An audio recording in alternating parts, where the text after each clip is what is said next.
Konoha East Uchiha is very cautious. This video is purely for entertainment and does not infringe on copyrights or laws. The rights to the novel and image belong to the original author. We do not claim ownership. Don't like waiting and want to listen to this fanfic in full now? Subscribe to our Patreon, where you'll find the best fanfics. Chapter 451 Battle Report. Tap, tap, tap. In the corridor outside the Hokage's office, there was a crisp sound of high heels hitting the floor. A young woman with fair skin, long flowing hair, and a curvy figure wearing a black business suit knocked on the office door lightly. She had a graceful and well-proportioned figure, and her legs were long and straight under her black stockings. Her clothes and dress were impeccable, and her black business suit perfectly outlined her figure. The shirt on her upper body was buttoned all the way to her throat, highlighting her slender waist and plump breasts. The short skirt on her lower body was tightly attached to her hips,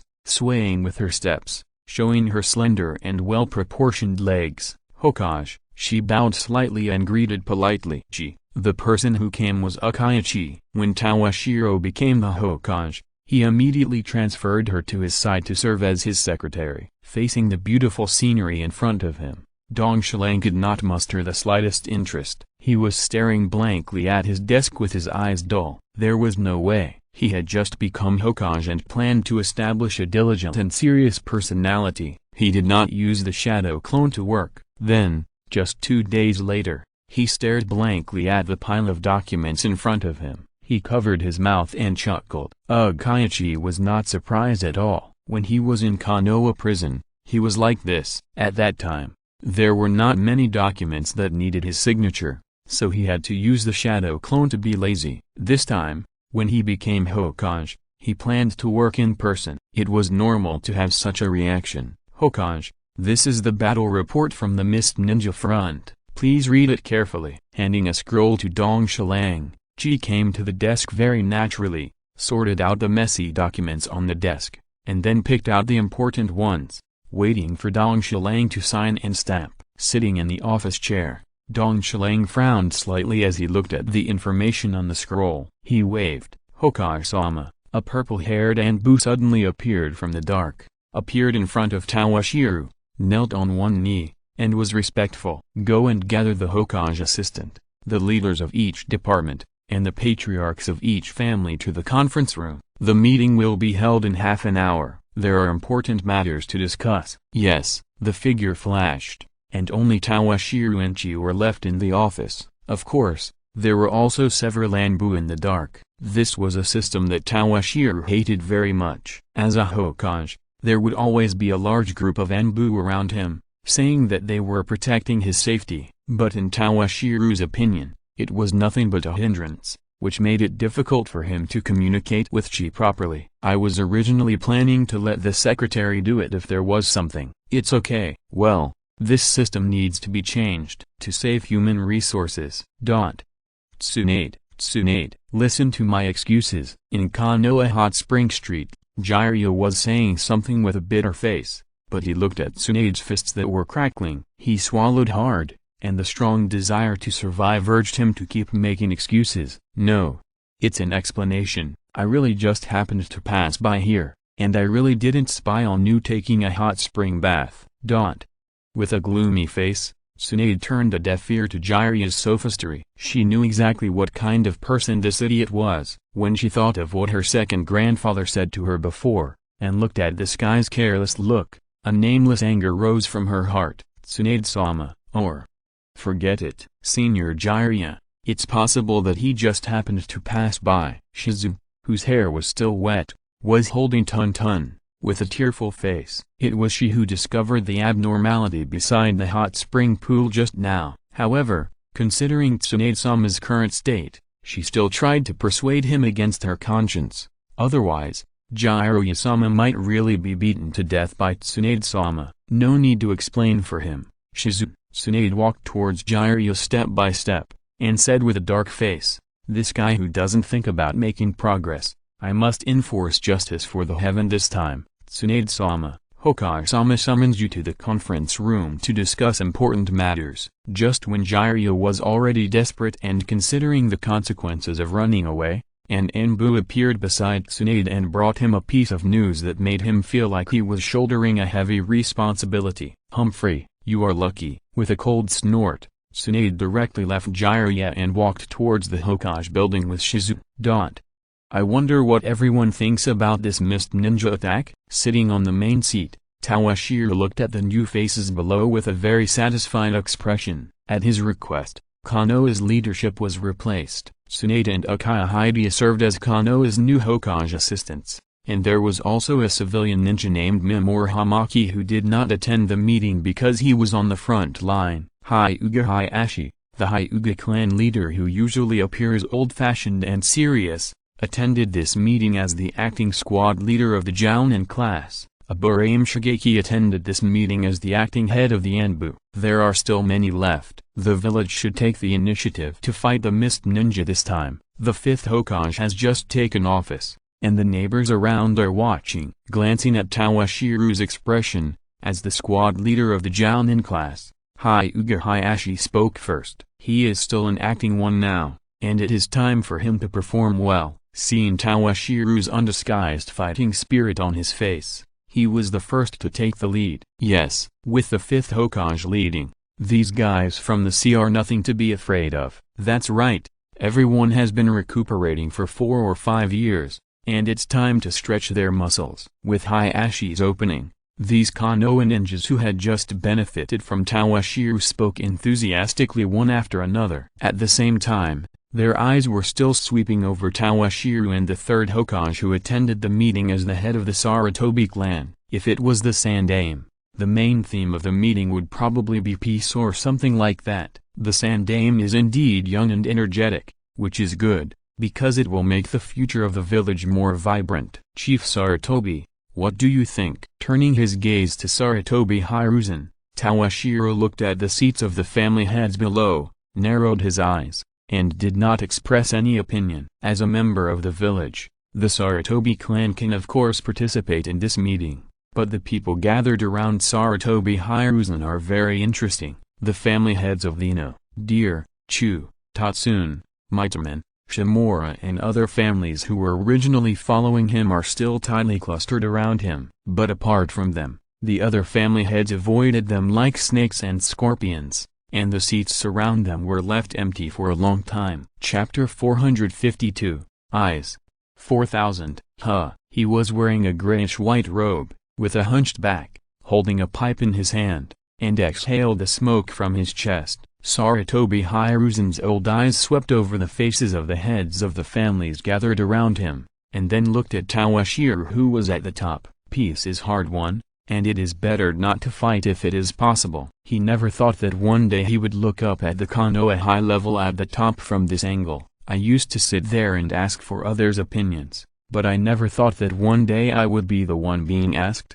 But there was nothing he could do about it. That night, when Uchiha Tawashiro arranged new personnel appointments, he originally planned to fight for the position of assistant to the Hokage. However, no matter he or the second generation, after much persuasion, the other party finally refused coldly, and even made it clear in the end that he would not let him, the previous generation Hokage, take any position. They wanted to continue to be stubborn and try to fight for it.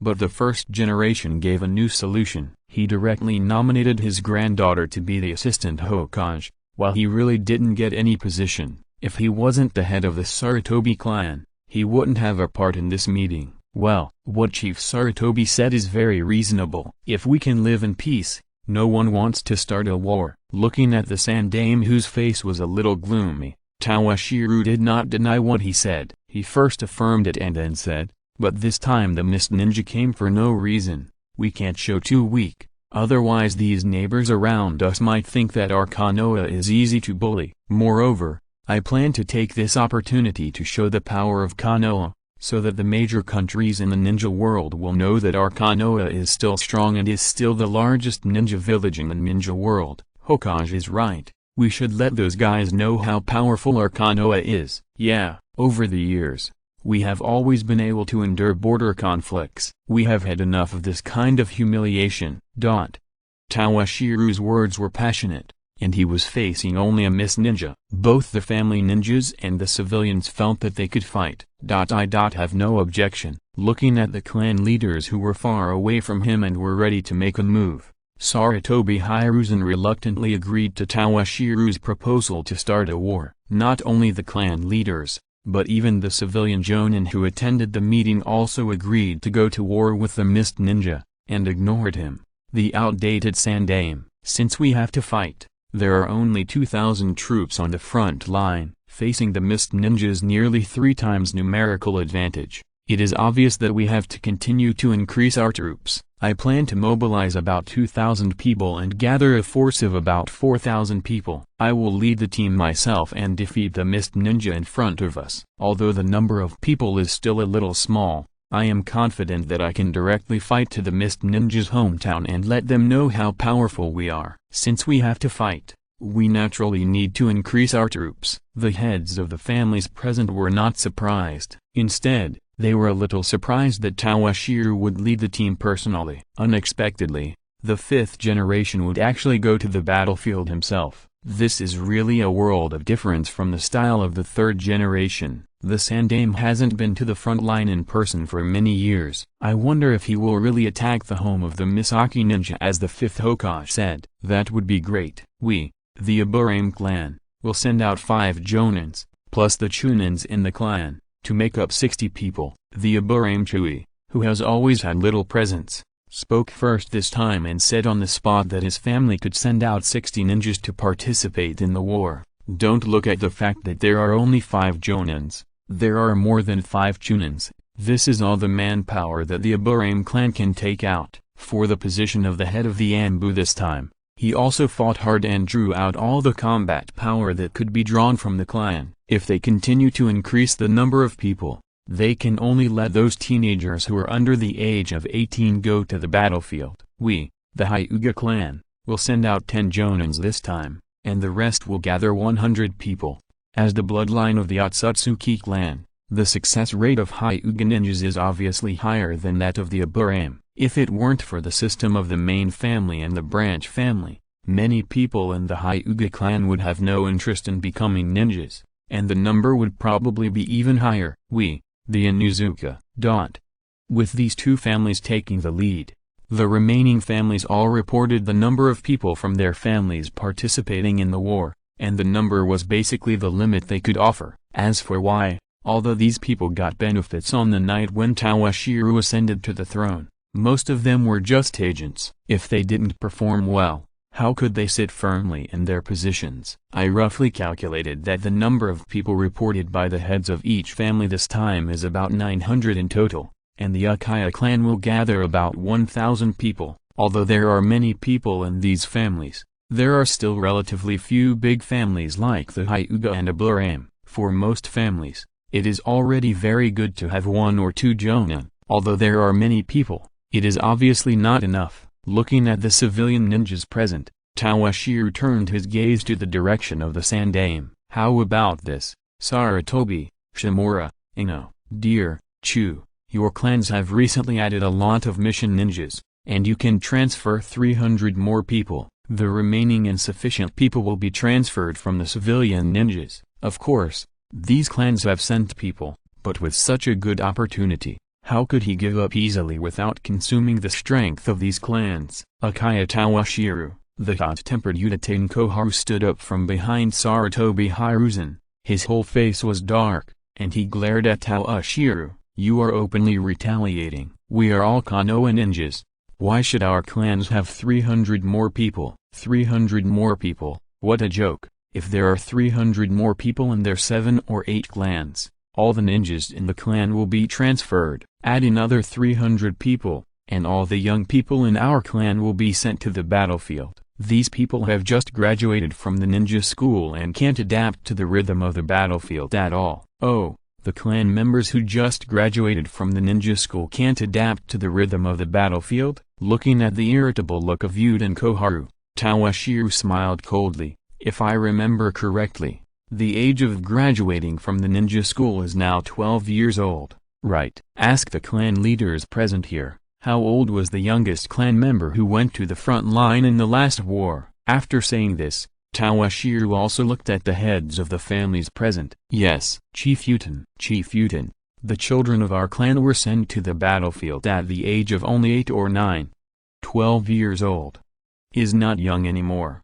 The head of the Usugi clan looked at Toshiro, then at Utin Koharu, and spoke in a gloomy tone. He is just a medium-sized family in Konoha. In the last war, the children of the family were only 8 or 9 years old, and they were graduated and sent to the battlefield. What about the families like the Utin family? Even if their children graduated early, they would still play the ninja game in Konoha for a few years. After that, many of them were transferred to some very stable places through the relationship of their elders. And most of the children in their family, except for a few, have died on the battlefield. Everyone joined Konoha at the same time. The Utin family has become more and more prosperous over the years, and the population has become more and more prosperous. We small and medium-sized families are very envious.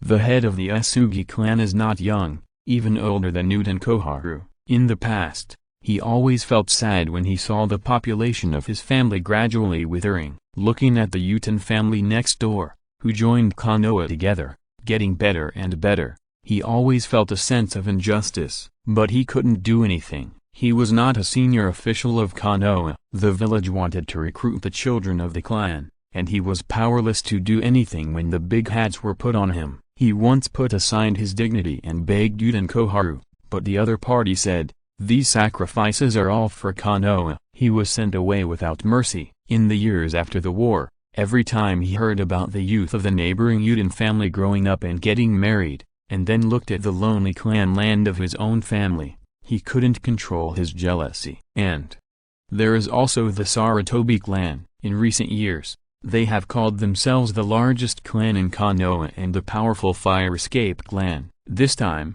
they only sent less than 80 people. Isn't it a bit unworthy of this title? The Utin family alone seemed not enough to vent the jealousy that had accumulated in his heart for many years. He turned his attention to Sarutobi Hiruzen next to Utin Koharu, and the patriarchs of other families. The pig, deer, and butterfly combination is even more famous in the ninja world. Chief Nara, don't you plan to do more for Konoha? After saying these words, Chief Usugi glanced at the 5th Hokage at the top of the table. Seeing the smile on his face, the wrinkles on his old face seemed to be smoothed out a lot. Done. As an old man, the head of the Usugi family knew that there was a feud between the Uchiha and the 3rd Hokage. Since the Uchiha had the upper hand this time, how could he not seize this opportunity? On the one hand, he could vent his resentment over the years, and on the other hand, he could get closer to the Hokage. He had no burden to do it, and he never tired of it. He knew that as long as the Hokage remembered him,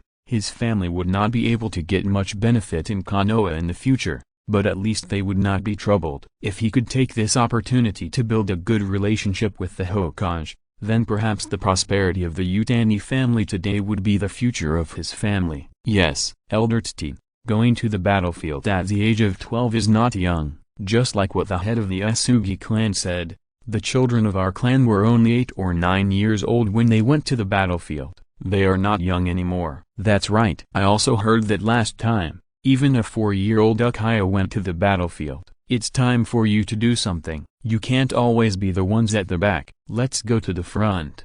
The head of the Usugi clan started it. Whether it was the civilian ninjas or the family ninjas, everyone present looked at Utin Koharu, the Sandaime next to him, and the many family heads beside him. Each of them had a very playful expression, as if they were saying that you also have this day. In the past, it was these people who were forced to let the young people in the family go to the battlefield, while the Inoshikachu clan and other families sat on the Daiutai. This is really a cycle of change. The head of the Usugi clan is very discerning. And these people, each of them seems to have suffered for the 3rd generation for a long time, and they all add insult to injury.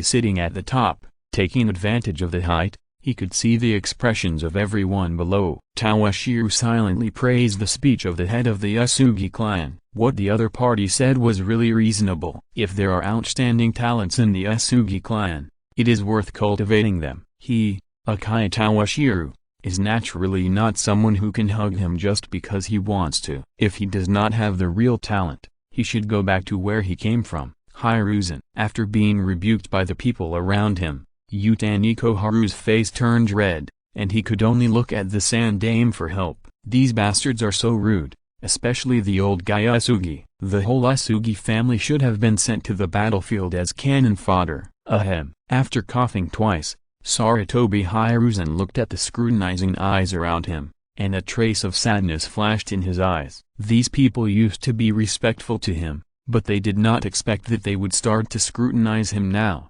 including the person who just expressed his position. Are you going to draw a line between you and him? As far as I know, this battle is not that fierce, and the village has not mobilized on a large scale. Those children are still young. Doing this will only harm the interests of Konoha. Using the interests of Konoha as an excuse, Sarutobi Hiruzen continued. With the strength of the 5th Hokage, the Mist Ninja is no match at all. I think there will be victory news soon. There is no need to let these children sacrifice. If the 5th Hokage feels that there are not enough people, although I am old, I still have a lot of strength and can go to the front line to kill the enemy. After saying this, the 3rd Hokage looked around the scene. When the heads of the families who were jumping happily just now saw the 3rd Hokage's eyes, they couldn't help but lower their heads at this time, not daring to look at him. They were silent, except for the head of the Asugi clan who was determined. Seeing this,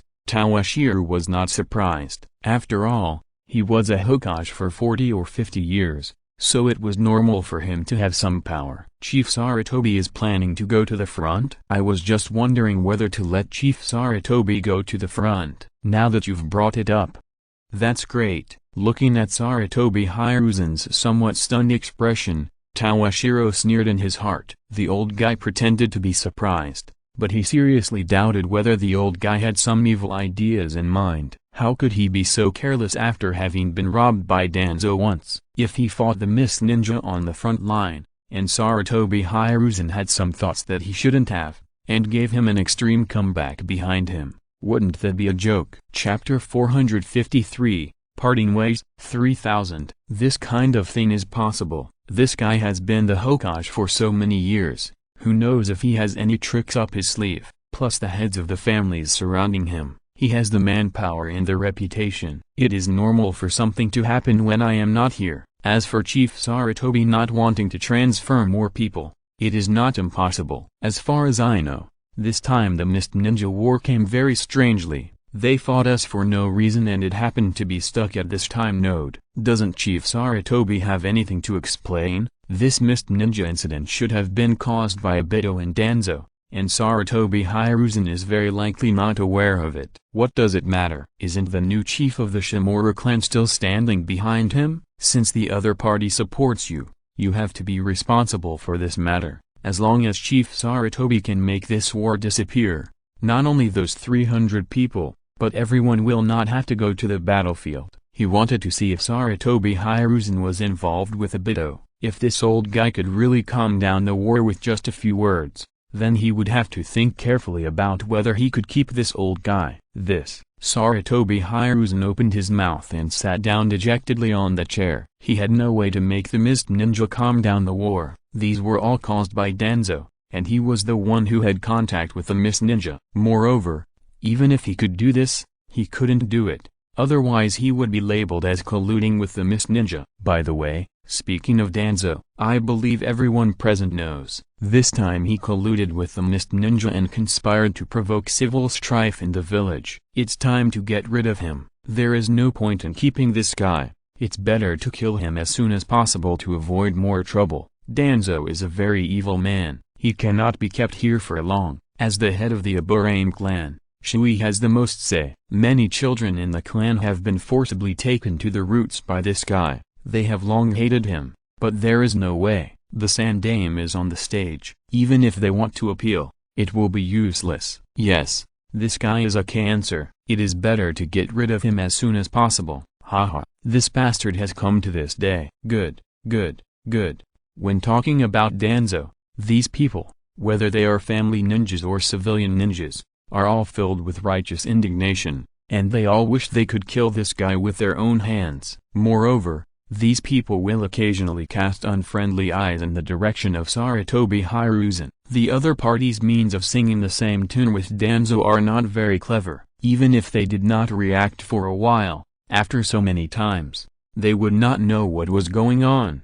In that case, considering that Danzo has too many secrets about the village, we will not conduct an open interrogation. After the matter is settled, let's hand him over to the Aburame clan leader to deal with. Danzo has many secrets, which are also related to Konoha's intelligence agency. If all the information in his head is not dug out, Konoha will suffer a great loss. No problem. After supporting his eyes, Aburame Shui's answer was still so brief. He knew very well what the fifth generation meant by handing Danzo over to him, but this was just what he wanted, and he had no reason to refuse. Shikaku, what should we do? In the Akimiki clan's residence, the clan leaders of the three families of Ino, Shika and Chu gathered together at this time, staring at the barbecue on the table. I heard that the procurement of medicinal materials in the village will have to start all over again. Besides, the times are different now. This time Yamanaka Inoichi, who had a single ponytail, didn't even look at the food in front of him. He was very irritated by the news he heard. He knew that this was just the beginning, and there would be troubles later. Go to damn. You won't do anything extreme, will you? Looking at the barbecue on the table, and then at his two companions, Akimiki Choza swallowed his saliva, and finally looked away with difficulty. He was still relatively optimistic. After all, they, Akimiki, were also members of Konoha, and it was not his turn to worry about things. There shouldn't be any big problems, but it's probably impossible to live as leisurely as before. Nearly 60% of the medicinal materials in the village were purchased from the pharmacy jointly opened by the three of them. Now that Takaya is in power, it is normal to redistribute the purchase share. In addition, many people in the clan have lost their Konoha system, and it is estimated that they will not be able to be as leisurely as before in the future. Fortunately, Uchiha Toshiro still has a sense of measure and will not force them directly to the edge. Then, tomorrow we should still follow the sandaime. Touching the earrings on his ears, Yamanaka Inichi looked at Shikaku, and his meaning was already very clear. Tomorrow is the day they set off. If they still follow the sandaime, their future will be worrying. Do you remember why we formed an alliance with the Sarutobi clan? Shikaku touched his earrings as he recalled. At the end of the Warring States period, our three clans prospered and suffered together, and Sarutobi had no chance at all. But when Konoha was first established, everything changed. The Sarutobi clan was on the verge of extinction at the time, so they were the first to join Konoha and preserve their family heritage. But facing the Uchiha and the Senju, Sarutobi Sasuke was very uneasy, always worried that his family would be annexed or become their cannon fodder. In order to fight against them, and to have enough say in the new village, he formed an alliance with us, Inoshikachu. In the days that followed, with the support of our Inoshikachu, coupled with Sarutobi Sasuke's long sleeves and the disappearance of the Senju, we successfully controlled Konoha, and we also have the prosperity of our families. After so many years of smooth sailing, we have absorbed a lot of nutrients from Konoha, and it is time to resume normal development. Looking at Heiyu beside him, Shikaku spoke earnestly. He was worried that his companions would have some bad ideas, and he didn't want to do anything crooked. Whether it was his family, Heiyu, Choza, or Sarutobi, there was nothing outstanding in the Warring States period. It was time to quit while we were ahead, since they had survived until now and were developing well. The share of those medicinal materials is the price we had to pay for standing on the wrong side that night. He knew that many people in their line were unwilling to stand aside, and some people had contacted him, but he didn't act rashly. Shikaku, I won't mess around with those guys. Heiyu naturally knew what Shikaku was worried about. It's not that no one had come to him these days, but after seeing the battle between Toshiro and the Raikage brothers, how could he follow them and do something stupid? What I want to say is, do we really have to follow the Sarutobi clan all the way to the end? This is what he was really worried about. His family and Sarutobi were ironclad allies,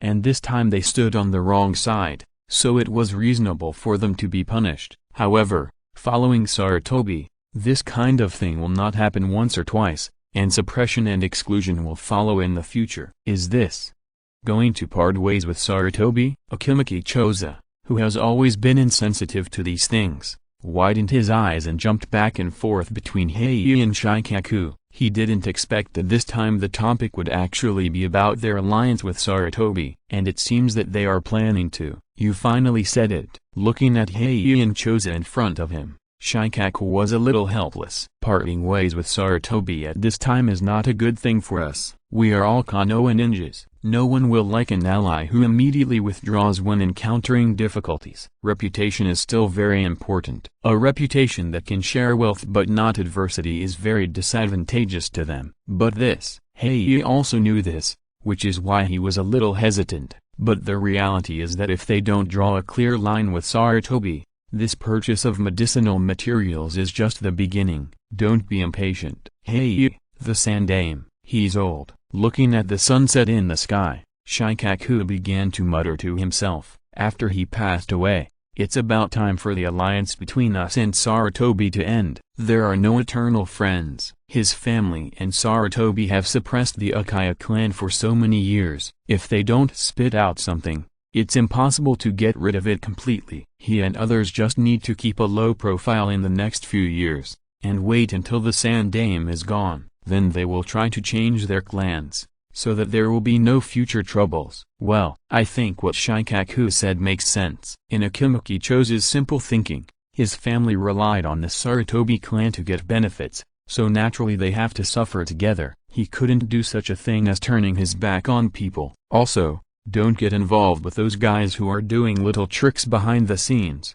Otherwise the final result will not be very good, especially those guys in the clan who have just become mission ninjas. They are used to a comfortable life. Now they have to work hard for their livelihoods. It is inevitable that they will complain. You must keep an eye on them. When it comes to this, Shikaku has a headache, not to mention other people. Even he, the squad leader of the Jonin squad, was replaced by the Hyuga clan leader. He is also full of complaints. However, as the head of the family, he has to consider more comprehensive things, and naturally he will not have such a narrow vision. I know. X2 okay. Let's stop talking about this. Let's finish these barbecues quickly. If we wait a little longer, these will not taste good. Compared to Shikaku and Heiei who are full of worries, Dingzuo, who does not hold any position in Konoha, is relatively relaxed. Seeing that things have been discussed almost, he immediately called his good friends to eat meat together. In his eyes,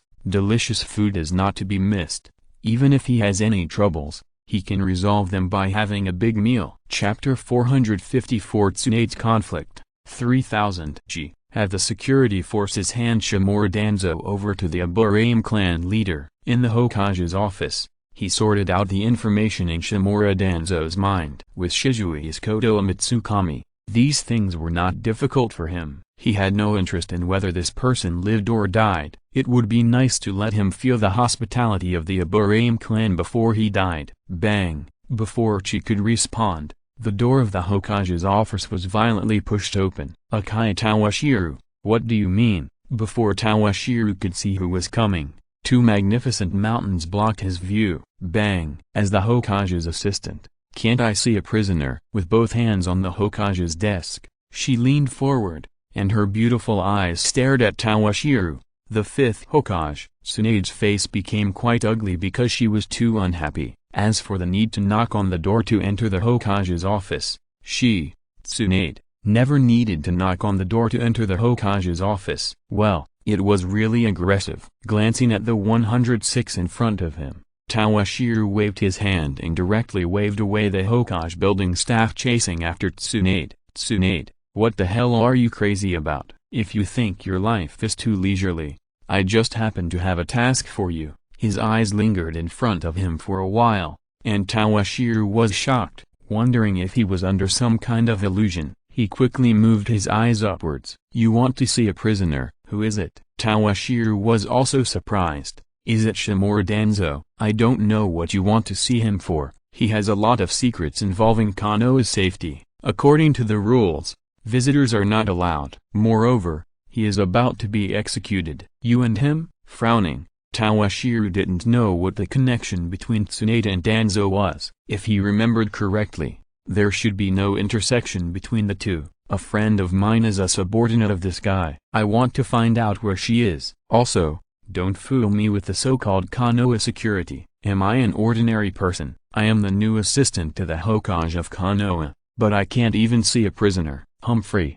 She snorted coldly and expressed her dissatisfaction. She really didn't want to be the assistant to the Hokage, but her grandfather proposed it to her, so she couldn't refuse. She had been annoyed by many people in the past few days. This time, she was really angry to see a dying person being stopped by others. "Friend?" Looking at Tsunade's face suspiciously, and finally set his eyes on the most attractive place, Toshiro pretended to be in deep thought, and after a while, he looked in the direction of Tsunade, but because of the angle, he was soon blocked by the majestic mountain. "Your friend is Danzo's subordinate again. It can't be the walking priestess." Toshiro swallowed his saliva and asked uncertainly, "Among Danzo's subordinates, the only one who could be related to Tsunade was this spy who was an expert in medical ninjutsu. Do you have any news about her? Tell me now." Seeing the gaze from the opposite side, Tsunade cursed inwardly, "Little pervert." But when she heard the walking shrine maiden, she immediately perked up and began to ask about the other party's whereabouts. "Dead." Without caring about Tsunade's anxious eyes, Toshiro said two words coldly without moving his eyes. "What? How could someone like her die without a sound?" Hearing Toshiro's words, Tsunade could hardly believe her ears. It was only a few years since they last met. How could the other party die so suddenly? "I have the specific reason for his death here, and I can tell you, but I have a condition." Looking Tsunade up and down across the desk, Toshiro showed a smile that made Tsunade's hair stand on end. "What do you want to do?" Being looked up and down by Toshiro's eyes that seemed to be real, Tsunade felt as if ants were crawling on her body, and a layer of goosebumps appeared on her. He quickly crossed his arms, highlighting his already fierce aura even more spectacular. After a long time, Tsunade was the only one left in the Hokage's office,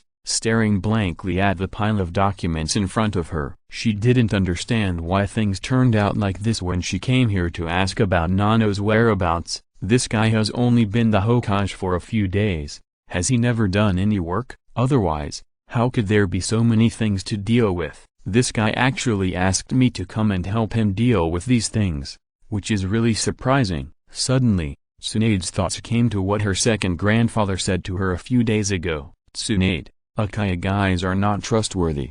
You must keep an eye on Uchiha Toshiro," especially when he said the two words "keep an eye on." There was a meaningful taste in his second grandfather's eyes. When she thought of this, Tsunade felt that she must have misunderstood her second grandfather's meaning. The other party must have meant it literally when he asked her to keep an eye on Uchiha Toshiro. After getting rid of all the nonsense in her mind, Tsunade started to instruct the other party's secretary and called her own followers to the Hokage's office. However, Toshiro was not idle at this time. After returning to the Uchiha clan, he looked at Sister Mika in front of him and the little girl following behind her, and was overwhelmed for a moment. "Izumi, right? Are you here for Uchi's matter?" Since Sister Mika brought her here, Toshiro couldn't be too cold and politely asked her to sit down. "Yes, Hokage." Suddenly facing Toshiro, Izumi acted a little reserved, and said with a pale face, "Ichi."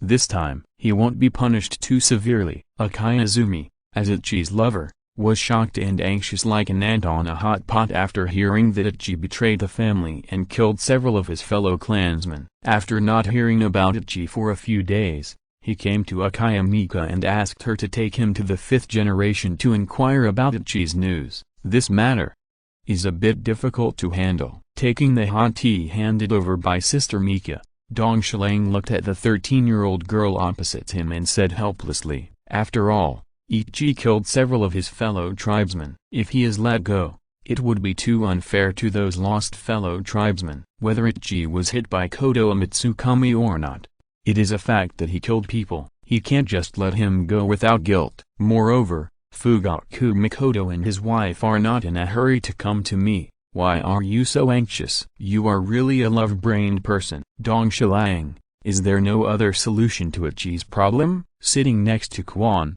Sister Miko hugged the little girl who was grieving for her lover and cast her eyes on Dong Shilang. It's not that I don't want to help, it's just that this little guy killed one of our own people, and in public. He must be punished, otherwise it will be difficult to explain to the tribe. He still had to give Sister Miko face, but this matter was indeed like this. If he was let go, how innocent those tribesmen would be. If the murderer was an outsider, he would just turn a blind eye and let it go. It wouldn't be a big deal at all.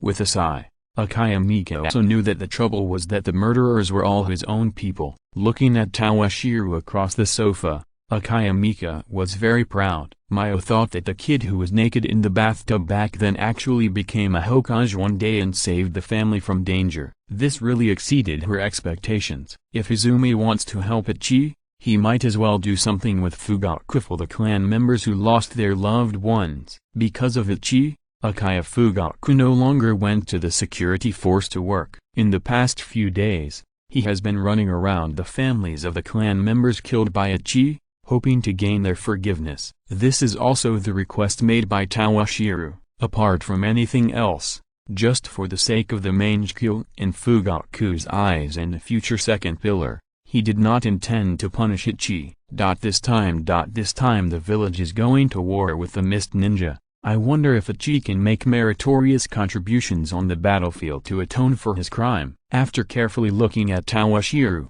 Izumi stated the real purpose of her coming here today. When the time comes, I am willing to go to the battlefield with Uchi. After saying this, Uchiha Izumi turned his gaze to Miko next to him, hoping that she could help him convince Toshiro. The next morning, at the gate of Konoha, Tsunade. The rest is up to you. Toshiro looked at Tsunade and others who came to see him off, and said earnestly, since he was going to go to war, he naturally had to find someone to preside over the overall situation of Konoha, and Tsunade was undoubtedly the best candidate. Sarutobi Hiruzen and others were all taken to the battlefield by him, and there was nothing to worry about. There was nothing that could be done about it. Whether it was Fugaku, Eldarina, or Hamura in the Uchiha clan, they obviously did not have the qualities to become a Hokage. They might be enough to handle the affairs of a family, but to handle the complicated situation of the entire Konoha, they still needed to learn well. With me here in Konoha,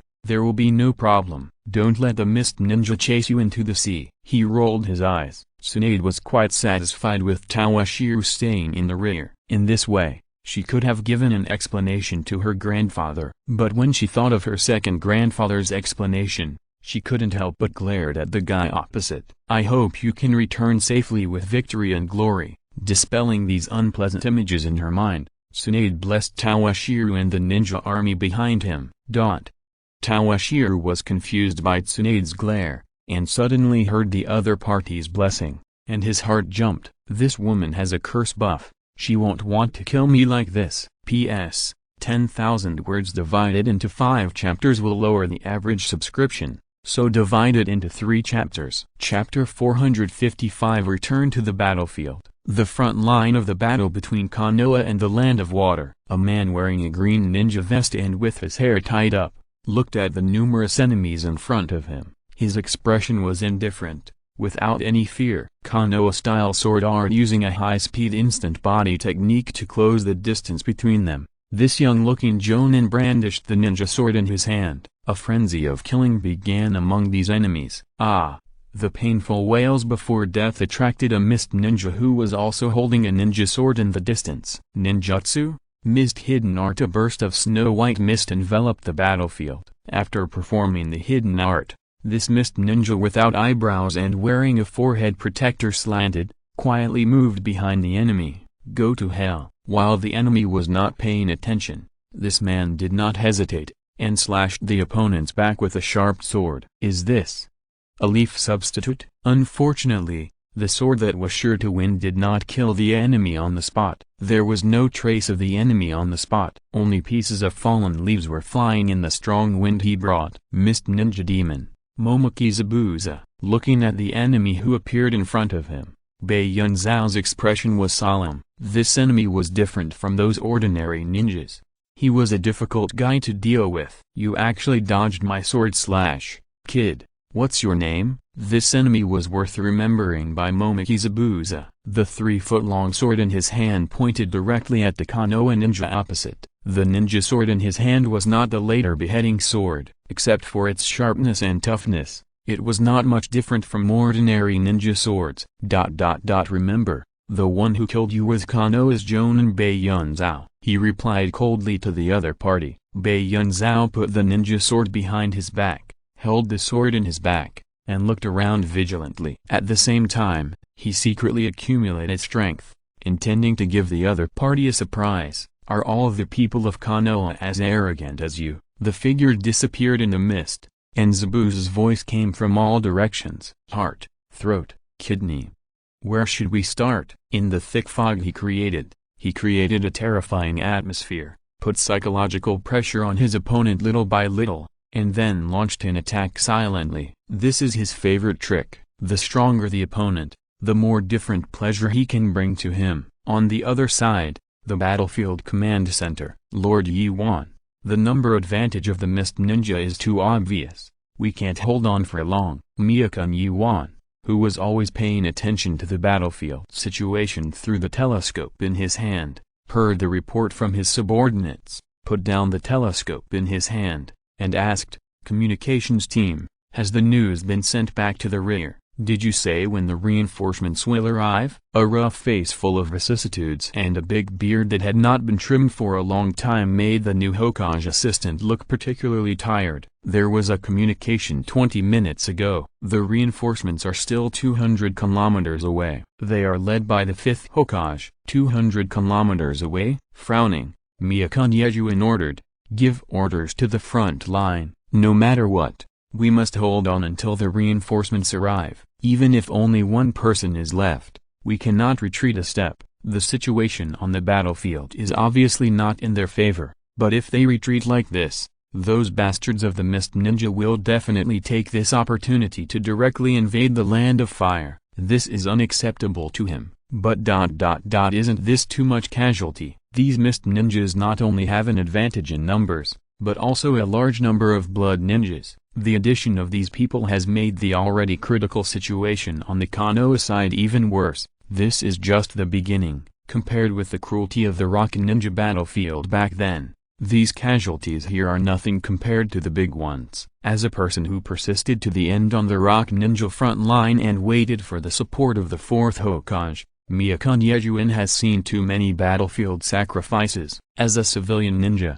he was able to reach this point today. On the one hand, it was a coincidence that he encountered the major personnel adjustments after the 5th generation took office. Another reason was his own tenacious character, the belief of never giving up, and the rich battlefield experience, which allowed him to deal with any adversity calmly. There is a situation, just when Meixiang Yejuan turned around and was about to go to the battlefield in person, a cry interrupted his action. Direction 160, distance 6 kilometers, altitude 500. There is a violent chakra reaction, and it is approaching the battlefield quickly. Sitting in a barrier, with a strange device on his head, the sensing ninja reported the new situation nervously. "The speed is very fast, and it will contact us soon." Direction 160, it is our rear. Hearing the person coming or the direction of the chakra reaction, Meixiang Yejuan muttered to himself a few times. Let the observers pay close attention to the situation over there,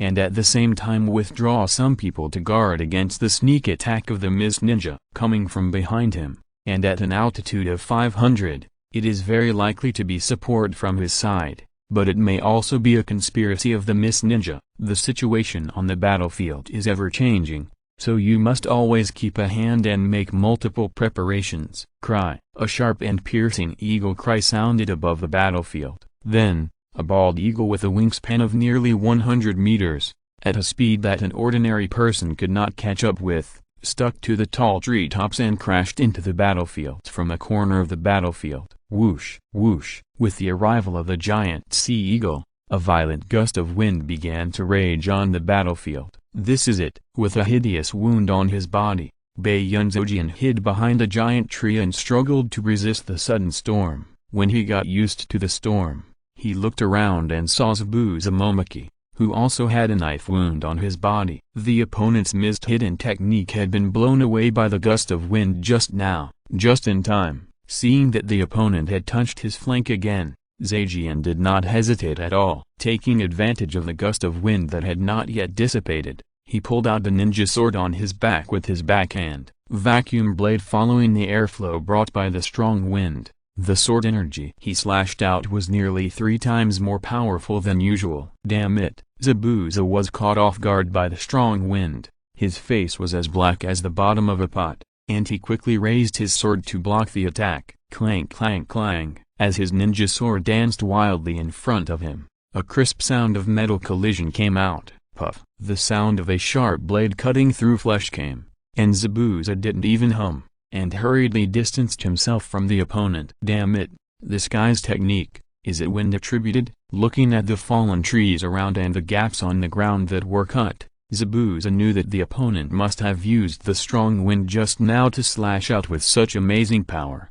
As soon as he arrived at the battlefield and saw the fog scattered on the ground, Dong Shilang directly asked the mountain eagle to raise a gust of wind, blow away these fog-hiding techniques that blocked the vision, and did not get off the mountain eagle's body, just standing on it and starting to make seals. Fire style, great fire extinction. As the eagle circled, a straight line of fire came out of Tawashiro's mouth and burned towards the densely populated area of the mist ninja below. This was not the end. The eagle cooperated very well and flapped its wings again, bringing up a tornado, which engulfed the flames from Tawashiro's mouth and swept towards the ground. Boom! With Tawashiro's current strength, the fire style he performed after the seal was not much different from that of his own dance king. With the help of the eagle, a fiery red tornado with a diameter of 30 to 40 meters and a height of nearly 100 meters began to rage in the center of the battlefield. It apostrophe s. The fifth Hokage. Uchiha Tawashiro, king,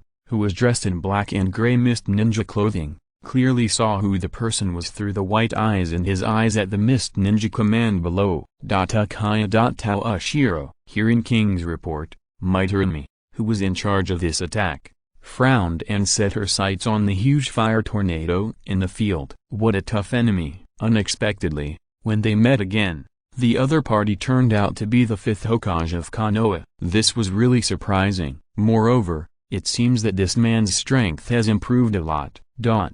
It seems that today is your death day. Without the mist hidden technique, the mist ninja on the opposite side will be killed by his sword. Meixiang Zejian is confident to do this. Humphrey, with a cold snort, Zabuza said in a gloomy tone, "It's not certain who will kill whom." Zabuza, you bad guy, you will be defeated this time. It's really gratifying. Just when Zabuza raised his heart and was ready to fight with the Konoha ninja on the opposite side, a slightly disgusted voice sounded from not far from him and Meixiang Zejian. "Manzuki Hazuki, why are you here?" Looking at a head emerging from the pond in the distance, Zabuza did not give the other party a good look. "I don't need you to take care of me here. TSK, who wants to care about your life or death?" With a grumble, Manzuki looked up and saw the huge summon beast circling over the battlefield. Then he remembered why he came here. Konoha's reinforcements have arrived. If you don't want to die,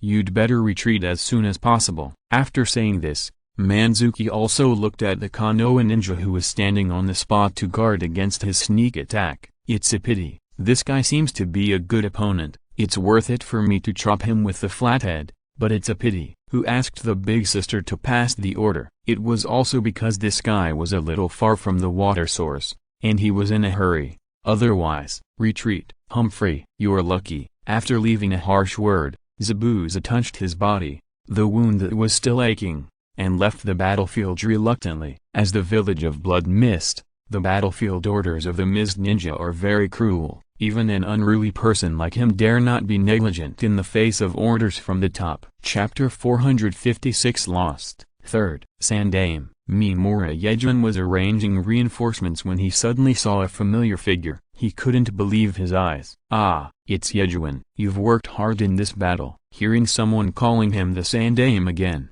Sarutobi Hiruzen looked up at the person who came and greeted him in his usual tone. "I didn't expect to see you on the front line of the battlefield. And your outfit." Looking at the Sandaime in front of him, wearing a green jonin vest, Mimura Yejuin almost didn't recognize the old man. He was used to seeing him wearing a divine robe, and suddenly seeing him wearing an ordinary green combat uniform was too subversive to his previous cognition. "I am just an ordinary Konoha ninja now." Looking down at the green vest on his body, the Sandaime smiled self-deprecatingly. His expression was a little gloomy, but he soon cheered up. "Although I'm old, I can still help the village, which is good." He didn't say that he was half forced by the 5th Hokage to go to the battlefield this time, but began to ask the other party, "How is the battle going, Mimura?" The 5th Hokage came very timely. The Mist Ninja saw that we had reinforcements and retreated directly. After hurriedly explaining to the 3rd Hokage,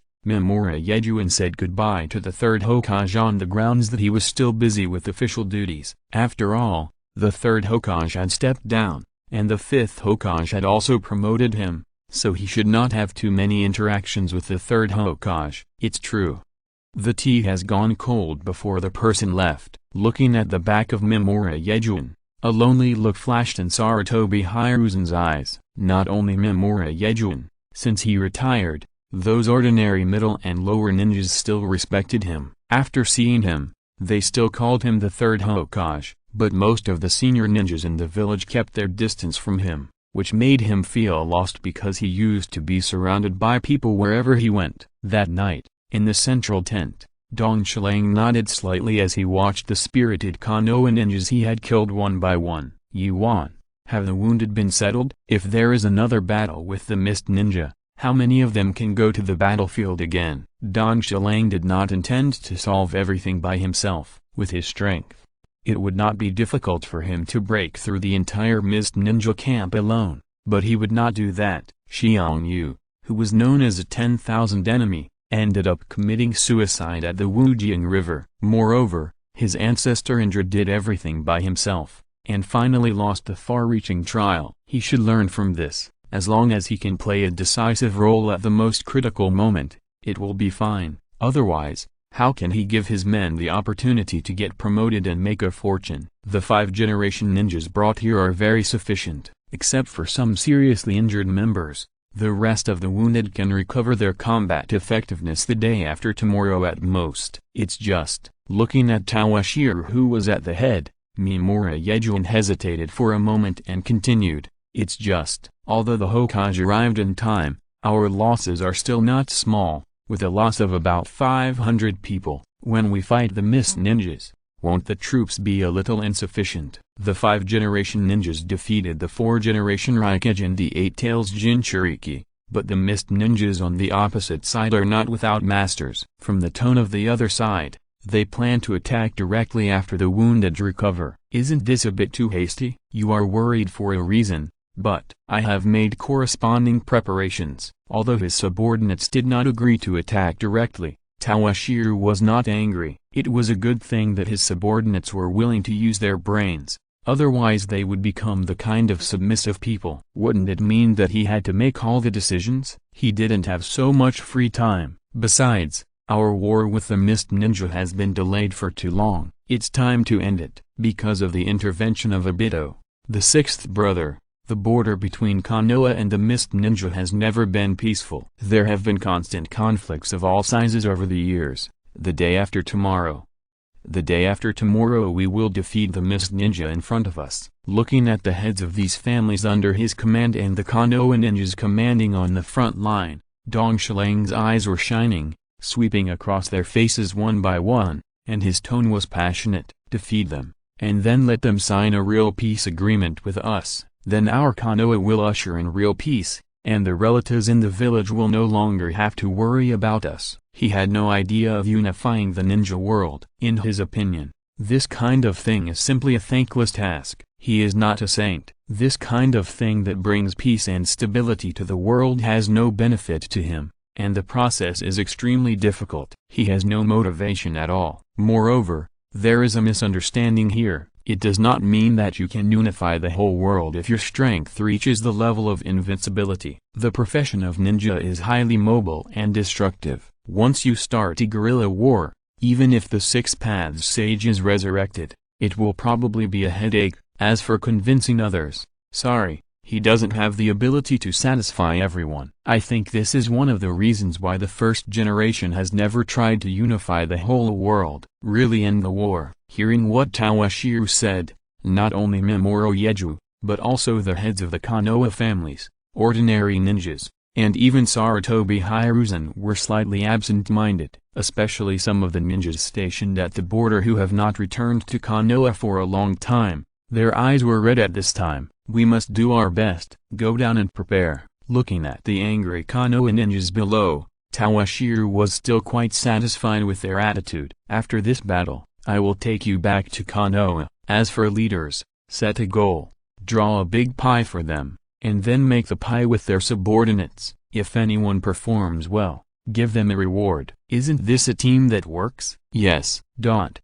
Just as Toshiro was mobilizing the troops before the war, a quarrel started in the Mist Ninja camp. Meixiang, why did you order a retreat? This is clearly a good opportunity to break the defense of the opposing Konoha ninja in one fell swoop. Looking at Meixiang sitting in the main seat, Kaguya Kaito was a little angry. It was obviously a good situation. As long as he and his people worked harder, they might win the battle. This woman actually retreated at the critical moment. Damn it, the enemy's reinforcements are coming.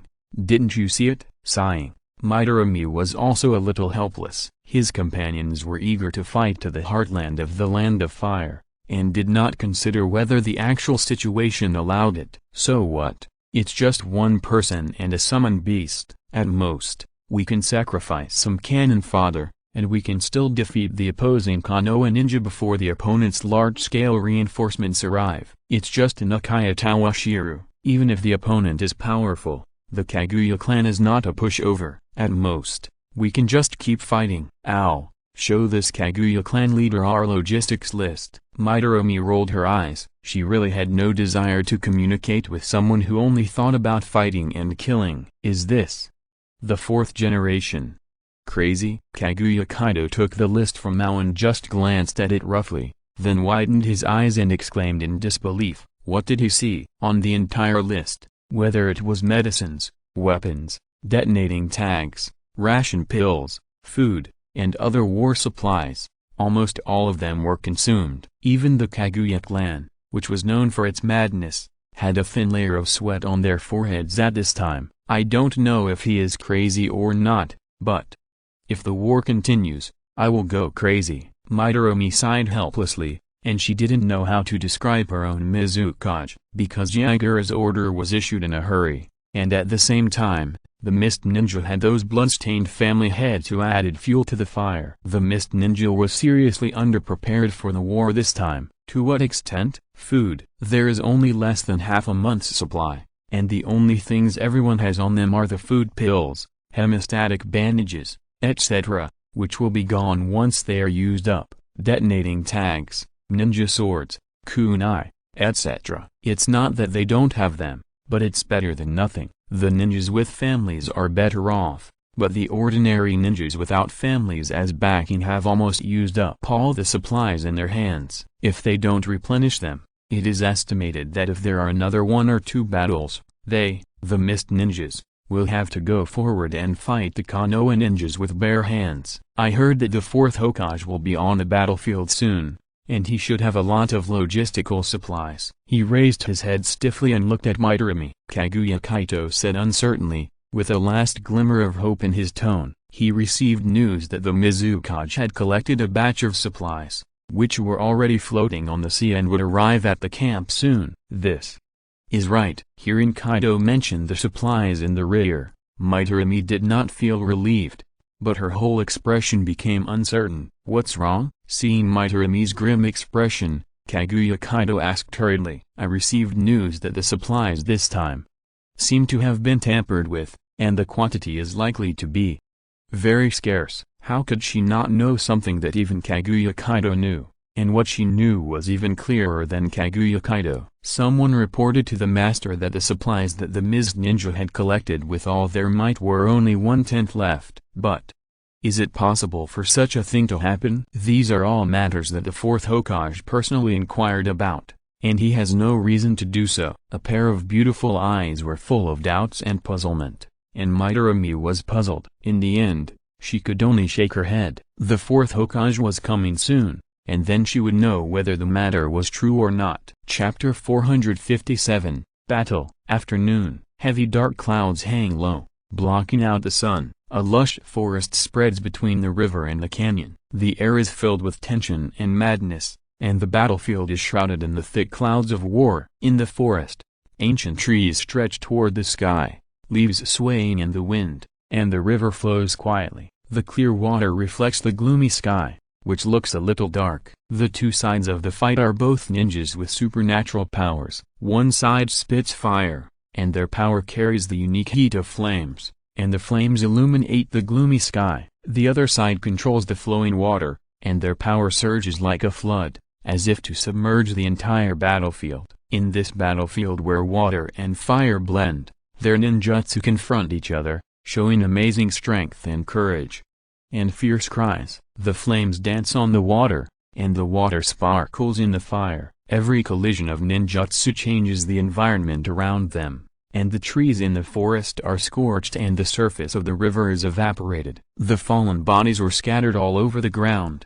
Their bodies were twisted and incomplete, and the wounds were covered with blood, which made people feel cold. In this devastated battlefield, traces of war can be seen everywhere. The scorched land, the fallen trees, and the destroyed land all left traces of ninjutsu. The ninjas use their lives and strength to defend their respective beliefs and protect their homes and loved ones. It seems that I am really old. Taking a deep breath, the Sandame calmed his rapid breathing and set his sights on the enemy opposite. This is a young and beautiful woman. If you look at her appearance, no one would have thought that such amazing destructive power could burst out from her delicate and soft body. Young people nowadays are all amazing. They can't refuse to admit their age. Uchiha Toshiro is like this, and the young woman named Terumi my opposite is also like this. They all rely on their youth and have no martial ethics. He is an old man who is almost 70 years old. How can he withstand the tossing of such young people? Sandame Hokage, you are too kind. Compared with an old senior like you, we still have a lot to learn. Looking at the old man opposite who seemed to be a little exhausted, Midorimi did not dare to underestimate him. Although the opponent's physical strength and chakra could not keep up with her fighting rhythm due to old age, the opponent taught her a good lesson in the application of ninjutsu, tactical matching, and the control of fighting rhythm. Fighting with such an experienced veteran, a careless mistake may cost one's life. Sarutobi, stop talking nonsense with her, and end the battle quickly. A crack appeared on the Ruai Jingubang held by the Sandame, and an eyeball appeared. It first looked at Sarutobi's condition, and then swept its eyes to the woman opposite. It began to urge the Sandame to end the battle quickly because its summoning time was about to end. Hearing the urging of Sarutobi, the Sandame was not surprised because the opponent was old like himself. Explode. With one hand raised in front of him, his arm pointed directly at Midorimi. As the Sandame said the word explode, a large area of detonating talismans suddenly appeared under Midorimi's feet. At the last moment when the detonating talisman exploded, Midorimi let out an unbelievable cry. She didn't even realize when the other party had set up such a trap on the ground, and she actually stepped into the other party's trap without realizing it. Boom. A series of explosions came, and the Sandame's face did not show a smile of success. Instead, he looked at the surrounding environment more vigilantly. Boundary middle dot sky cover array. He looked around and found nothing. The Sandame had no choice but to use this barrier technique to force the other party to show up. He just saw clearly that the other party who was killed by the detonating talisman was just a clone. He didn't know whether the real body was hidden in the puddles that could be seen everywhere around, or hidden underground, or in a corner. He didn't know. The old ones are the wisest. Midorimi was not too angry after being tricked by the Sandame. She only lost a clone, which was not a big deal for her. Instead, She used it to consume a trap that the other party had carefully set up. This was a very cost-effective deal. Lava style, lava hell hiding in the dark. After observing for a while and not finding any flaws, Meixiang formed seals with both hands and slammed them heavily on the ground. With a large amount of chakra consumed, the land within a radius of 200 to 300 meters around the Sandame's position turned into red magma. Earth-style, earth flow wall. Facing such a large range of magma that seemed to devour him completely, the Sandame was very calm. He opened his mouth and spit out a large amount of refined earth attribute chakra. As soon as these chakras landed, they began to change drastically, and finally turned into an earth wall with a height of 20 to 30 meters. Although it is called an earth wall, its thickness and height far exceed the scope of an earth wall. It is not an exaggeration to say that it is a city wall. The Sandame himself leaped up and climbed onto the wall he created with his hands and feet. This change in the nature of earth attribute chakra is worthy of being a ninjutsu doctor. Looking at this huge wall, after sinking 10 meters in his own lava hell, it stood firmly in place. Meixiang sighed at the Sandame Hokage's earth attribute chakra attainments, and then her hands kept moving. Lava style, lava falls. This so-called lava waterfall, although it is called a waterfall, is not a lava waterfall falling from a high altitude. On the contrary, it is a magma waterfall that spurted out from the lava hell created by Meixiang. With a scorching high temperature, it rushed down from the bottom to the top, rushing towards the Sandame Hokage's head. It's really difficult. Looking at these red magmas, the Sandame's face couldn't help but tremble a few times, and a feeling of youth passing away and aging came to mind. Water style, water dragon bullet technique. Wind style, great breakthrough. Combined ninjutsu, feng shui dragon bullet. Although he was sighing in his heart, he formed seals with his hands quickly. A water dragon went first, followed by a hurricane, lowering the temperature of the water dragon. Sizzled. A sound of high temperature cooling came. Although his feng shui dragon bullet could not reach the level of ice style, its own water temperature had reached a very cold level. It was more than enough to solidify the magma of Meixiang.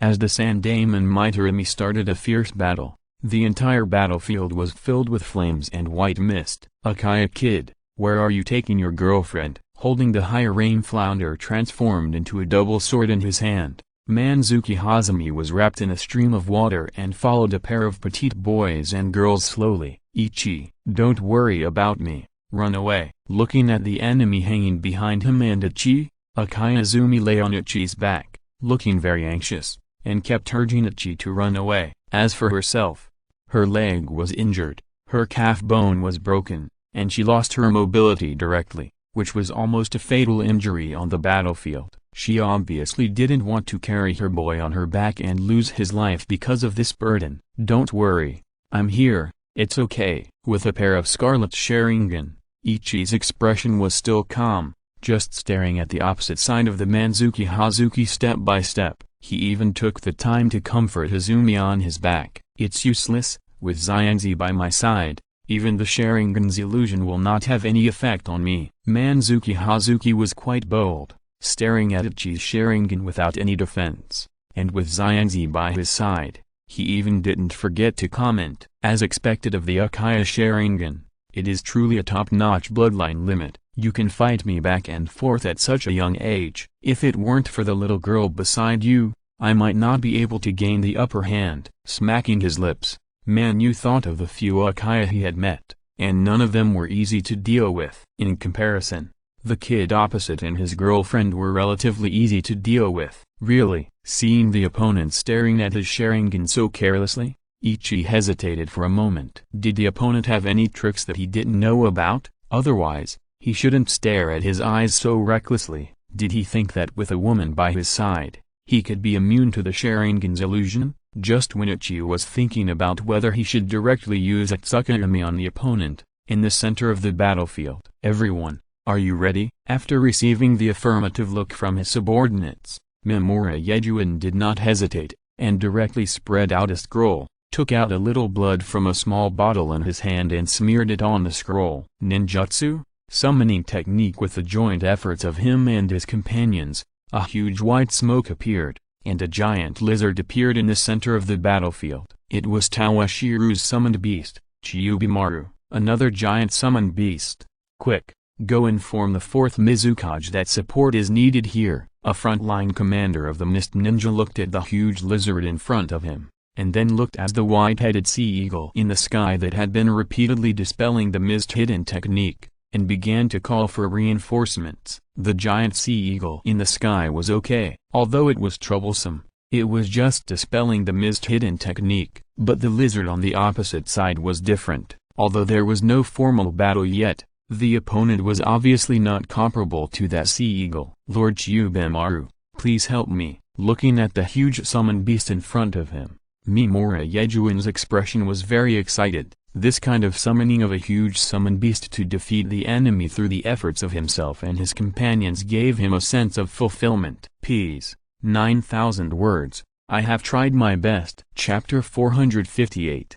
Going out. 6,000 words today. It's almost time. Danshiro finally set his sights on Chiubimaru after sweeping across the scorching battlefield and watching the ninjas fighting each other. After wreaking havoc on the battlefield for a while, a dark red figure appeared opposite it, the 4th generation Mizukage, Yaguragoji. It seems that I have changed a lot. At this moment, Danshiro was no longer the kid who was timid and afraid to kill when facing the enemy when he just became a ninja. Even though he was on the battlefield, there were always the wails of his companions or enemies before their death around him, and his heart could not stir up the slightest ripple. Instead, there was a feeling of boiling blood. Send the signal.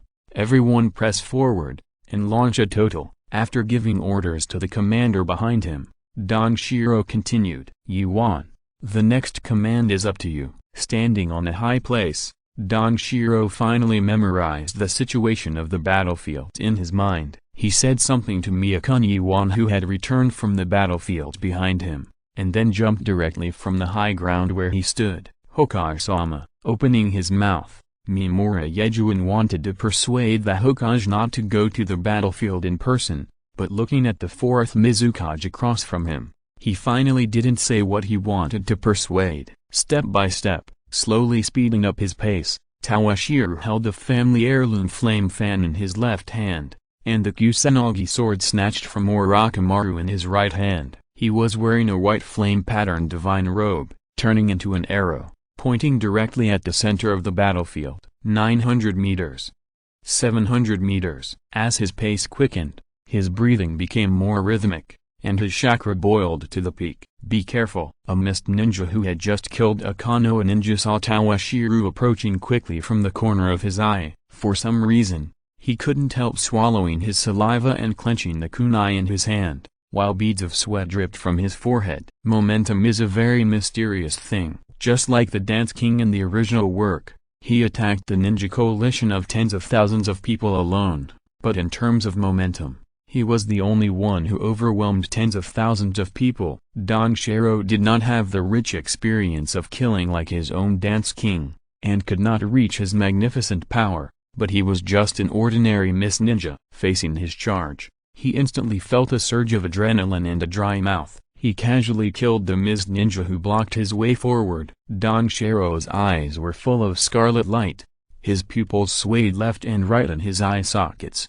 and his feet kept moving. His figure changed, and he came behind another mist ninja again, and effortlessly sent the Kusanagi sword into the opponent's chest. Danshiro had a strange feeling, as his Sharingan swept over. The next move of the surrounding mist ninja seemed to be within his expectations. How these people resisted and counterattacked his attacks, and the next trajectory of action were all in his mind. He only needed to approach them, and then use the Kusanagi sword in his hand to easily take the opponent's life, without spending too much effort. With a light step back, he avoided the attack behind him, and the flame fan was lightly spread to block the kunai flying from the flank, and shook it lightly. These kunai shot out in the direction it came from. The mist ninja who had just attacked Tawashiro pointed his long sword backwards, just as if he had discussed it in advance, and was about to step forward and swing his sword. Then his Kusanagi sword appeared right at his heart, and he delivered his heart to the blade of the Kusanagi sword like a delivery. Everything was so natural and smooth.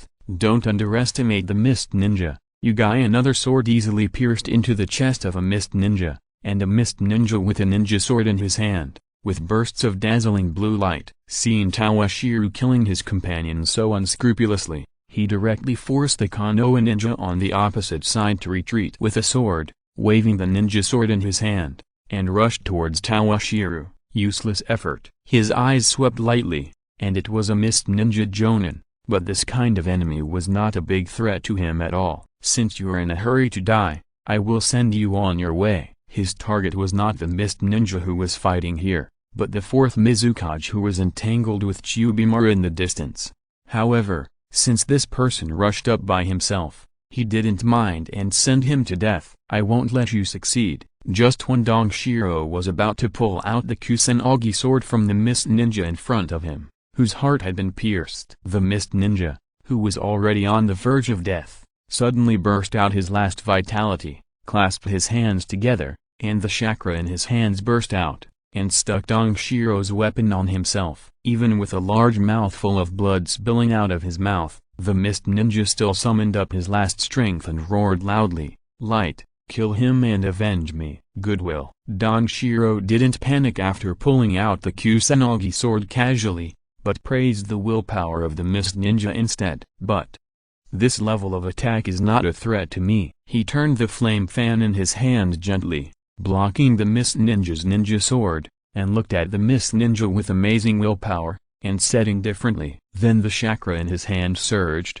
and a layer of blue-green chakra light covered the Kusanagi sword in his hand. Puff. His right arm retracted, bringing up a large amount of blood, while his left arm exerted force, and the flame fan in his hand shook, bursting out a recoil force. Not good. The mist ninja knew that something was wrong when he slashed the strange weapon in the opponent's hand. Before he could make any adjustments, a huge recoil force made his entire right hand holding the knife rise up uncontrollably. The whole person instantly lost balance, and at the same time, the empty door was wide open. Then a sword light flashed, and his world quickly fell into darkness.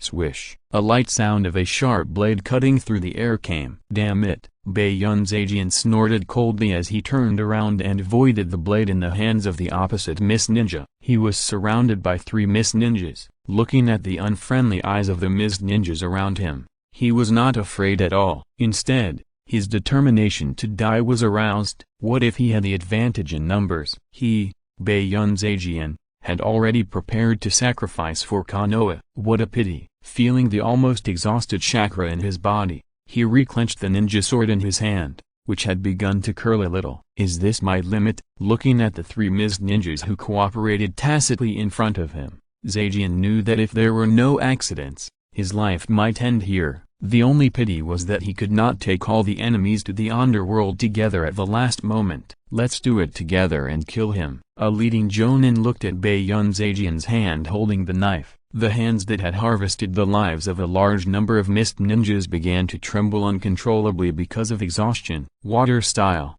water fang bullet technique. 3 whirlpools appeared from the puddle at Zajian's feet, and then turned into 3 rotating fangs, attacking his lower body. This is not over yet. There was a swishing sound of breaking through the air, and a large number of shurikens also shot at him from his flank, but fortunately there was no detonating tag among them. This made Zajian breathe a sigh of relief. Ding ding ding. He jumped up helplessly, and just as he swung his sword to block the shurikens surrounding him, a bright sword light lit up from in front of him. Ding. Regardless of the fact that there were still a few shurikens that were not blocked, Zajian directly swung his sword to block the opponent's powerful slash. Puff puff puff. A series of shurikens penetrated the vest of the jonin with a muffled sound. Enduring the severe pain in his body, Zajian was in midair, twisting his body and adjusting his posture. He knew that the opponent's attack would definitely not be so easy to block. Sure enough, from the corner of his eye,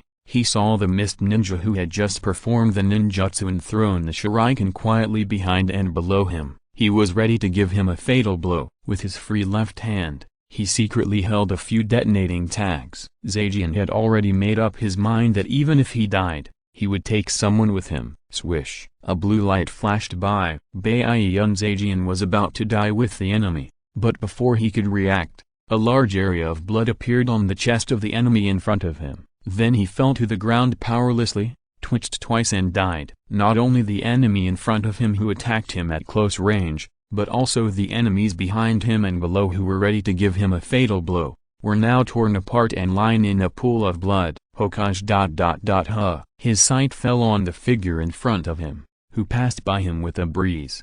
He watched the other party easily kill the enemies in front of him one by one, and then continued to rush forward. Feeling the indomitable aura of the other party, somehow, he seemed to feel that his blood, which had gradually turned cold due to his approach to death, was slowly boiling. Fighting behind such a strong man seems to be not bad. Feeling the chakra surging in his body and his right hand that had stabilized again, Zaijian swung the ninja sword in his hand and killed a mist ninja who was flanking his Konoha companions, and roared at his companions who were still a little dazed. Kill all these mist ninjas. Then he followed the back of Toshiro and slowly moved towards the central battlefield where the most mist ninjas gathered. Originally, with his relatively cold temperament, he would not have such unnecessary actions. But watching the back of the Hokage going away, his emotions began to surge. He couldn't control himself at all. With such a leader who led by example, how could ordinary Konoha ninjas like them slack off? He couldn't intervene in the battle around the Hokage, but he had no problem dealing with these mist ninjas by himself. Not only Baiyun Zaijian, many Konoha ninjas burst out with strength far beyond the past, and began to spontaneously follow the flowing divine robe and launched a reverse charge towards the Kirigakure, which had the advantage in numbers. They couldn't help but let out passionate roars. If you are listening to this novel on a channel other than Fanfic World, it means they downloaded and uploaded it without effort. We cordially invite you to visit our channel, Mundo Fanfic Novelist. There you'll find the original version of this story and you can explore many other novels of various genres. We are waiting for you to immerse yourself in a world of incredible novels. Chapter 459 Sealed Space. Obito. On the edge of the battlefield,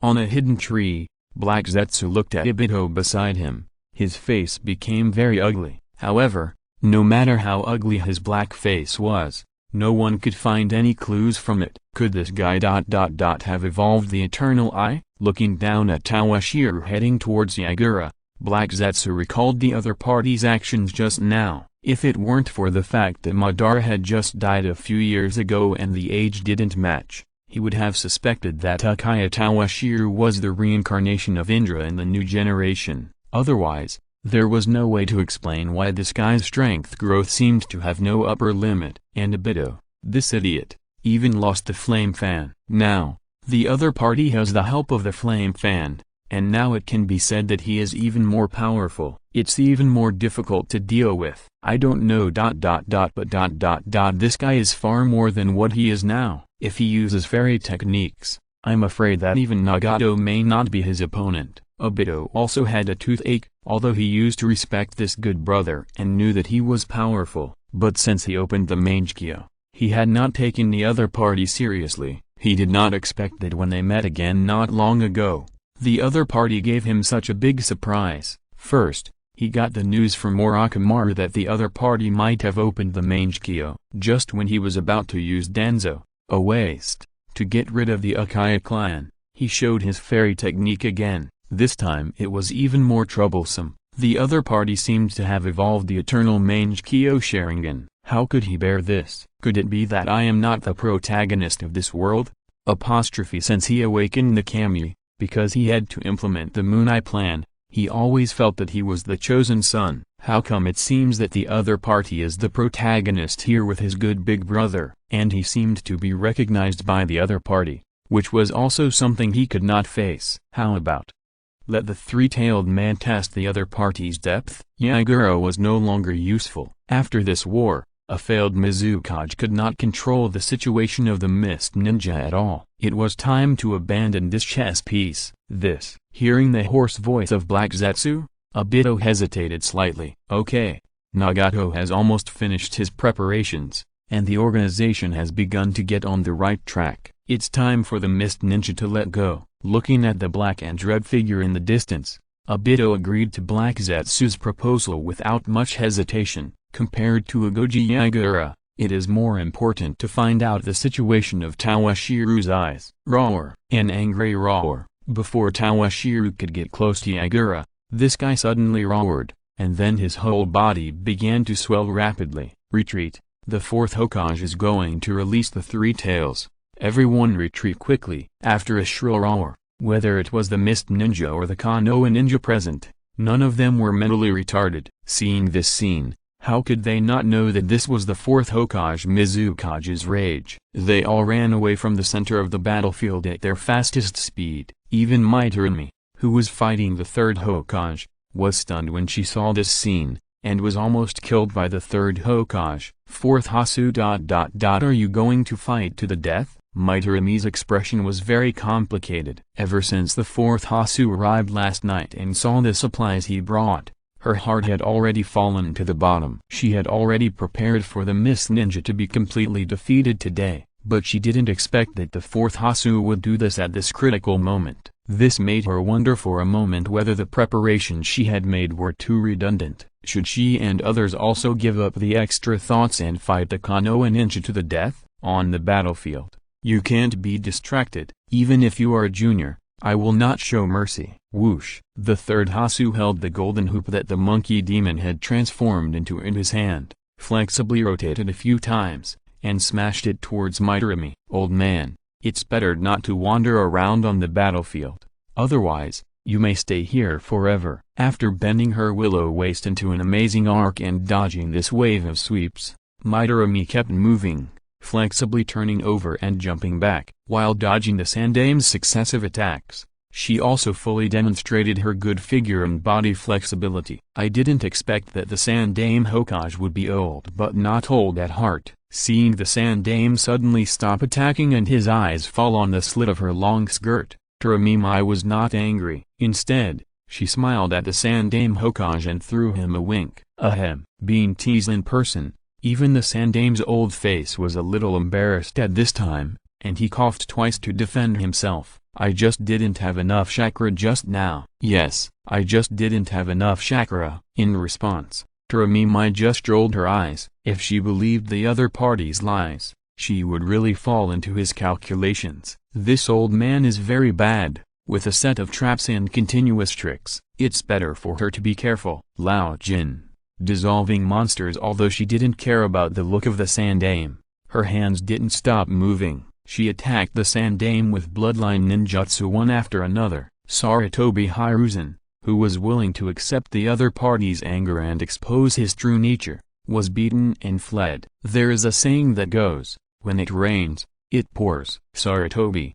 Time's up. An eye appeared on the golden cudgel again, looked at Sarutobi, and then muttered weakly, "This woman is too fierce. My chakra has been exhausted. The next battle will be left to you alone." Nani? Sarutobi, you. Before the Sandame could speak to stop him, the golden cudgel in his hand turned into a cloud of white smoke and dissipated in the air. With a bitter face, the Sandame didn't have time to complain that Sarutobi failed at the critical moment, and several phantom clones appeared on the side of his body. And he himself, taking advantage of the white eyes when the summoning technique was released, blended in, intending to use this to confuse the audience and avoid the sharp edge. The warm-up is almost done. It's time to start the main course. After making a few sword flowers and shaking off the blood on the Kusanagi sword, Dongshiro squinted his eyes and looked at the three-tailed beast in front of him. He was just worrying about how to collect the chakra of the three-tailed beast silently, and now it was delivered to his door, so he reluctantly accepted this great gift. "Your name is?" Baiunzajian, looking at the Konoha Jonin with a scar on his mouth behind him, Dongshiro asked uncertainly. It has been too long, and his memory has become a little fuzzy. In addition, this guy is now covered with wounds and blood, so it's not surprising that he can't recognize him. "Yes, Hokage." "Well done. If you are still alive after the war, you can take on more responsibilities." Dongshiro gave Baiunzajian a pie in the sky and ordered, "You are not allowed to interfere in the next battle. Take them and retreat to the back. Also, tell Mimura Yejuan that we are going to chase the Mist Ninja next." Since these people were able to follow his footsteps and kill all the way from the periphery of the battlefield to the vicinity of the Three Tails, they are all good seedlings. We cannot let them die in vain at the hands of the Three Tails. Go. After giving instructions, Danshiro arrived above Chibimaru's head in a few instants, roaring at the opposite side and looking at the three tails. Master Danshiro, this time the opponent is still so violent. Turning his eyes and looking at Danshiro above his head, Chibimaru really didn't know how to complain. Every time he came out, he either faced the 9 tails or the 8 tails. He thought it would be easier this time, but he didn't expect that things would turn out like this again. Stop talking nonsense, aren't you more excited than anyone else? Danshiro couldn't help complaining after glancing at the opponent's tail that was constantly whipping the ground. This guy is also a warmonger. Although he said no, his body was very honest. No one would refuse the honor of defeating the tailed beast. The life of their summoned beasts is actually very boring. It would be fine if they were like Meibaku Mountain or Richi Cave, where there were a lot of wise fellows to communicate with. Like their Suzaki lizard, with only 2 or 3 big and small cats, it would be bored to death. Stop talking nonsense. The opponent's attack is coming. There was no time to chat with this lonely and cold summoned beast, because the tail of the 3-tailed beast had already been pulled towards them. At the same time, a turbulent water flow appeared beside the 3-tailed beast, began to rise slowly, and then submerged the entire body of the 3-tailed beast. This guy, he has some tricks. Looking at this huge water ball, Tawashiro unconsciously thought of Kisame in the original work. He didn't know if the other party would become a member of the Akatsuki organization with his butterfly ninjutsu, heavy rock jutsu. Since the other party has performed this range ninjutsu, the first thing he wants to break is naturally the other party's control of the water flow. The weighted rock technique can effectively limit the opponent's control of the water flow. In this way, although the weight of the water will be much greater, a pool of stagnant water will pose a much smaller threat to them. Roar! The water area created by himself suddenly became heavy. Isafoshi was obviously not used to it, or rather, Abido, who was controlling Isafoshi from behind, was not used to this change. He twitched his tail uneasily, and saw that the water flow did not begin to gather as he wished. His 2 front legs slid, bringing up a large splash of water, and rushed towards Tawashiro and Chibimaru. Chibimaru, the next step is up to you. The focus of fighting the 3-tail is obviously not on the 3-tail, but on the sealed space in the opponent's body, or the spiritual space. Magic sharing in his eyes opened wide, and the 3 magatama in his eyes turned directly into a kaleidoscope. Is this Isafoshi's sealed space? Looking at the prison in front of him, the huge 3-tail in the prison, and the short figure on the head of the 3-tail, Tawashiro smacked his lips. The mist ninja really shot himself in the foot. P.S. I'm a bit stuck. Chapter 460 Weakness. It seems that the mist ninja really shot himself in the foot. Looking at Yagura and the 3 tails trapped in the sealed space, Tawashiro clicked his tongue. He looked around the surrounding environment. In an environment similar to a lake, a huge stone island stood in the center, and 2 thick chains extended from it. One end of the chain was connected to the stone island, and the other end was immersed in the backs of the 3 tails and Yagura respectively. I didn't expect that the dignified 4th-generation Mizukage would be trapped by the seal used by his own village to seal the tailed beasts. Abido, this guy, is still very thoughtful. He used the seal of the mist ninja itself to trap Yagura's spirit or soul here. As for the body outside, he can naturally control it as he wants. You are, Akaya Tawashiro. Seeing someone coming, Yagura, who was originally sitting on the head of the 3 tails with his eyes closed, opened his eyes and looked at the person who came. However, after seeing Tawashiro's appearance and the scarlet pupils in his eyes, his face suddenly changed, and he said almost in a groaning voice, "Another, Akaya." He had a terrible headache when he saw Akaya now. Although this guy was not the mysterious man who trapped him here, but the other party used the Sharingan to control him. Seeing another Akaya, his first reaction was to lower his head and avoid the other party's gaze. At the same time, he was still thinking in his heart whether this guy was an accomplice of the mysterious man. At the same time, he secretly accumulated strength and was ready to attack at any time. Yakura, I think we should not waste our energy. As a brother trapped here with Yakura, Isabu suddenly lay down. But no matter what, this unlucky guy on his head had been talking to him for so long, so he still spoke up to persuade him. Let alone anything else, the seal behind us, we can't break free with just the two of us. Even if this Uchiha Toshiro is not an accomplice of the enemy, we can't do anything about it.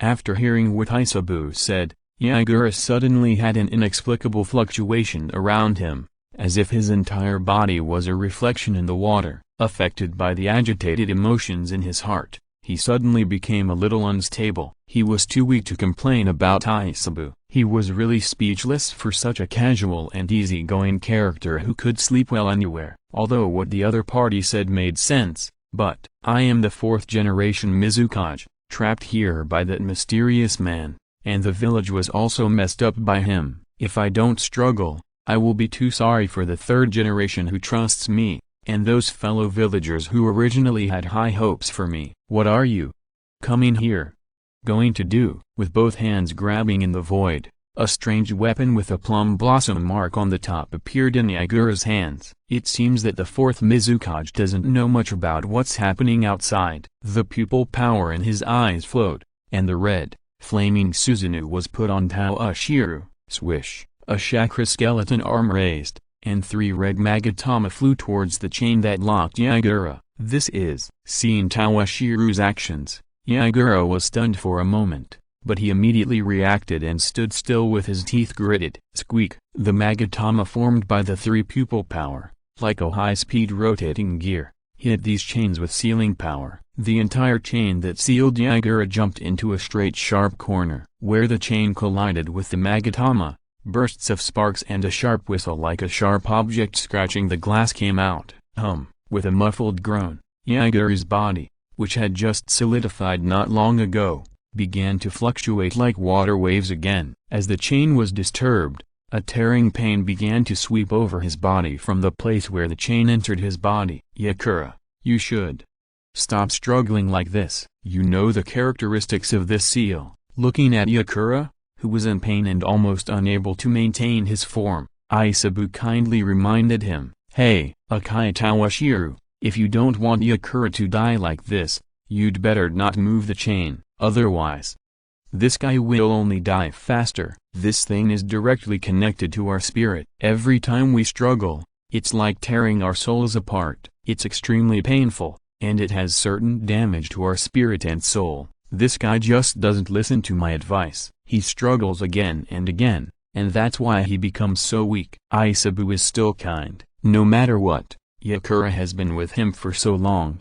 and he has some feelings for him. Otherwise, he wouldn't bother to care about this guy. Is that so? Looking at Yagura, who is still persisting, Toshiro roughly knew the effect of the seal, and secretly admired Yagura's determination. This guy is a cage-level warrior, but now he is so weak, he might be trying to free himself in this way. If it weren't for Obito, he could control Yagura from time to time to rest and restore his spirit and soul. This guy would have died long ago. Well, he's finally here. Just when Toshiro was hesitating whether to continue to help Yagura escape, where the magatama and the chain collided, an invisible ripple spread out, and then a vortex-shaped space door opened. Then the magatama thrown by Toshiro disappeared on the spot. I won't let you free him so easily. As soon as he appeared, Obito's eyes were not on Yagura at all, but he looked at Toshiro not far away with caution. It's you, bastard. Yagura,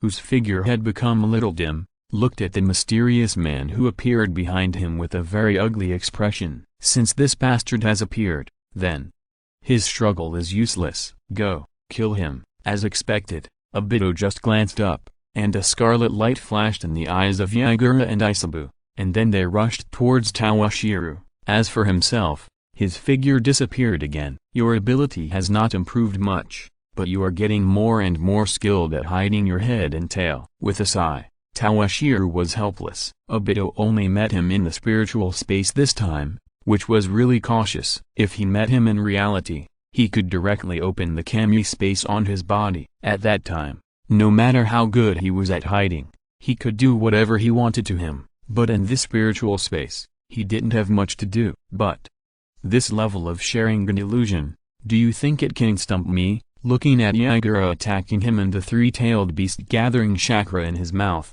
Toshiro didn't think so. Obito, this guy, just relied on the Meixiang to bully the Three Tails and Yagura in front of him. If these illusions were lurking in the opponent's mind, he would have to spend some time to explore them. Once exposed, he would not be able to stop himself. He didn't even need to make any extra movements.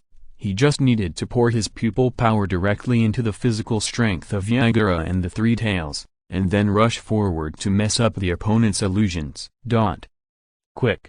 Disperse and retreat. Outsiders saw the Three Tails open his big mouth and then continue to gather chakra, and Mimura Yejuan's face turned pale. Don't all stay here stupidly, waiting for the tailed beast ball to bombard. The opponent's tailed beast ball was aimed at their headquarters. If Chiubimaru and the Hokage didn't block it, none of them would be able to escape. Master Yejuan, something is happening. Just when Mimura Yejuan was getting anxious, a young man in the headquarters reminded him loudly. Look, the Three Tails has stopped. Looking in the direction pointed by the opponent's arm, the large wave of water that originally wrapped the Three Tails had collapsed into a huge puddle, flooding the center of the battlefield. At this time, the Three Tails was holding a giant tailed beast ball that was nearly 10 meters long in its mouth, standing there motionless. On the opposite side, above Chiubimaru's head, the Hokage was in a similar situation, also staring at the Three Tails opposite. Crack! A crisp sound similar to the shattering of rocks came. Crash! On the head of the Three Tails, the tailed beast ball that originally made the hair of the ninjas behind him stand up suddenly lost control and shattered to the ground. It's really dangerous. Wiping the cold sweat from his forehead, Meixiang Yejuan's heart was slightly relieved. The tailed beast is really violent. Even though he had absolute confidence in his own fifth-generation Hokage, he was a little nervous when he met such a difficult opponent. Hurry, go and help the Mizukage-sama. Don't let the tailed beast fall into Konoha's hands. Seeing the three-tailed beast standing there stupidly, someone in the mist ninja shouted loudly, and then took the lead to rush to the center of the battlefield. It was completely like a desperate look. On the Konoha side, there were also many people who rushed towards the direction of their own Hokage. Among them, Byakuya was one of them. Hula. Before these people approached the three-tailed beast and Chiubimaru's huge tail suddenly swung. The accumulated water that had just soaked its ankles, as its tail swept out, formed a wave of nearly 20 meters in height, hitting the gathered ninjas. This was not over yet. Its front paws suddenly stretched forward and slammed heavily on the ground. Earth-style, Yellow Spring Swamp was too complicated in ninjutsu, it could not control it at all, but Dong Shilang engraved a lot of runes on its claws, and some ninjutsu that it could not use before, can now be skillfully performed. Everyone, stay away from the center of the battlefield. After performing the Yellow Spring Swamp, Chiubimaru's bulging eyes closely watched every move around him. Dong Shilang had previously instructed that no matter who it was, no one should be allowed to get close to him. Chapter 461, Eternal Burial in a Tree. But it's a pity. Even if he turned the surrounding water into a Yellow Spring Swamp with the help of Dong Shilang, among these ninjas, there are still some guys with good skills, and there are three tails around it. All of you, give me. Just when Chiubimaru was about to go crazy again, a space ripple spread above his head, and then a black-robed man with a striped mask landed on his head, and as soon as he appeared, he quickly formed a seal with his hands. Wood release, piercing technique. A wooden spear appeared from his right arm and stabbed towards Dong Shilang's chest. You dare! Seeing this scene, Chiubimaru can be said to be shocked and angry. He immediately stretched out his huge claws and grabbed the mysterious man who suddenly appeared. Damn, it's too late. With a roar, Chiubimaru's eyes also revealed doubts and a little panic. How did the other party appear? In addition, its attack is simply a last-ditch effort and will not have much effect. Snap! A crisp sound. Looking at the circle of red bones that appeared on Toshiro's body, Obito's eyes flashed with a look of as expected. He was not naive enough to think that his good big brother would throw his spirit into Yagura's sealed space without any precautions. It is normal to have some defensive means. Wood release, tree binding eternal burial. After testing it with the piercing technique, Obito's hands did not stop moving, and then he began to launch ninjutsu, and he used the wood release ninjutsu. In the entire ninja world, If there is anyone who knows the most about wood release, besides Hashirama Senju, Madara must be the one who ranks among the top. As the shadow of Madara, Obito has undoubtedly accepted Madara's legacy, and facing Susanoo, he feels that wood release is the most suitable to break the defense of this ninjutsu. As for the claws grabbing from behind, he simply ignored them. What is this? Chibimaru's claws scratched nothing. Before he could wonder how the opponent had dodged his attack, his head suddenly became extremely itchy. Then he saw that a large number of trees suddenly grew on his head and entangled with Toshiro. Moreover, these trees were lush and leafy, making him look like he was wearing a green hat. My chakra. That was not all. He could clearly feel that the chakra in his body was being absorbed by these rapidly growing green trees and turned into nutrients for his growth. He knew that the opponent just didn't take him seriously and the main target was Toshiro. Otherwise, his fate would be very bad. He suddenly became nervous. This is wood release. Not only Chibimaru, but also the Sandame, who was always paying attention to Toshiro's every move, and Midorumi, who was opposite him, became very nervous at this time. On the one hand, it was because of the appearance of wood release, and on the other hand, it was because of the strange behavior of the three-tailed beast. Konoha actually has the inheritance of wood release. Midorumi was out of reach of what was going on over there, but she could still tease her opponent. Her expression became very strange, and she looked up and down at the Sandame Hokage opposite her, with a meaningful smile on her lips. It seems many people in Konoha don't agree with Uchiha becoming Hokage. In her opinion, a holder of wood release Kekkai Genkai suddenly attacked the Hokage from behind while the 5th Hokage and the 4th Mizukage were fighting. This matter was too interesting. The origin of wood release and Sharingan, plus the identities of both parties. How big is the melon in it? Thinking about it, she became excited. 3rd Hokage, do you want to go over and help? Midorumi moved lightly and made way. In order to show her sincerity, she even calmed down the boiling chakra in her body. Senior, whether you are helping the 5th Hokage or the assassin who suddenly appeared, I will not interfere. You please do as you please. Covering her mouth and laughing softly, Torumi's eyes swung back and forth between the 3rd Hokage, Toshiro in the distance, and the assassin. In her pair of beautiful green eyes, a look of inquiry mixed with a hint of gloating flashed by. When she led the team to round up Uchiha Shizui before, she knew that the Konoha high-level officials were not calm. A few days ago, the news came that Uchiha was elected Hokage. Today, she saw the famous descendant of the wood release attacking the Hokage with the Sharingan. This series of big melons made her desire to explore extremely swell. It seemed that Torumi's bright eyes were too dazzling. The 3rd Hokage lowered his eyelids slightly, thought for a while, and a complex look flashed in his eyes, and then he jumped a few times and went to the direction of Toshiro. As for whether to go to help Toshiro deal with Obito, or to help Obito deal with Toshiro, only the 3rd Hokage himself knew. Midorumi had no intention of stopping him. Instead, her eyes showed an expectant look. After fantasizing for a while, Midorumi swept her eyes across the battlefield. Then she jumped up and disappeared. She had important things to do, and had no time to fantasize about the struggles among the Konoha high-level officials. It was no exception. On the other side, Ichi, who was carrying Uchiha Izumi on his back, wiped the blood dripping from the corners of his eyes, looked at Maingetsu, who was half kneeling on the ground opposite him, and also jumped up and disappeared. Maingetsu, are you okay? Maingetsu Tsunko, who had transformed into a human form and had just blocked Maingetsu, saw the thin figure disappear. Her originally tense nerves relaxed, and she almost stumbled and fell to the ground. She was extremely grateful that her bloodline limit could make her immune to physical attacks. Otherwise she would not be able to hold on for a few rounds after Maingetsu was hit. I'm not going to die yet. At this moment, Manu of Hazuki had a pale face without a trace of blood, and the whole person looked like he had been fighting with someone for days and nights without closing his eyes. That's good.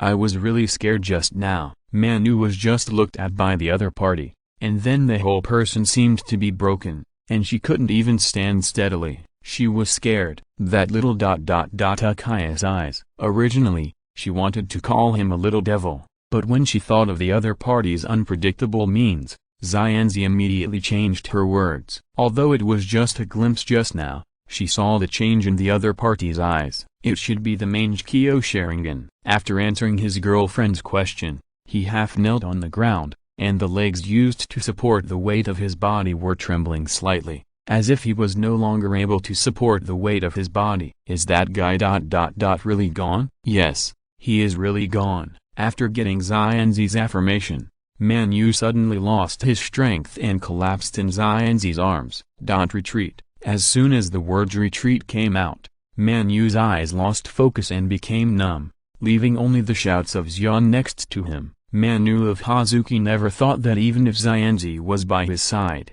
monitoring his condition at any time and removing the illusion for him, he would still fall into the opponent's trick. When he thought about being stabbed for 3 days and 3 nights in the illusion space just now, his body began to tremble unconsciously. If this was not a battlefield, it would not be suitable for the fascination. He really wanted to close his eyes and leave it to fate. He was really too tired. Not only was he tired physically, but his spirit was even more serious. If he didn't find a good medical ninja to help him, he estimated that he would have to lie in bed for several months. Spiral cadence. Seeing so many trees twisting and winding, the clone who was originally in the shadow of Toshiro, waiting to teach Obito a lesson again, he couldn't hide anymore. He appeared directly, and then clapped his hands, and a spherical chakra barrier wrapped Toshiro in it. Facing a ninjutsu liquid release that can absorb chakra, even if it is Susanoo, if it stands still, the result is probably not very good. Frost Sky. After performing the Rasen, the clone did not stop, and directly took the Kusanagi sword from the original body, gathered chakra in his hand, and then swung it.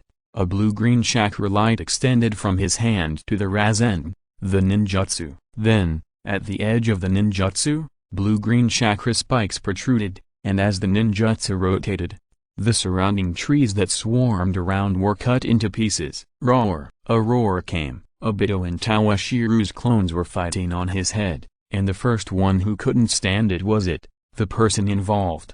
The lizard, especially the opponent's would release, which constantly eroded its flesh and blood, as well as chakra. Toshiro was no less powerful, and the Rasen rotated at a high speed. After adding Toshiro's bloodline limit, it felt that a layer of its scalp would be cut off every time it rotated. If it weren't for its tough skin and the fact that Toshiro's clone was relatively restrained, it would have thought it was dead. No. It was almost dead. If it didn't control Obito's would release, it felt that in a few breaths, the roots of the trees would pierce its skull. Ouch! The claws that had just grabbed nothing reached out again, grabbed its scalp, and then pulled it hard. As a lot of blood splattered, Chibimaru wailed in pain. Then he began to shake his head frantically, trying to drive the pain away from himself. What a pity. He stabilized his body a little. His would release was still not good enough. If he could reach a higher level, a mere summoned beast would be drained of its would release in just a few breaths. But he didn't get too entangled. His pupil power surged, and a red detonating talisman with talismans drawn by the station master flew out of his eyes. He prepared a large number of detonating talismans this time. Once they were all taken out, if they exploded simultaneously, even Hollow Summoner would not be able to resist. Please, I will post 6,000 words first, and I have 1 chapter to write. As for the word count, I will go with the flow. Chapter 462, Removing the Illusion. In Yagura's spiritual space, as the pupil power of Toshiro's eyes burst out, Yagura and the Three Tails had regained consciousness. That mysterious man is gone? After searching the entire spiritual space, Yagura showed a look of surprise. Not only him, but even Isaburo was also a little surprised at Obito's disappearance. Well, it's good that this guy is gone. Frowning slightly, Toshiro felt that something was wrong. Everything was too smooth. When he successfully removed the illusion of Yagura and the Three Tails, in addition to being surprised at the strength of Obito's pupil power, there were no other accidents. The opponent's pupil power has almost reached the level of the Eternal Eye. Could it be that this guy is planning to attack his own body? There is no one in the sealed space, so there must be some small movements outside. When Toshiro thought of this, he no longer had a mind to stay here. Can you help me unlock the seal? Seeing that Toshiro was going to leave the sealed space directly, Yagura suddenly became anxious and quickly asked Toshiro to help him unlock the seal first. Please. As he said this, he bowed 90 degrees to him, with a very sincere attitude. Things finally took a turn for the better. How could he miss this opportunity? If Uchiha Toshiro left, no matter what conflict there was between him and the mysterious man, it would be meaningless to him. As far as he knew, the mysterious man had mastered the space ninjutsu, and even if there was a fight between them, there was a high probability that the mysterious man would be safe and sound. Wouldn't he be restored to the original state of being controlled by him at that time, and die? Help me to unlock the seal too. Even Isabu started to join in the fun at this time. Although it had been lying flat, this seal became extremely vicious after the mysterious man had tampered with it. As long as it moved a little bigger, it would affect the chains behind it. It would feel a pain like a soul being torn apart.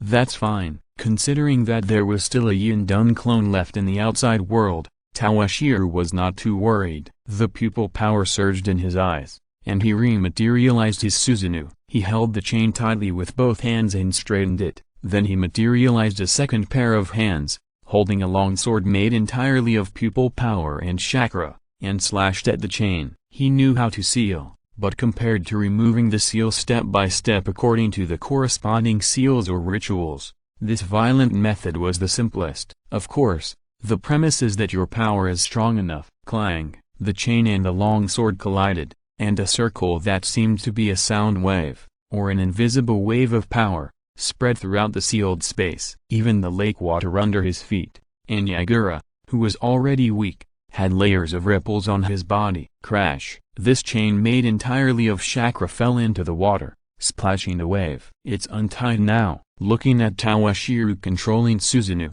he directly cut the chain that controlled himself and Isabushi, leaving them both helpless, into two pieces. Yagura could hardly believe his eyes. The descendant of Indra. Really? The huge Isabu looked at the Susanoo on Toshiro's body, as if he remembered something from the past, and was also amazed for a moment.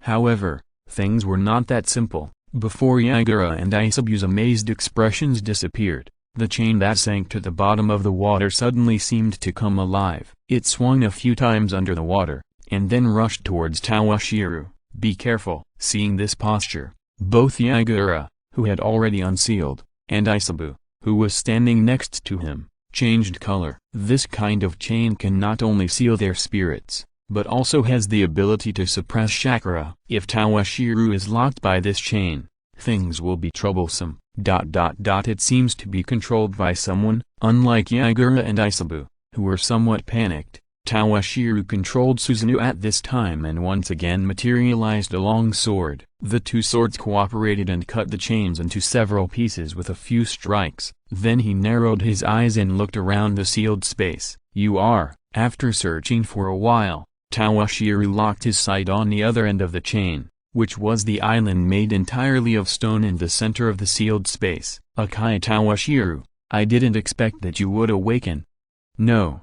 Evolve into the eternal Meixiang. A hoarse and unpleasant voice came, and then a black figure emerged from the cracks in the stone, looking at the Susanoo that Toshiro materialized, and spoke word by word. The already unpleasant voice, coupled with the extremely bad mood at the moment, became even more unbearable to the ear. Want to escape? Black Zetsu, who was worried about Obito and came to check the situation in person, saw Toshiro controlling Susanoo so freely, and helping Yagura to remove the seal without caring about his pupil power. How could he not know that Toshiro had evolved into the Eternal Eye? Although the result was not what he wanted to see, but the goal had been achieved, and the other party had discovered his existence. So how could he dare to stay here for long? Without any hesitation, seeing the filial son of Black Zetsu, Toshiro didn't care about anything else. He used Yasaka Magatama to attack Black Zetsu's slowly disappearing figure. He's really fast. After sighing at this guy's ability to run away,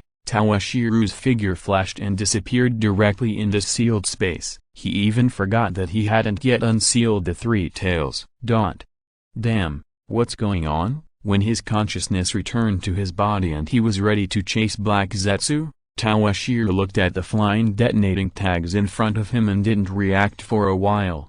However, when he saw Obito from the corner of his eye, he knew why. Summoning technique, release. Seeing that Yubimaru's head was full of pits and there was a lot of blood, Tawashiro sent this guy away immediately. He was not the kind of Orochimaru who didn't take his summoned beast seriously. Besides, Yubimaru had helped him a lot. If he just let it be killed by these detonating tags, he would still feel a little guilty. Bang! A huge white smoke began to spread around Tawashiro's body. Boom, boom, boom. He sent Yubimaru away, and Obito took this opportunity to directly detonate the detonating tags he had released. For a moment, the area was not very large, and a series of detonating tags exploded. I was watching Dian and fell asleep. When I woke up, it was almost 1 o'clock. I rushed out at almost 3 o'clock. Please forgive me. Chapter 463. We must save the fourth generation. Inside the Kami space. This time, he should be really dead. Having just traveled from the real time, Obito breathed a sigh of relief. He used more than 100,000 detonating tags at one time. Even if Tawashiro really had the Eternal Eye, he should not be able to withstand an explosion of this magnitude in a hurry. At this critical moment of life and death, you actually wasted time to send the summoned beast away. It's really. He didn't know what to say to his good brother. Did he know that he would die, so he gave the hope of life to the summoned beast before he died? You seem a little proud. Just when Obito felt that the biggest obstacle to his plan had finally been eliminated and he could breathe a sigh of relief, a voice that he was very familiar with sounded from behind him. Bang! Along with this voice, there was also a huge fist that hit him on the back from behind. Puff! Before he could be surprised, how did the other party appear in his Kami space? That powerful punch made him fly off the ground in the air. At the same time, a mouthful of blood spurted out of his mouth. You kid, you've made a lot of progress in these years. Looking at Obito, who fell to the ground in a dog-eaten posture about 10 meters away, Tawashiro began to scold him. You dared to use detonating talismans against your elder brother, and used such a large amount. Although it was not as exaggerated as the 600 billion that the little rich woman had, but the explosion of 100,000 detonating talismans at the same time, even he couldn't withstand such a power for a while. Ahem. Getting up with difficulty, Obito coughed twice again, spitting out the blood in his chest, and then looked at Tawashiro opposite. He asked with disbelief in his eyes, "Why are you here?" This is obviously his own Kami space, and the other party actually appeared in it. How could this be possible? The last time, the other party's clone came in with the help of me to open the Kami space, and this was only possible because the other party's Yindun clone was more magical. But this time, I was very careful and didn't bring anything with me, so how could the other party appear? Why did it appear? Of course, he used the eye technique to get in. He had nothing to hide about this. After all,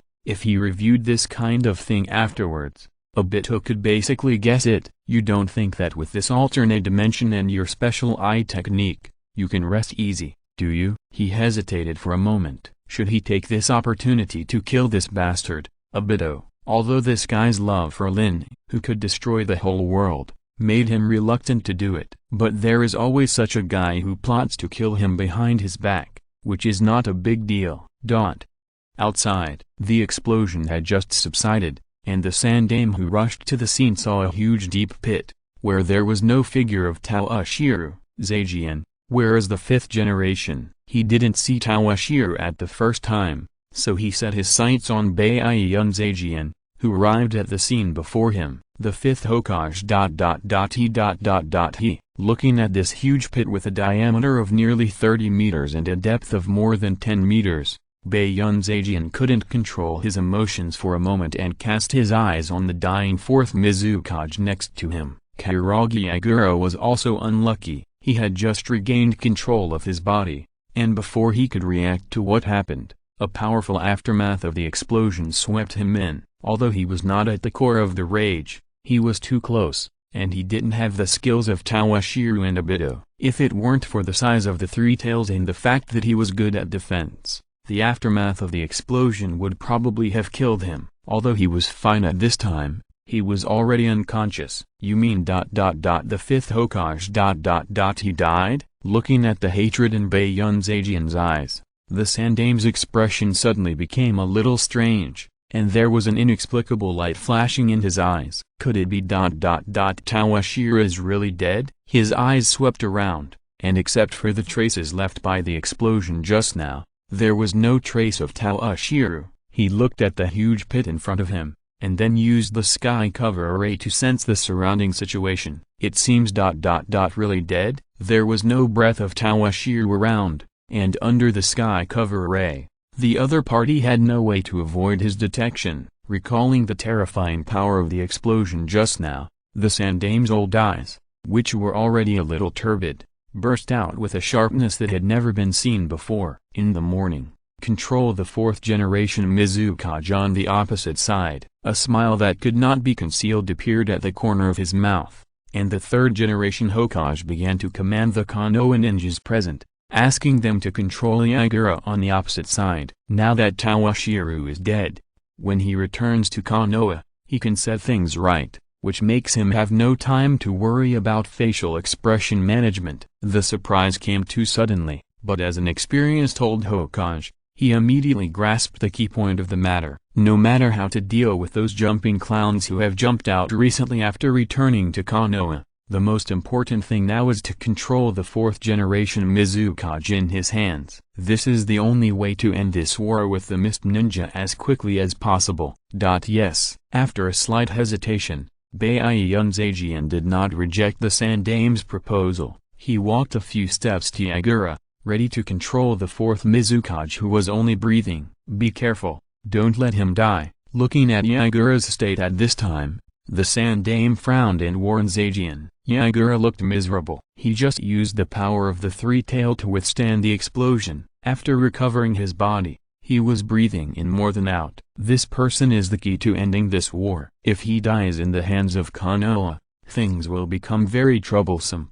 Quick, save the fourth generation. Just when Meixiang was about to take Yagura away, a roar came. Then 7 or 8 mist ninjas rushed over here desperately. Obito, this guy, cleverly took advantage of the contradictions within the mist ninjas when controlling them. Although a large number of bloodline families hated him, there were also many civilian ninjas who stood up for him and became his diehards. At this time, when they saw the people from Konoha planning to take Yagura away, their faces turned pale. If something happened to the fourth Hokage, these fourth Hokage's diehards would not have a good ending when they returned to the village. At this time, they all rushed over here as if they were fighting for their lives. Kill all these Konoha ninjas and rescue the fourth Hokage. Originally on the battlefield, after meeting, these mist ninjas did not hesitate at all and rushed towards Sarutobi Hiruzen and Meixiang. Damn it, are these mist ninjas crazy? Zaijian was fine. Beside Yagura, the mist ninjas on the opposite side were still relatively restrained,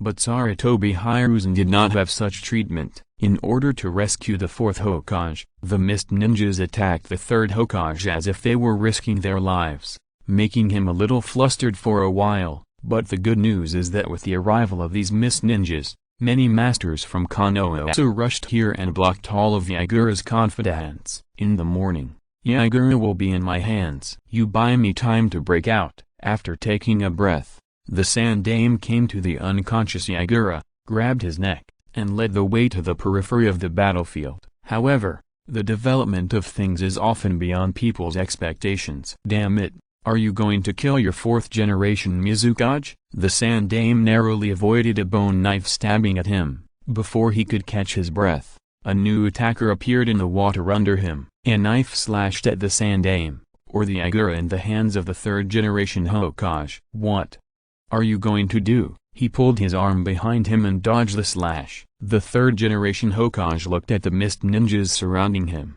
and his old face became extremely gloomy. Hazumi, Kaguya, Tsurumi, these mist ninjas surrounding him are all descendants of the famous bloodline family, and are the pillars of the Mist Ninjas. But these bastards don't seem to care about the 4th generation Mizukage in their hands at all. Of the 10 attacks directed at him, 7 or 8 were directed at Yagura in his hand. Let's save the 4th Hokage, even if he's just a corpse. He belongs to us Kirigakure. If we delay any longer, those guys will come. After hearing what Sarutobi Hiruzen said, the Kirigakure ninjas did not stop, but looked at each other for a few times, reached a consensus, and then rushed over with their weapons. Save the 4th Hokage, we must not let him fall into the hands of Konoha. This was more concerned about face. Before taking action, he also found an excuse to save the 4th Hokage. Kill. The Mizukage has been killed by Konoha's people. Let's avenge the Mizukage. This was the Kirigakure ninja who was afraid that things would not be chaotic enough. At this time, he had already taken the lead and directly pinned the death of Yagura on the head of the 3rd Hokage. These people shouted to rescue the Mizukage and avenge the Mizukage, but when they started to fight, they were not polite at all. Kunai, ninja swords, and ninjutsu all greeted Yagura in Sarutobi Hiruzen's hand. These guys, he couldn't help but twitch his lips. The Sandaime, such an old hand, must understand that the Mist ninjas on the opposite side wanted to take advantage of this opportunity to kill his Mizukage. Then, they would blame him and Konoha for this matter. Old man, he threw out a bunch of shuriken and formed a seal with one hand, causing the number of shuriken to increase dramatically, slightly blocking the offensive of these Mist ninjas. The Sandaime looked at the Mist ninjas in front of him and said with gritted teeth, "I will never let you succeed, no matter what." The 4th Mizukage could not die in his hands, otherwise the matter would be really unclear. At that time, there would be no peace between Konoha and the Mist ninjas. Chapter 464, Torn. He runs really fast. At the edge of the battlefield, Dong Shulang looked at the forest in front of him and curled his lips in displeasure. In the end, he still didn't kill Obito. On the one hand, he couldn't do it, and on the other hand, Black Zetsu appeared. He was in a hurry to chase Black Zetsu. Of course, he didn't let Obito go so carelessly. He left a flying thunder god mark in Obito's kami space. No matter where this kid goes in the future, as long as he appears within his perception range, he can know the location of this guy. As for Black Zetsu, this filial son really knows how to run. He only delayed a little bit, and this guy had already run away. Forget it. Let's go and see the situation on the battlefield. Helplessly, he had to give up this hard-won opportunity. It would be bad if something unexpected happened over there. After sighing for a while that Obito's kami was really useful,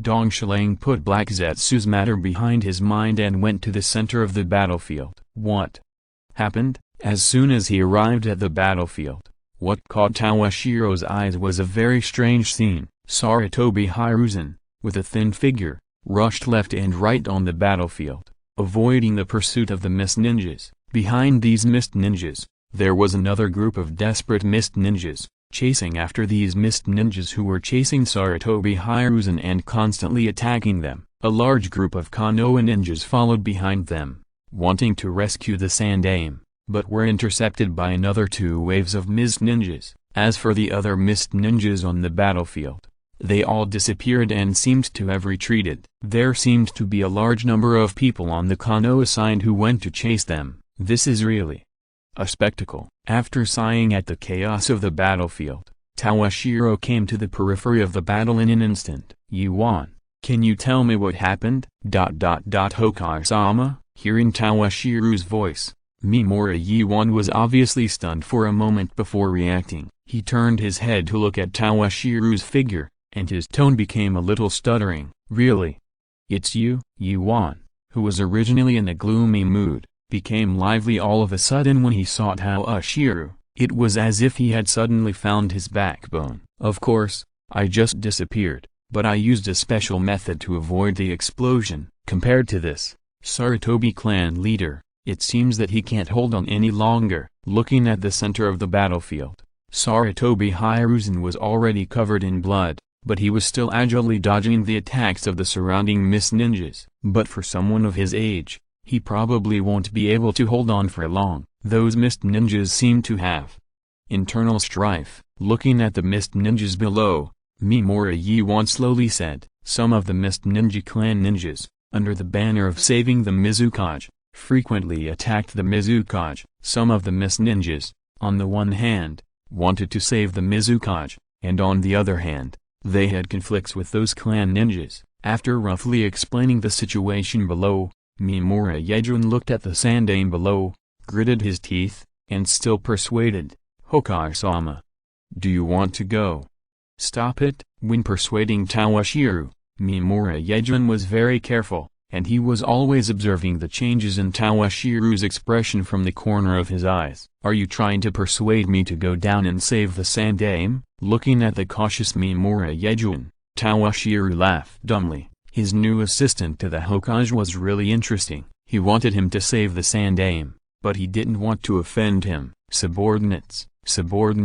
After hesitating for a while, Meixiang Yejun still persuaded. After all, the sandaime is the cornerstone of stabilizing some people. If something happens here, it may be bad for your reputation, and those people may jump out to make trouble again. If this continues, the village may very likely develop into the Mist Ninja. As he spoke, Meixiang Yejun also pointed at the Mist Ninjas who were in a mess below. He didn't really want to rescue the sandaime, but he felt a little touched when he saw the Mist Ninjas below. If something happened to the sandaime, those who followed the sandaime would point their spearheads at Dongshiro one by one. At that time, the village would not be at peace again. "The Mist Ninjas are finished." Without directly answering Meixiang Yejun's question, Dongshiro looked down at the figures who were chasing Sarutobi Hiruzen together. Even in front of foreign enemies, these people had no scruples and conflicts would occur from time to time. The civilian ninjas and family ninjas of the Mist Ninja have been completely torn apart. Even if time passes,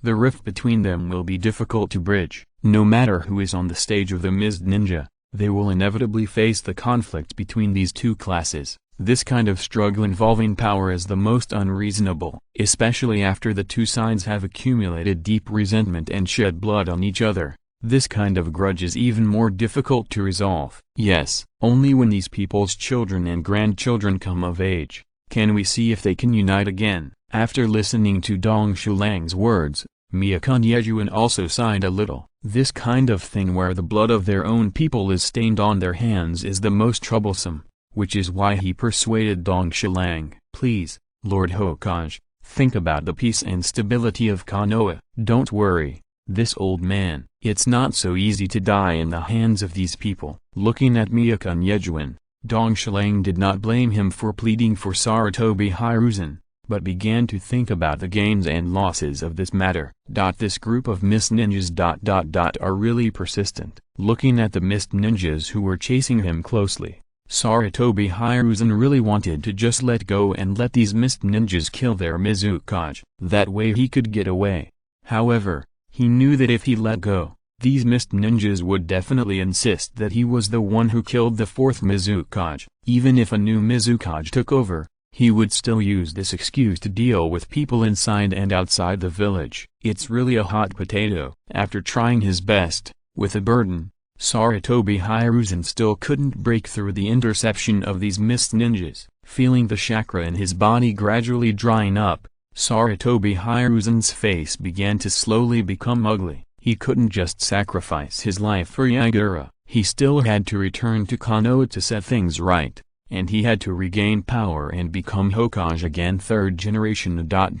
You seem a little weak. Just when the third generation was about to let go and didn't care about Yagura's life or death, a voice came from behind him. Akaya. Tawashiro. Upon hearing this voice, Sarutobi Hiruzen, who was already extremely tired, was obviously stunned. This guy.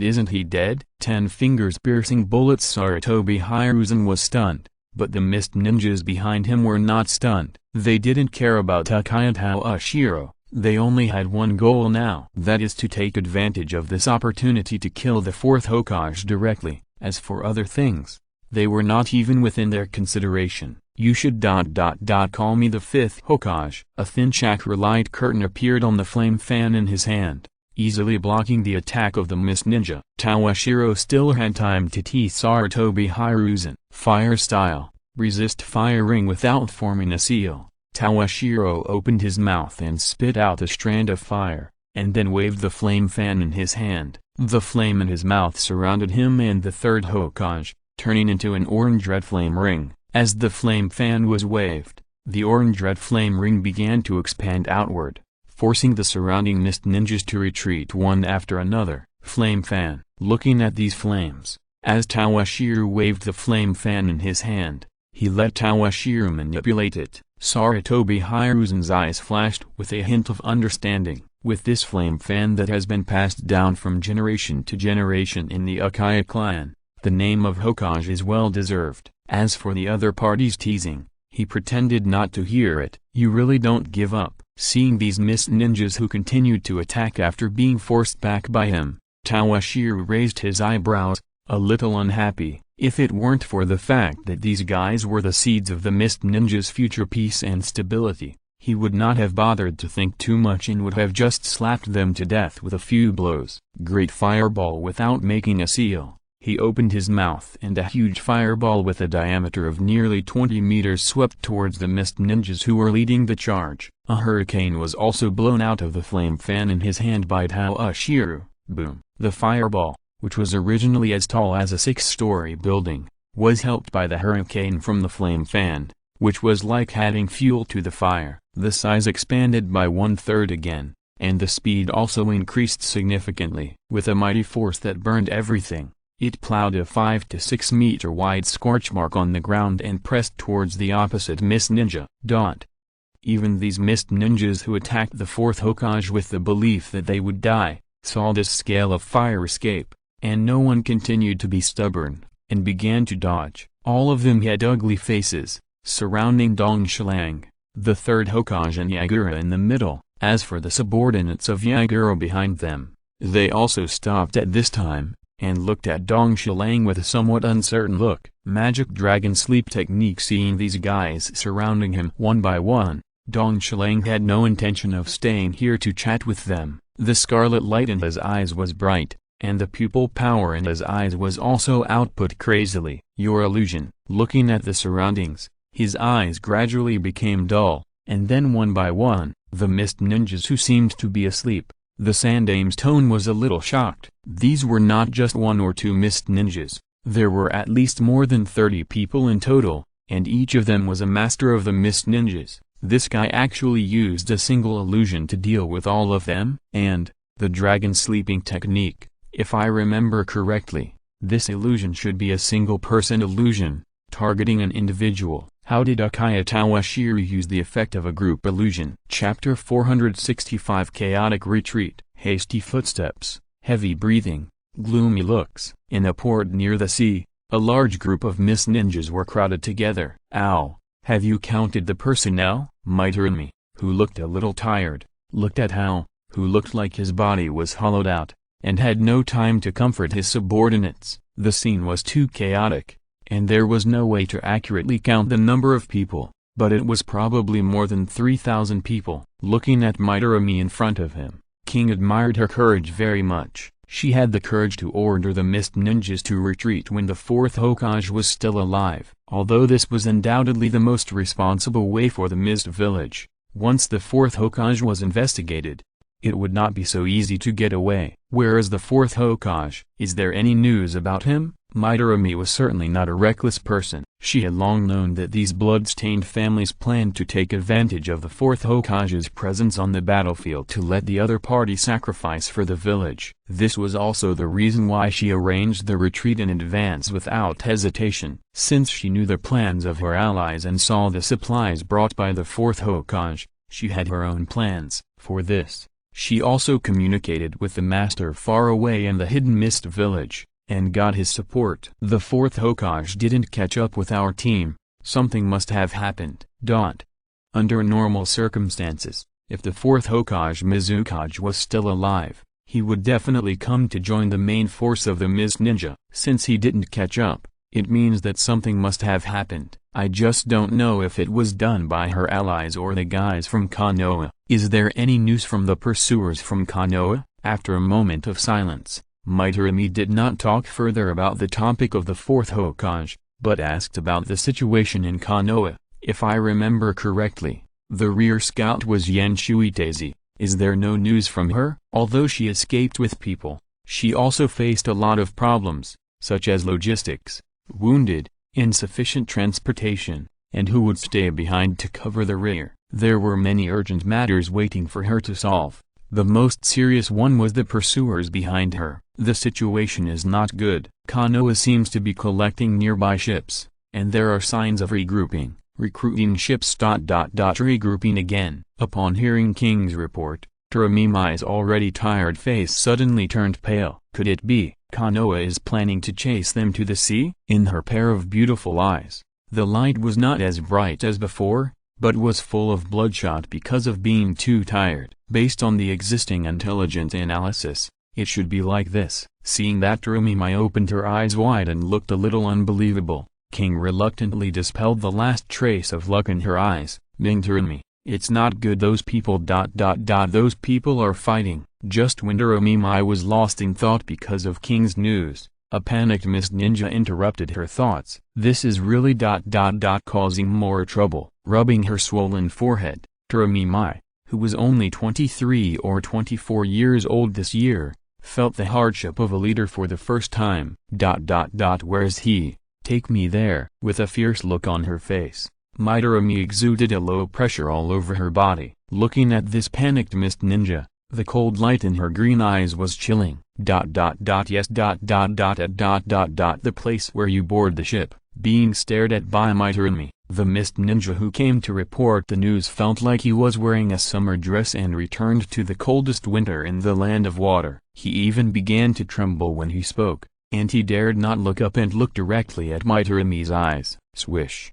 When he heard the movement and looked up again, the other party's figure was still there. When Taramimai arrived, two groups of Mist Ninjas were in a tense confrontation at the dock specially used for docking large ships, and in the middle of them, a group of Mist Ninjas with about 30 people were fighting fiercely. Water style, great waterfall technique. Seeing this scene, Taramimai's face fell. He didn't care who was right or wrong at all, and didn't ask the reason for the matter. As soon as he arrived at the scene, he directly performed a great waterfall technique. These fighting Mist Ninjas were scattered. Stop it! Whoever dares to continue, I will kill him directly. Seeing that some of these Mist Ninjas were still planning to resist, Taramimai showed no mercy, and punched and kicked them 3 times, leaving them with only the strength to lie on the ground and wail. All those who participated in the fight joined the rear guard and buy time for the main force to retreat. After knocking these people down,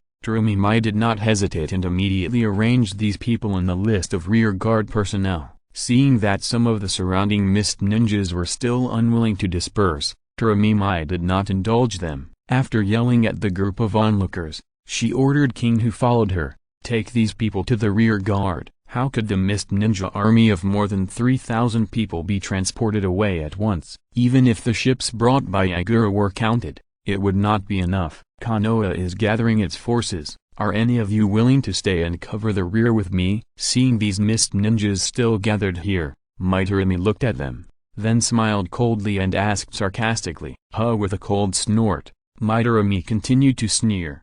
In that case, why are you still gathering here? Are you waiting for the Konoha ninjas to come and send you back to the land of water? Now, everyone board the ship in the order arranged before. Anyone who has any objections, stay and cover the rear with us. After sending away these Mist Ninjas who were still gathered together, Taramimai's face did not become better. King, study the sea chart carefully and see if we can set up a transit station. After frowning and thinking for a while, Taramimai looked at King next to him and asked, when this batch of ships are full of people, we will have no extra ships. It will be too dangerous to stay in the port and wait. Time is tight. Konoha cannot wait for these ships to return before attacking them. This is also the reason why those Mist Ninjas fought. Everyone wanted to get on the ship first to leave this dangerous port. Not considering logistics and fighting, this is feasible, but it's easy to be defeated by Konoha one by one, and it will be troublesome to return to the base later. There is no other way. If one can escape,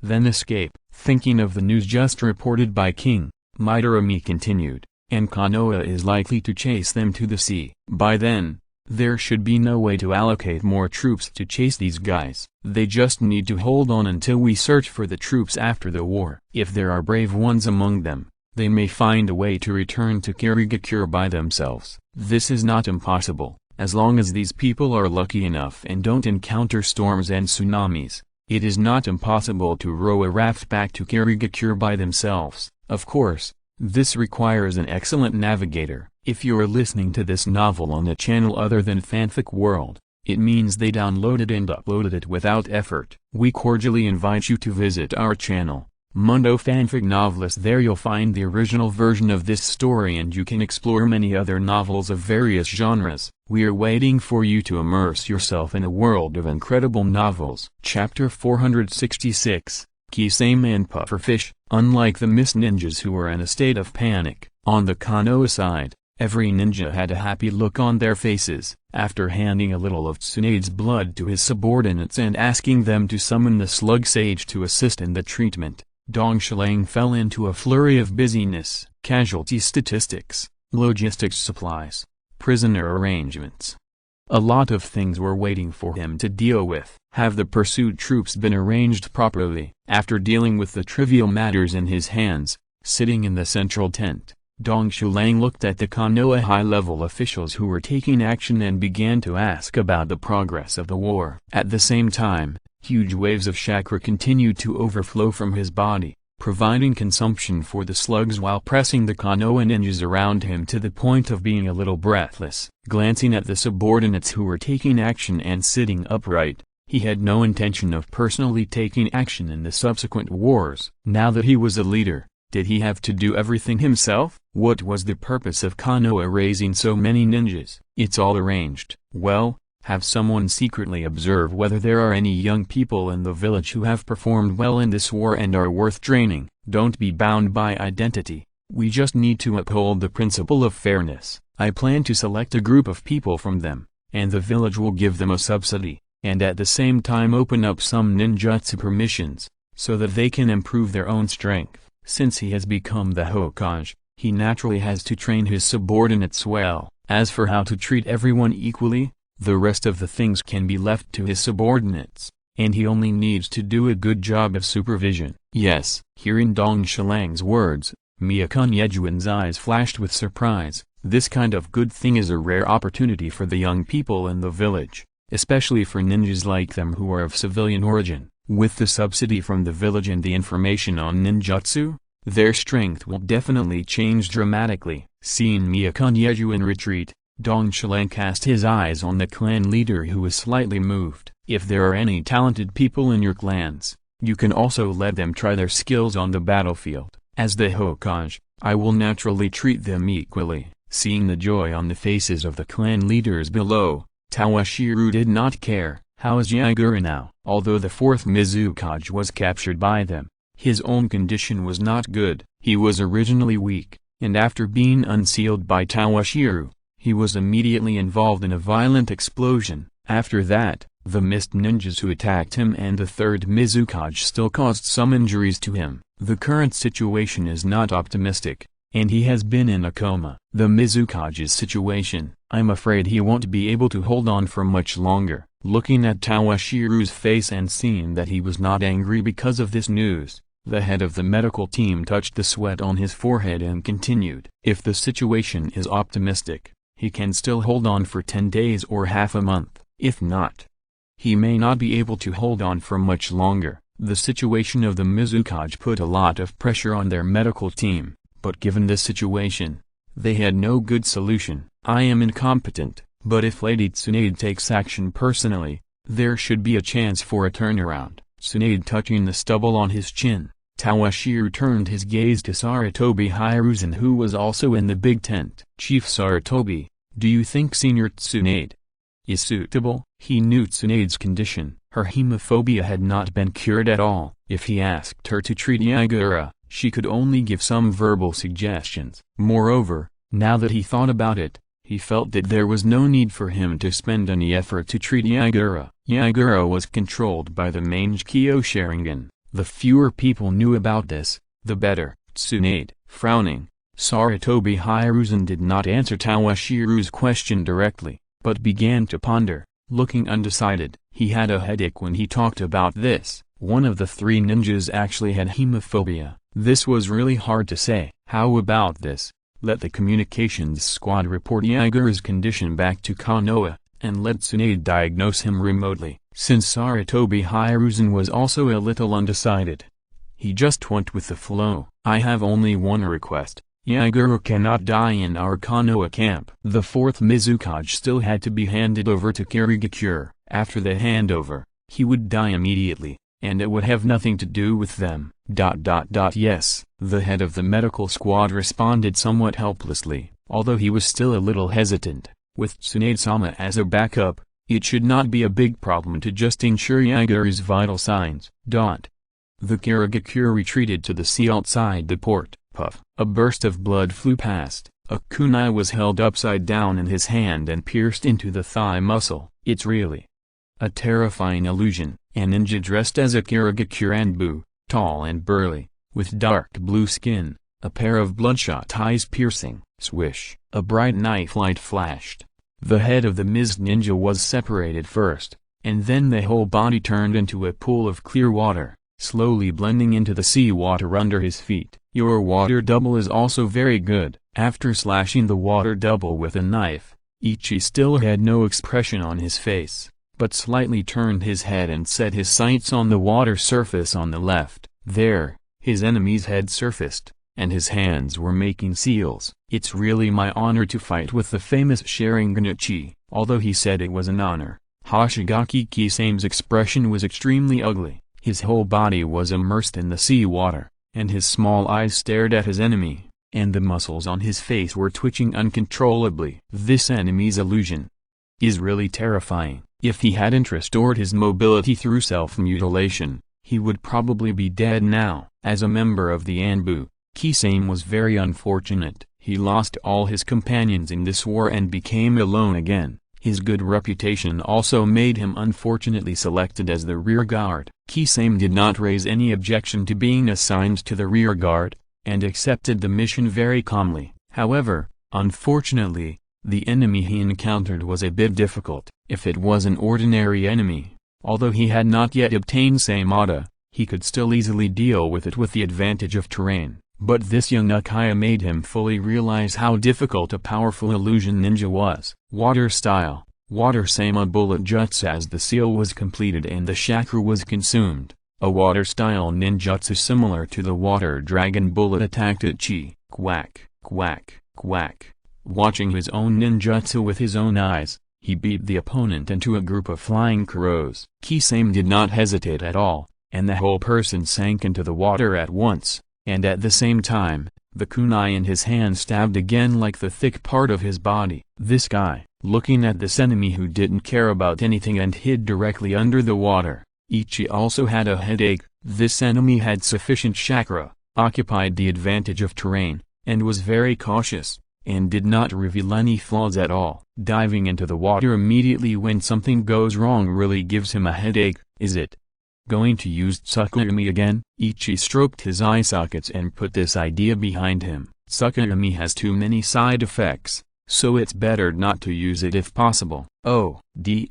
Konoha whirlwind. On the other side, the tall and fat man who was about to kill his opponent with Saimata was interrupted. K, who was dressed in a strange outfit, looked at the tall and fat mist ninja in front of him, and without the slightest hesitation, he directly kicked the opponent with a roundhouse kick. This strange green tights, you are the kid from that year. Looking at the man in front of him, who has grown into a young man in his 20s, and the two familiar faces beside him, the fat face of the watermelon mountain puffer ghost couldn't help but twitch. Even the hand holding Saimata trembled uncontrollably. I didn't expect to meet you on the battlefield again. A few steps behind, shoulder to shoulder with his companion. But we are no longer the helpless children back then. Looking at the enemies in front of them that they still remembered, K, Ebisu, and Shiranui Genma, all three of them were eager to fight. Genma, Ebisu, cover me. Kai looked at the watermelon mountain puffer ghost on the opposite side again, as if he wanted to engrave the other party's appearance into his mind again. and said to his companion beside him, 8 gates of ninja armor middle. First gate middle. Rest gate middle. Open second gate middle. Injury gate middle. Open third. Seeing Kai's posture, the watermelon mountain puffer ghost turned around and left without any hesitation, while cursing Mitorumi in his heart. This damn woman actually let him stay behind to cover the rear. Now, he met his enemy, the same funny outfit, the same unkempt appearance, the same moves. When he thought that the other party beat the 7 ninja swordsmen into the 3 auspicious treasures with one move, he couldn't help but tremble in his heart. Last time, they were outnumbered and could not stop the enemy. If Samada had not helped him recover from his injuries, he might have died long ago. This time, without that bunch of cannon fodder, it would be better to slip away early. You actually want to escape, but it's no use. Looking at the enemy fleeing in panic, Kai did not rush to catch up, but silently began to accumulate strength. Jingmen middle. Open boom. A huge wind pressure burst out from Kai's body, shaking the surrounding seawater. Kai. Putting both hands in front of themselves, looking at Kai, who was emitting a layer of green light at this time, both Ebisu and Genma were stunned at this time. The gap, is it so big? Not only Ebisu but also Genma, sensing the movement behind him, Zigashan Puffer Ghost only regretted that he did not have 2 more legs. Without any hesitation, he plunged into the sea. Now only the sea can give him a sense of security. Chapter 467, Terrified. You can't escape. Seeing that the watermelon mountain pufferfish ghost had hidden in the sea, Kai's expression did not change. He gathered strength in his left leg and thrust forward, making a sprinting posture. Boom. As he charged forward, a gully about 10 meters wide was plowed out on the entire sea surface. In the most violent and shocking way, he used his explosive speed to squeeze the surrounding air. He pushed aside the surrounding seawater and formed a passage leading directly to the seabed. It was like a high-speed train, following a track laid to the seabed and diving into the sea. With an unstoppable momentum, he created a vacuum zone without water and the seawater. Is it too exaggerated? With a burst of splashing water, all the ninjas around who witnessed this scene, whether they were Mist ninjas or Konoha ninjas, looking at the passages that were pushed aside by Kai and then did not return to their original state for a long time, as well as the high waves, they all couldn't believe their eyes. Just now, all this was caused by physical skills? There are so many people, and there are some ninjas who know what's good among them. He witnessed Kai's outburst, supported his dislocated jaw, and then pinched his thigh hard. Only then did he realize that he was not under an illusion. Xoanjian.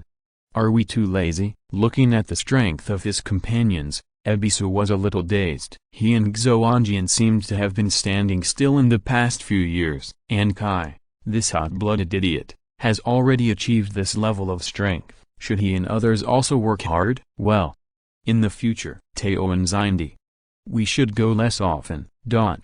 After a while of silence, Ebisu seemed to have made up his mind, gritted his teeth and said, when the money in the membership card is used up, we will never go again. It's all the Hokage's fault. Why did he take them to Teo and Zindi for no reason? Let none of them make any progress. Bang! Just when Xoanjian and Ebisu were thinking about it, the sea surface, which had gradually calmed down, suddenly broke out with a huge splash. Needless to say, this was caused by Kai. The black dot that flew up to the sky just now, is it Watermelon Mountain? Ignoring the flying water, a strange figure caught the attention of everyone present. It looks like a pufferfish. Faintly, the black dot has a trace of a human figure, but it looks more like a fat fish. In the distance, Terumi Mai, who was entangled with the Konoha ninja in front of her, had already beaten the pig, deer and butterfly combination on the opposite side and was about to call for support. A black figure interrupted her subsequent attack. Are you a pufferfish ghost? Looking at the fat pufferfish in front of her, which looked more like an inflated pufferfish than a human, Terumi Mai could hardly control herself and spit a mouthful of corrosive acid on the other party. It's really outrageous.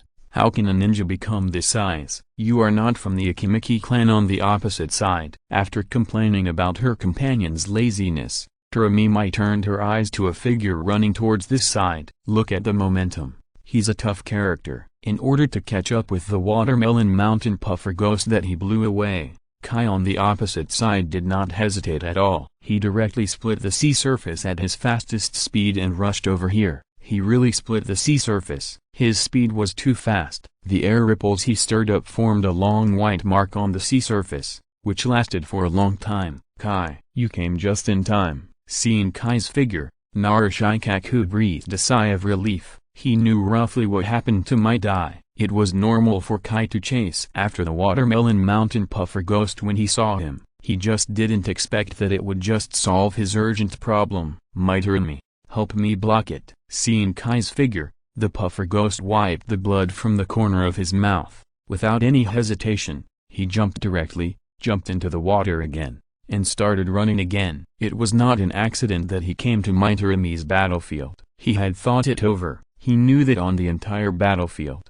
there was no one who could stop the pervert on the opposite side except Meixiang. This woman left him in the rear guard and let him create an opportunity for her to escape. This was a very reasonable thing to do. Cowardly rat. Looking at the fat figure that had merged with Samada and disappeared in the sea, Mai cursed angrily and gritted her teeth in her heart. This guy who was already scared out of his wits could not be allowed to be the master of Samada again.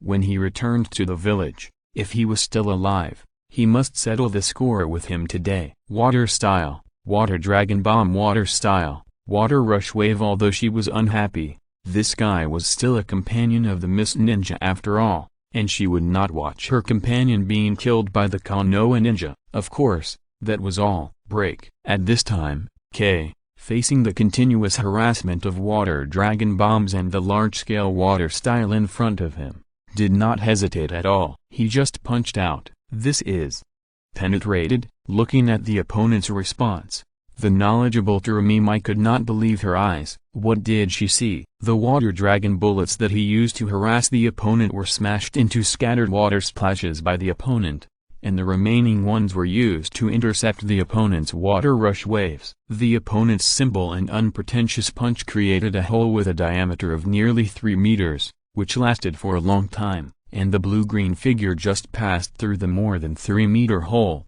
and shot away at a speed that he could not react to. The ninjas of your village are really unique. Looking at the figure that was about to disappear, Mai turned her eyes to the trio in front of her. I really don't know how to complain. Okay, this guy is always like this. Seeing that Akai didn't pay any attention to his greetings and chased the Zigashan puffer ghost away, Narashikaku's expression was a little bitter. It was not easy for a savior to come, but he didn't expect that he would be dismissive of him and others. It seems that it's about time to retreat. After patrolling the battlefield, there was no sign of Uchiha Toshiro, which made Mai confused and relieved at the same time. Seeing that the mist ninjas around her who were helping their companions to buy time were gradually losing their strength, she did not want to entangle them anymore. She ordered King, who was being chased and intercepted by the Hyuga clan ninjas not far away, and said, King, signal everyone,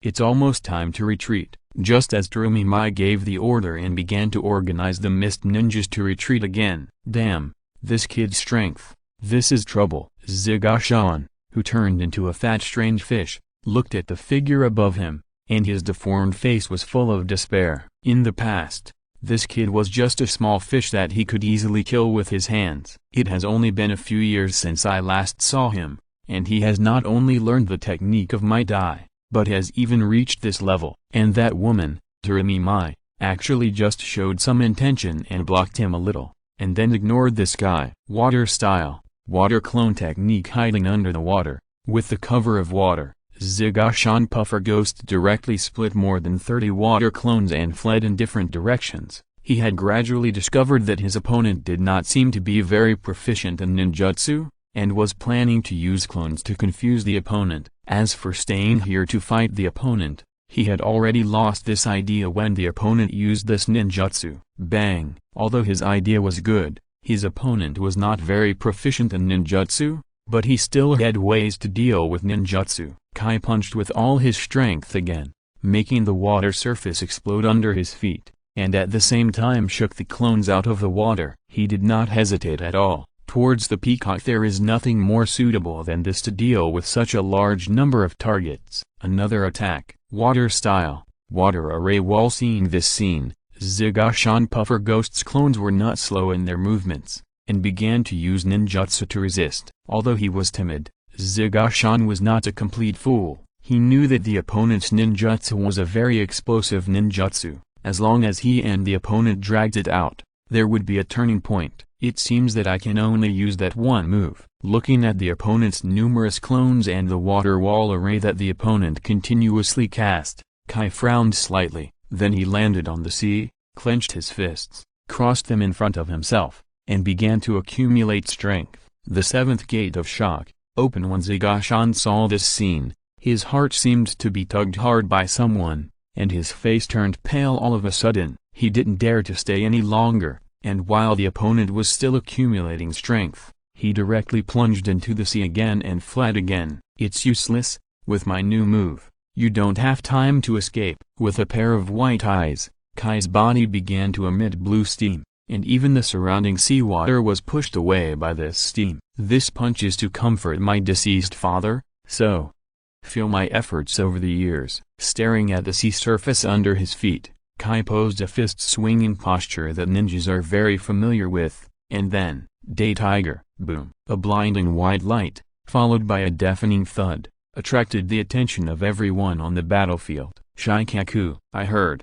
that Kai is good at taijutsu? Looking at the white gas mass covering the area of 200 to 300 meters in the distance, Yamanaka Inoichi turned his neck stiffly, somewhat unable to believe the rumors he had heard. What a joke! If that was taijutsu, then what were the secret techniques of himself and others? Was it garbage that couldn't even compare to taijutsu?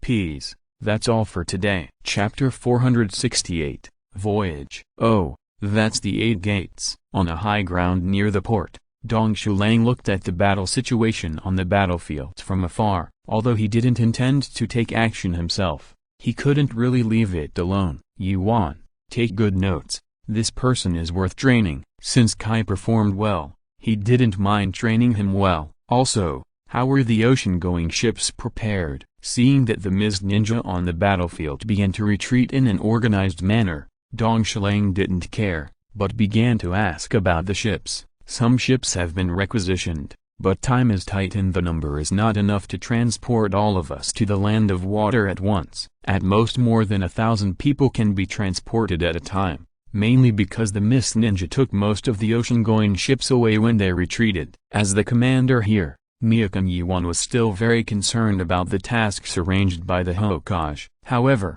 the mist ninja had indeed driven away all the ocean-going ships that could be driven away. Even the ships that could transport more than 1,000 people were prepared in advance by the Hokage and transferred from other places. More than 1,000 people. The number of people was a little small, but he didn't intend to give up. Select an elite force of 1,000 people, and the rest of the people will stay where they are. This time, no matter what, the trouble of the mist ninja must be solved. These people always rely on their geographical advantage to come to the mainland to harass, and run to the sea to hide when things go wrong, and their land of fire is the most affected by this. Hokage-sama, taking 1,000 people to the land of water, isn't it a bit risky? He originally wanted to say it was arrogant, but after thinking about it, he changed it to risky. Yes, 5th Hokage, it should be enough here. Should we stop? Not only Mimura Hamagaki, but even Sarutobi Hiruzen also persuaded at this time. After today's defeat, I think the mist ninja will be much quieter. He always felt a little weird when calling Tawashiro Hokage, so he always called him 5th Hokage. Chief Sarutobi is overthinking. This is also an opportunity for Konoha. As long as we show the strength of Konoha in this war, I think the temptations from the neighbors will be reduced. As the saying goes, a new official starts with 3 fires. He, the 5th generation, has just taken office, and the mist ninja has made such a big fuss to celebrate. If he stops at the right time, the temptations from the neighbors will probably follow one after another. That's the truth. But will this make the hatred accumulate more and more? Sarutobi Hiruzen was still a little dissatisfied with Tawashiro taking him to the land of water, but at this time, He could only start to persuade him earnestly. There was no way. The other party was now the Hokage, and he was just a chief of the Sarutobi clan. He was able to stand here and chat with him because he was old and injured. Otherwise, he would become cannon fodder like those ninjas below. This time, the purpose of going there is not to kill people. After explaining casually, Dong Xilang continued, of course, doing so is a bit risky, which is one of the reasons why I only brought 1,000 people,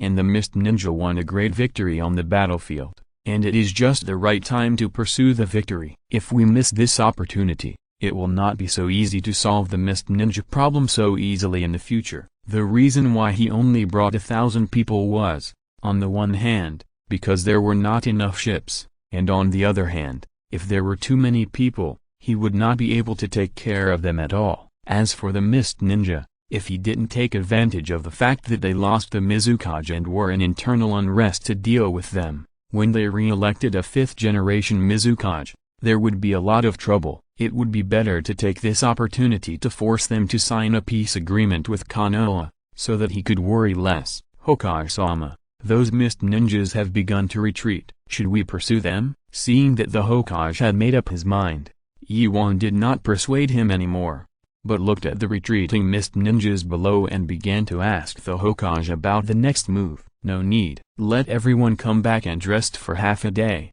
Then we will board the ship and head to the land of water. What they lack now is time. While more than half of the Mist Ninja troops are staying in the waters around the land of fire, they can take advantage of the emptiness inside the Mist Ninja and strike directly into their heart. Go down and make arrangements. You stay here to guard. Yes. That night, more than a dozen large ships were sailing on the sea. Lady Turumi, shouldn't we continue to harass them? A few kilometers behind the fleet, a team of Mist Ninja troops with less than 100 people followed closely behind. One of the men wearing an eye mask looked at Turumi beside him. After a slight hesitation, he still asked his question. Since we are on the sea, we can occupy an absolute geographical advantage. Isn't it a bit bad to just let them go to the land of water? Not only him, but the Mist Ninjas around him, looking at the lights that seemed to be there and not there in the distance, all looked very gloomy. This group of Konoha ninjas are so bold that they dare to chase them to the sea so carelessly. Do they really think that the Mist Ninjas are fish that can be slaughtered at will? We have tried it just now. The opponent is very vigilant, and the 5th Hokage personally took action. We have almost no chance. Sighing, Turumi said with a complicated expression, I didn't expect that the attainment of water escape for a dignified Hokage would be so exaggerated. When she thought of the water escape used by the opponent when they just tried to attack, she was a little unbelievable. Obviously, you are a Hokage, and you are so good at water escape. How can we Mist Ninjas survive? We can't just watch like this. Momoki Zabuza, who had no eyebrows, squinted his eyes and suggested, how about we go back and attack those Konoha garrison troops? Since they are attacking the village, they must have taken away a large number of elites. We will gather the troops again and then attack those Konoha ninjas who stayed behind. This can also reduce some pressure on the village. Although Momoki Zabuza hated the village's high-level officials, he still had a good relationship with the village itself. Originally, he planned to let those Konoha ninjas who dared to go to sea to pursue know how powerful their Mist Ninjas were. However, when he thought of the fate of the Mist Ninjas who had just gone to test him, he looked at his companions around him, and finally shook his head and gave up this unrealistic idea. It would be better if there were more people. If there were a large number of companions to distract the other party, there might be some hope. It's possible to do this.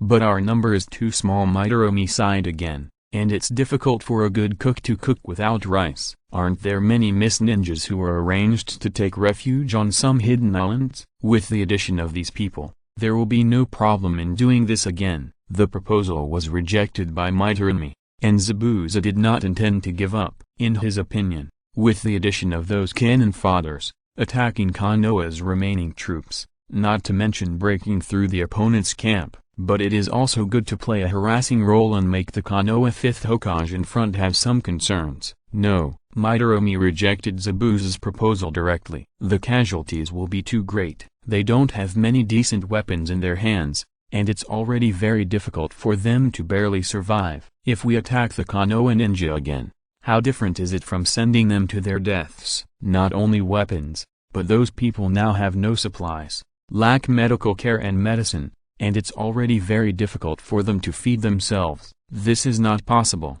and that is not possible. Zabuza began to become a little irritated after his proposals were rejected by Midorumi one after another. Then tell me, what should we do now? We can't just do nothing. Midorumi was speechless, but no matter what, she would not agree to let those ninjas who had been arranged to take refuge there participate in the battle. In her opinion, the Mist Ninja had already lost the war this time, and the losses were already very large. Those Mist Ninjas were the cornerstones of the village. If they suffered huge losses, the time it took for the village to recover would be infinitely extended. In the long run, it was extremely uneconomical to do so. Well, I have a suggestion. Just as Terumimai was thinking about what to do, the tall Hoshigaki Kisame expressed his opinion. I have contracted a group of sharks, which can barely take us back to the village. The speed should not be slower than the fleet on the other side. They are all Mist Ninjas. Long-distance marches on the sea are like Konoha ninjas jumping around in the forest. It is a basic skill. His summoning beast only needs to provide a place for them to rest when they are tired. With the strength of this group of people,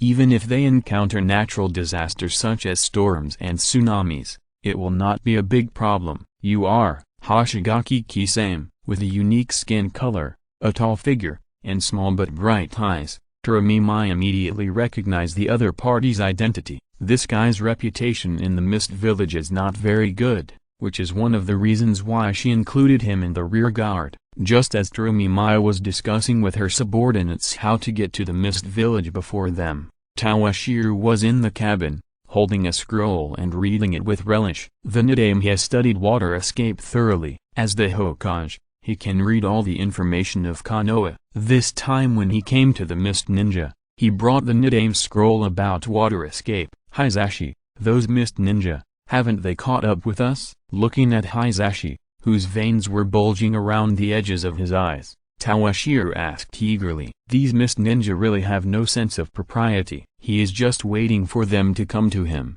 Why are they all so timid? Hokage-sama, those Mist Ninja seem to have retreated. Seeing the eagerness on Tawashiro's face, Hizashi stopped his investigation and bowed to Tawashiro very respectfully. Chapter 469 Ambition. It seems that these Mist Ninjas are very sensible. On a wide river in the land of water, standing at the bow, Tawashiro sighed with some regret. Why didn't these Mist Ninjas struggle a little more? They just gave up resistance and retreated. Hokage-sama, you think too highly of those Mist Ninjas. Hearing this, the corners of the mouths of the Konoha high-ranking officials standing behind Tawashiro twitched uncontrollably. It's not that these Mist Ninjas don't want to struggle a little more. It's clearly that you scared them. When the fleet just approached the coastline of the land of water, the Mist Ninjas organized a surprise attack, and the number of people reached 2,000. Then you didn't say a word. A super large water burst wave,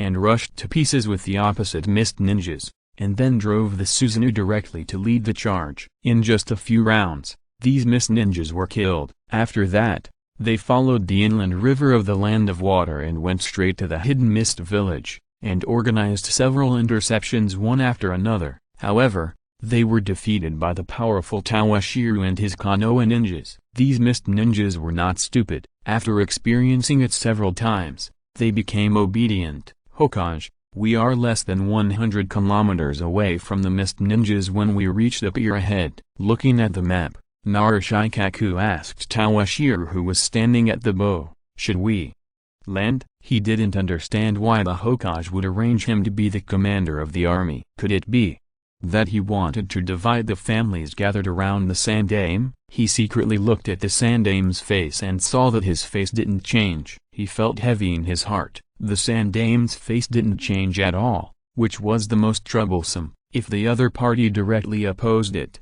he could also refuse it. But this expressionless face, neither agreeing nor opposing, was the most troublesome. Landing, no hurry. He didn't take Narashikaku's little action to heart. This time, he brought these people to the vicinity of Kirigakure, with the intention of shocking his subordinates, especially those Konoha clan leaders who followed Sarutobi Hiruzen. Properly showing his strength would also make the other party retreat and stop him from doing some small tricks behind his back. As for letting Narashikaku take charge of this operation, he placed Mimura Yeju in the rear garrison to take charge of the overall situation. He didn't have any good candidates at hand, so he asked Narashikaku to help him deal with these troublesome matters. "Have you put those Kirigakure ninjas back?" He was not in a hurry to land. Anyway, this place was not far from Kirigakure Ninja Village, so he just stopped here to see what the Kirigakure ninjas were doing. Seeing that the Kirigakure ninjas have been so quiet these 2 days, they should have received our letter. Let's wait. After getting a positive answer, Tawashiro continued. "We should stay in Kirigakure Ninja Village for a few more days to arrange for everyone to be on guard. Do we have enough logistical supplies?" He didn't come here to destroy Kirigakure Ninja Village, so there was no need to go directly into the other party's village. He still had to have a good talk. For this reason, he released a dozen Mist Ninja prisoners in advance. I think they have already conveyed their demands to the Mist Ninja high-level officials. I just don't know if they have come up with a result. I don't agree. Konoha has come to our door. How can we negotiate with them? A Mist Ninja elder slammed the table angrily and roared wildly at the Mist Ninja high-level officials who were talking around. What's the difference between this and surrender? In his opinion, if the other party fights to the edge of the Mist Ninja village, he is signing a peace agreement with the other party. This is a surrender agreement. Elder Meixiang, the 4th generation Mizukage, was captured. We have no way to organize an effective resistance. You also know about the war these days. We have no choice at all. Seeing that someone opposed the peace talks with Konoha, a relatively old elder among the Mist Ninja high-level officials present immediately jumped out to oppose it, speaking facts and reasoning, trying to convince this stubborn Meixiang. So what, are we Mist Ninjas still afraid of Konoha? Meixiang obviously disdained his companion's words, and his attitude did not soften at all. I heard that the people coming this time are the new 5th Hokage of Konoha, and there are only 1,000 of them. Can't we, the Mist Ninjas, even defeat the 1,000-man Konoha ninjas? His subordinates are not without talents. Looking at the size of Konoha's ships, it is easy to judge the number of Konoha's ninjas. As long as we, the Mist Ninjas, unite as one, work together, and defeat those Konoha ninjas, and even capture the 5th Hokage of Konoha. In this way, we, the Mist Ninjas, can take the initiative, and then we can negotiate with Konoha, so that we will not suffer too much. Although Elder Meixiang is a pro-war faction, he also thinks for the Mist Ninjas. If they just sign a humiliating treaty with Konoha, it will be too passive for them. But Elder Meixiang, the 5th Hokage's strength is too strong. We simply. Hearing that Elder Meixiang was still dreaming about defeating Konoha and capturing the 5th Hokage alive, Taramimai rolled her eyes. If that pervert was so easy to defeat, he wouldn't have been allowed to march straight into the land of water. They are all excuses, but those losers on the front line are exaggerating. Before Taramimai finished her words, Elder Meixiang interrupted her. I know these frontline ninjas. After they were defeated, they kept exaggerating the enemy's strength. They are simply losers. So many people can't stop a mere 1,000-man army. What's the difference between them and those useless scum? Looking at Taramimai, who stood up to speak, Elder Meixiang was not polite at all, and his words were directed at Taramimai, who was present. Taramimai couldn't stand being pointed at and called losers and scum, and she slammed the table on the spot, pointing at the Elder Meixiang, who was speaking outrageously. Her chest began to rise and fall rapidly. If this wasn't the right occasion, she would have made the guy opposite her pay for his words and deeds. Okay. Ming, calm down. Just when Taramimai was about to lose control of her anger,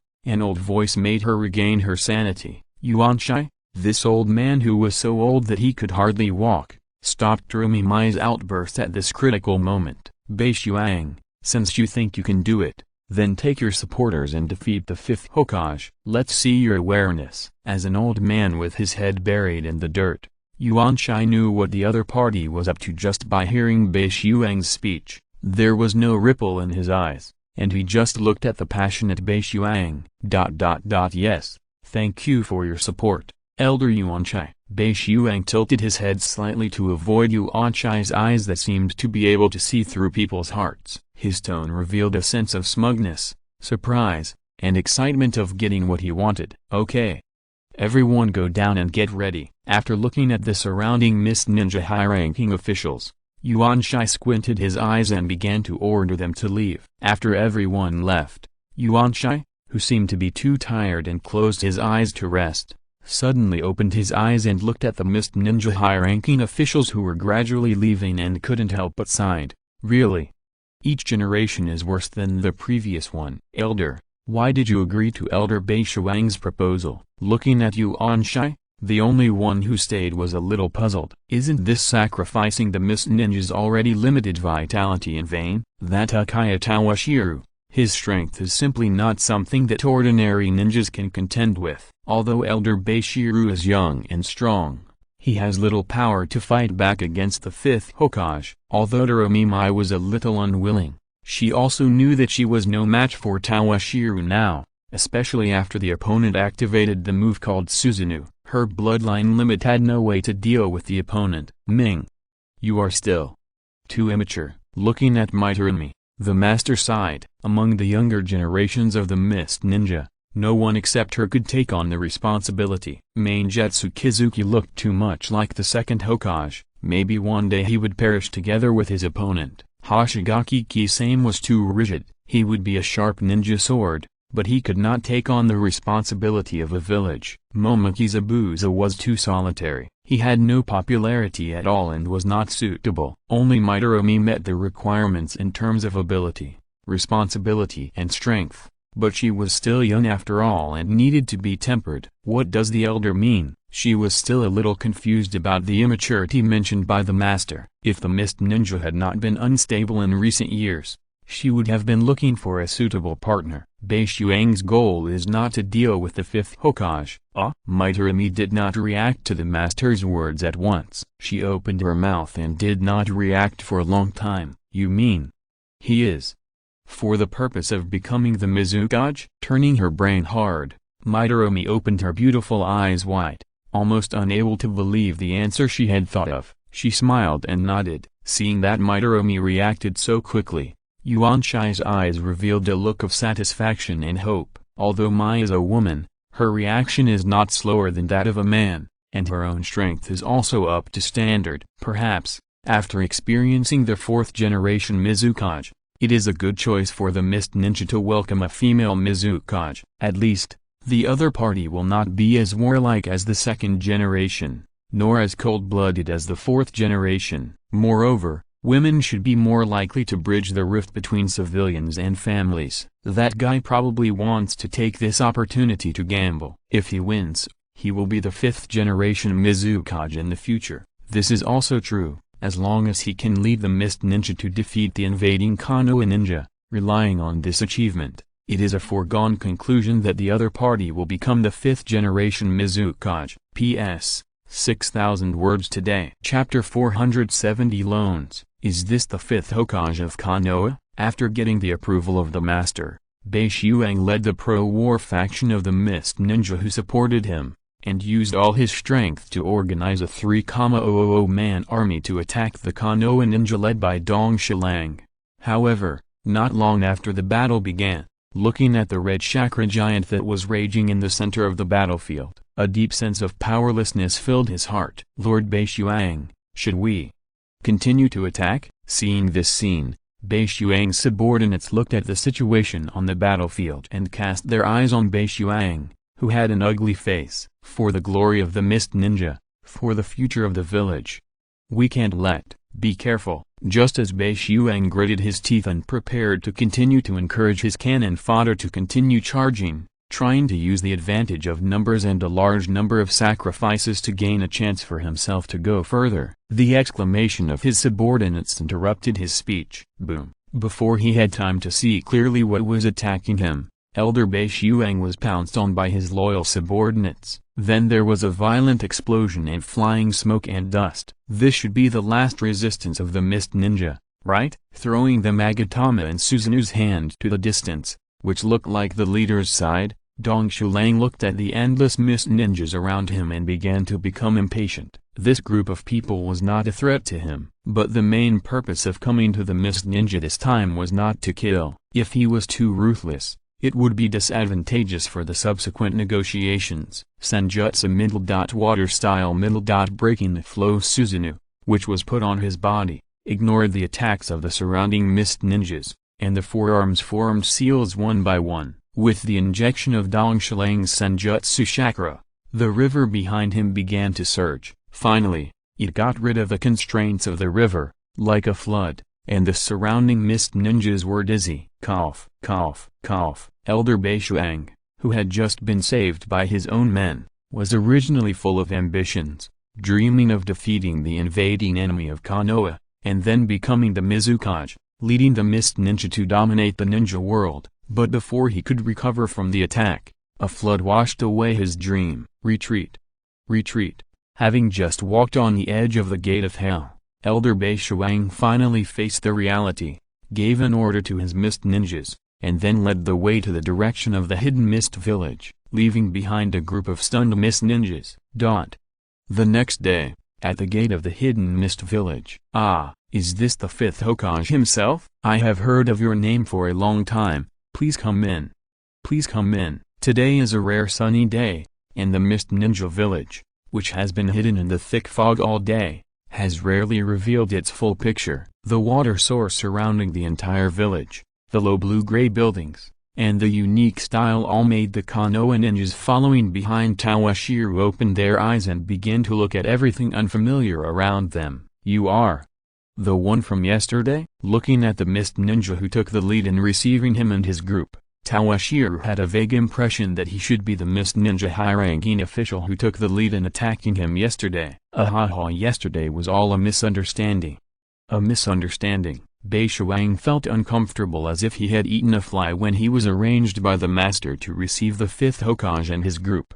However, when he thought of the chakra giant, he immediately put away the slight strangeness in his heart and greeted Toshiro with a smile on his face. "Thank you, Hokage, for showing mercy yesterday." Twitching his lips, Toshiro disdained these polite words, but he did not express it in person, but winked at Narashikaku next to him. As a Hokage, he should just leave this kind of situation to his subordinates. He has more important things to do than to argue with these people. "Shizu, how is the fourth Mizukage?" Although Tsunade did not come to treat Yagura in person, after learning about his condition, she still sent her capable subordinate Shizu to help maintain Yagura's life. The Mizukage's condition has stabilized. After a period of rest and a few more treatments, he should be able to return to normal. It's just. While speaking, Shizu looked at the surrounding mist ninjas, obviously a little worried about the medical conditions of the mist ninjas, and whether there would be any accidents after taking over. "It's okay, as long as this guy doesn't die in the hands of our Konoha, it's fine." In order to cover up the fact that Yagura was controlled by the Sharingan, he spent a lot of effort and used Shizui's eye technique to modify the memory in the other party's mind. Now even if he handed it over to the mist ninjas, he had nothing to worry about. That's the fifth Hokage. He's so full of energy. Just as Toshiro led the Konoha people into the mist ninja gate, in the distant Mizukage building, the elderly master tried to open his wrinkled eyelids and tried to see Toshiro clearly. However, his blurred vision only saw a familiar figure, but the aura of the other party, like the rising sun, still left a deep impression on him. "I didn't expect Uchiha would actually give birth to a Hokage." Shaking his head, the old antique-like master knew something about the grievances between Hashirama Senju and Madara Uchiha. Originally, it was thought that the Uchiha clan would either be assimilated by Konoha or disposed of by Konoha that day. Unexpectedly, a Hokage would appear. It was really unexpected. "Let's go. Let's also welcome the guests from afar." Glancing at the complicated expressions of the mist ninja high-level officials around him, the master took the lead and went down the Mizukage building to greet Toshiro and his group. After a ceremonial conversation, Toshiro led the Konoha people to live in the inn arranged by the mist ninja.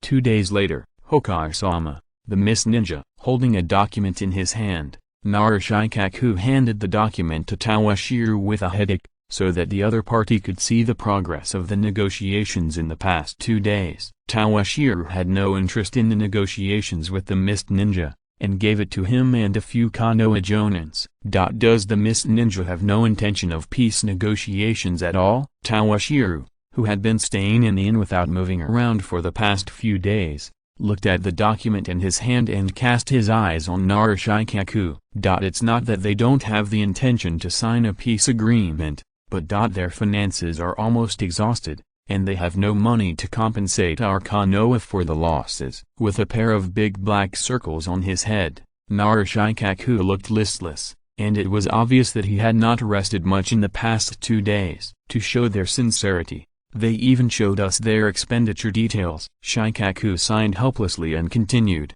"We have checked the details in detail. The Mist Ninja really can't afford to compensate us now." After listening to Shikaku's detailed report, even Toshiro felt like he was screwed. He knew that Obito had done nothing good for the Mist Ninja, but he didn't expect that this guy would be so cruel. The huge Mist Ninja village had been emptied out by this guy, and the Mist Ninja didn't even notice it. Since they have no money, don't they still have ninjas? Touching his chin, the Mist Ninjas were now out of money. Apart from the ninjas, they probably didn't have anything valuable. Let them dispatch some of the Mist Ninjas to fight against the pirates on the sea, and then take out some of the more difficult tasks from our Konoha's task share and outsource them to these guys, so that they can complete the tasks to pay off their debts. After thinking for a while, Toshiro gave a plan. If this is not enough, let them sign a long-term loan agreement with a higher interest rate. Loan agreement? Hearing Dong Shilang's proposal,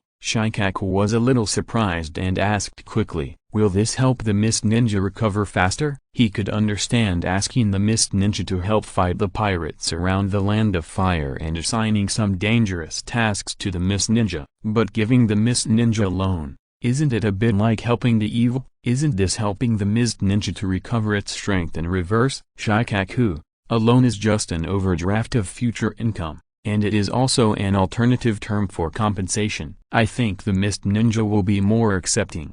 If you are worried that the loan will make the Mist Ninja recover too quickly, you can stipulate the scope of use of the loan and supervise the use of these loans. Using so-called aid loans to control and influence other countries, although he had never seen such things in his previous life, he had more or less heard of them. It is just like the Hokage who controls a large amount of funds and purchases materials from various families in Konoha, thereby influencing the political tendencies of the other clan leaders. As for accelerating the recovery of the Mist Ninja, he was not worried at all. His own strength was there, so there was nothing to be afraid of. Besides, loans are fun for a while, but repayment is a funeral. The Mist Ninja will have to pay back the principal and interest at that time. Otherwise, if they come to collect the debt with a Gundam, I wonder if you are afraid. Besides, even if the compensation conditions are negotiated, the economic situation of the Mist Ninja is already very bad. If the situation gets worse, the Mist Ninja will become unstable again,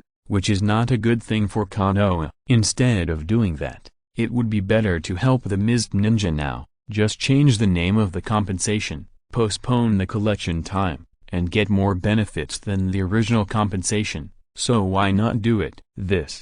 Maybe it's feasible. After simulating the feasibility of such an operation in his mind, Narashikaku looked at several colleagues around him with a complicated look. He didn't expect that Toshiro could come up with such a counterintuitive solution, but according to the Hokage, it seems feasible, but the collection time is postponed a little. Chapter 471 Enjoying the Scenery? Sir Shikaku, these new terms.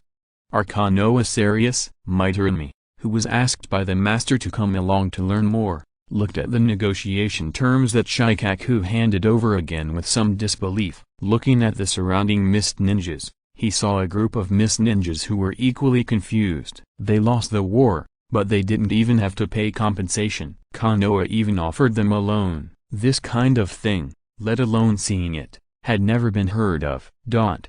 Narashikaku twitched his lips and looked at the Mist Ninjas opposite him. Thinking of his expression when he first heard about this kind of thing, he didn't make a fuss. These are paid loans provided by Konoha, based on the friendly neighborly relationship between Konoha and the Mist Ninjas. At the same time, the conditions and terms are written very clearly. Seeing that Midorumi still seemed a little bit unconvinced, Shikaku knocked on the table helplessly and raised his voice to remind her, these loans must be repaid. Seeing that the Mist Ninjas opposite him were still afraid of being trapped, looking at the interest, and counting on their fingers. Shikaku didn't think so. The loan contract is only a little longer, and the interest rate is really not high, less than 15% per year. Compared with the high-interest loans that are common in the ninja world, it is simply a conscience price. The current situation of the Mist Ninja is that there are a large number of wounded in the village, and the families of the ninjas who need compensation can't afford any extra money. And compensation is also a problem they have to face. Should I fight for the loan issuance supervisor?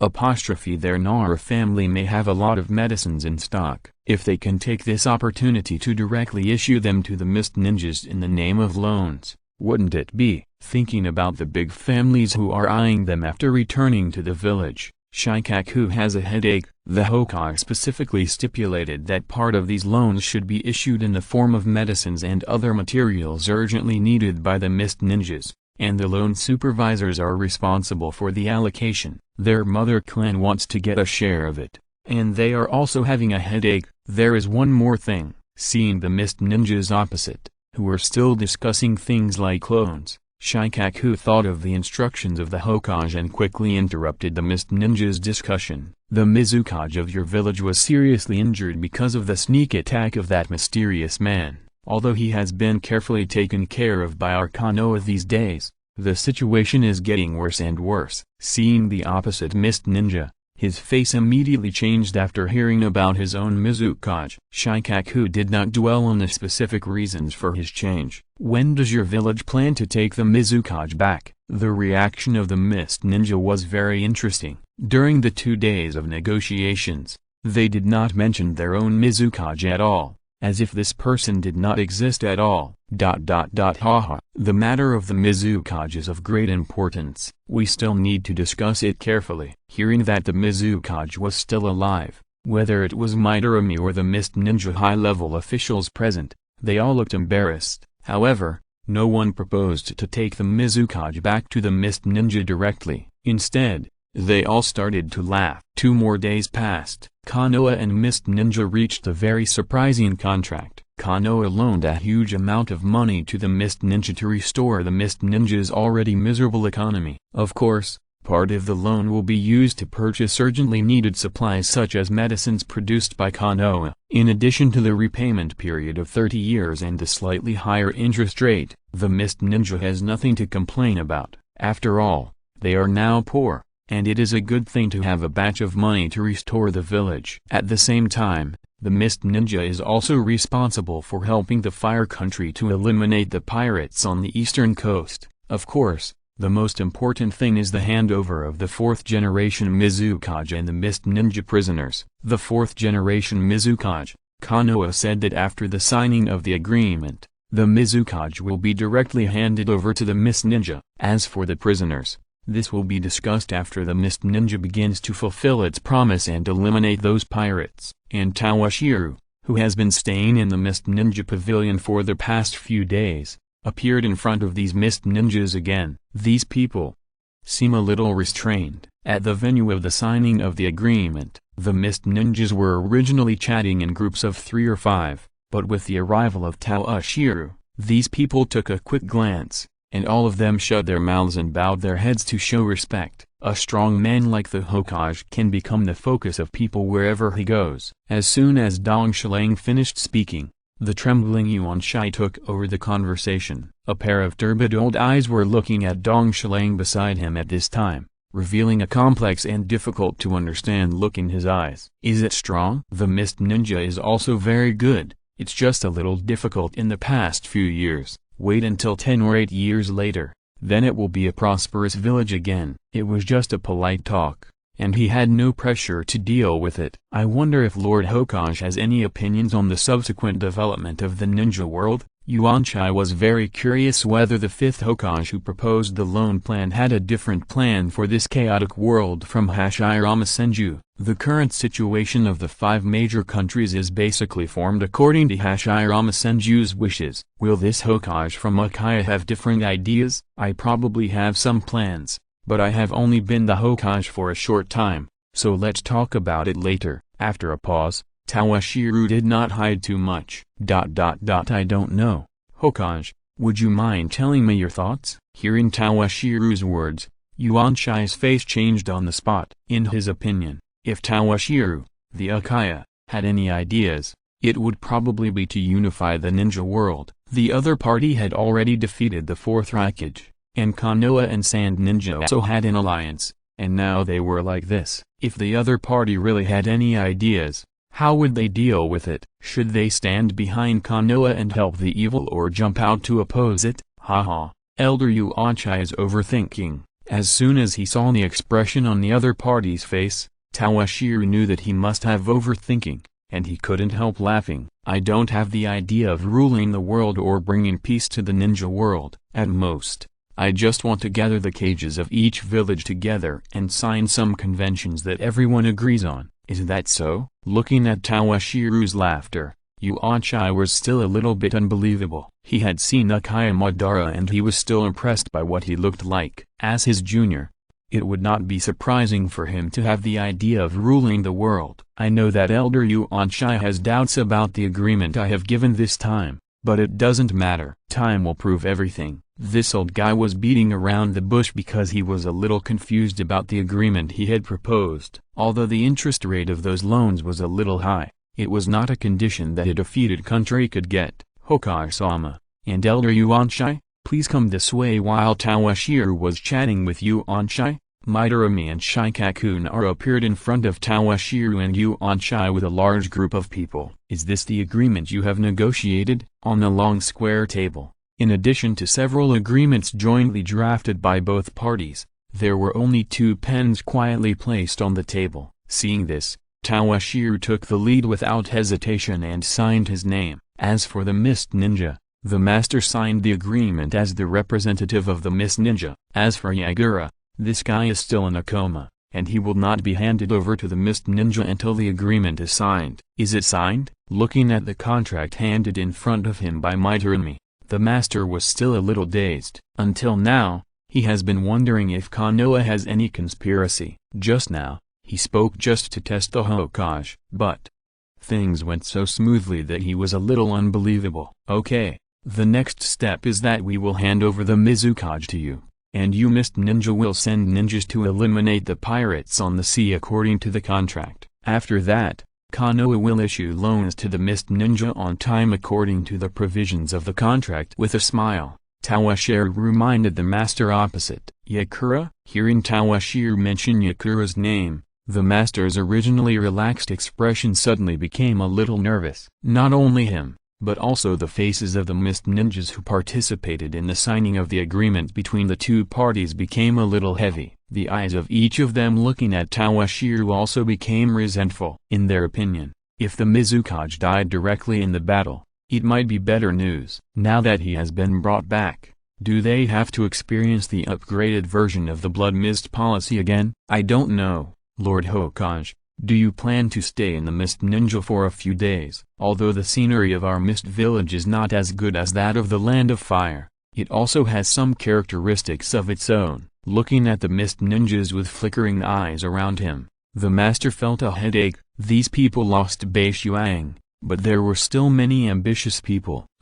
Being a little dazed by the master words, Tawashiru looked at the Mist Ninjas around him and did not refuse the other party's request. What a bullshit appreciation of the scenery, isn't it? To use me to suppress the situation, worried that these people in my village will fight. Since Elder Yuanchai has invited me, I will stay for a few more days. The next few days for the Mist Ninja will be a very troublesome time. Node Yagura will not be able to continue to serve as the 4th generation Mizukage. With the temperament of the Mist Ninja, it is impossible to select a new Mizukage from them without a bloody battle. The old man Yuan Shai actually thought of using himself to stabilize the situation and temporarily suppress those ambitious people in the village who were ready to make a move. Dong Shilang had to admire that this old man was really bold. Chapter 472 White. On a snowy winter day, the village was covered with thick snow, as if a white fairy tale world had been frozen. Next to the trash can on the corner of the street,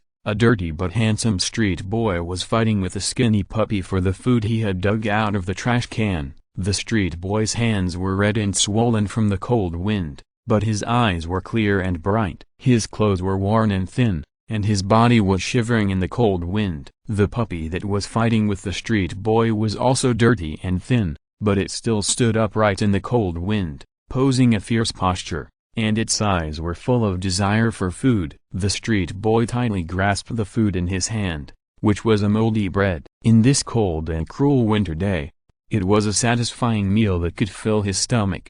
However, when he looked down and saw the skinny puppy, endless sympathy and kindness surged in his heart. "Are you alone too?" Looking at the puppy in front of him, who seemed to be ready to pounce at any time, the street boy was not afraid. But seeing that the other party was alone, he seemed to think of his own experience. After saying this, the street kid gave up fighting with the puppy for food. He didn't even care whether he could survive the night without this food. He curled up in the corner, using his thin clothes and weak body temperature to resist the biting cold wind. His body shivered in the cold wind, but his eyes were calm and peaceful. Snowflakes fell on the street kid, and he felt the cold and pure touch. He looked up at the sky, as if he saw the world in his dreams. It was a world full of hope and possibility, with his father and mother, and him. He knew that maybe it wouldn't be long before he could see them again, so that he would not be alone. Crunch, crunch. The sound of soles stepping on the snow sounded in this dirty and dark corner. Looking up,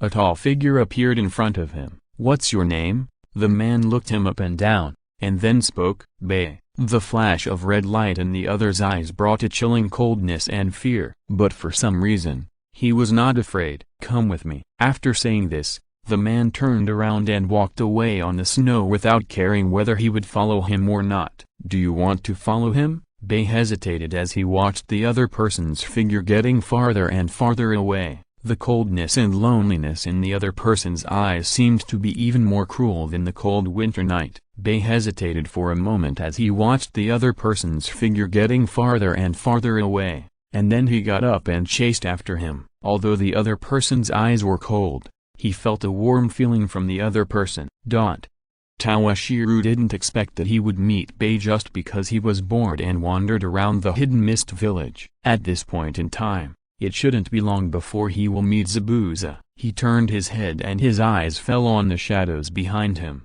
There, a mist ninja with a forehead protector was silently observing Toshiro's every move. As for the small figure following Toshiro, he just glanced at it and then looked away. "This is really fate."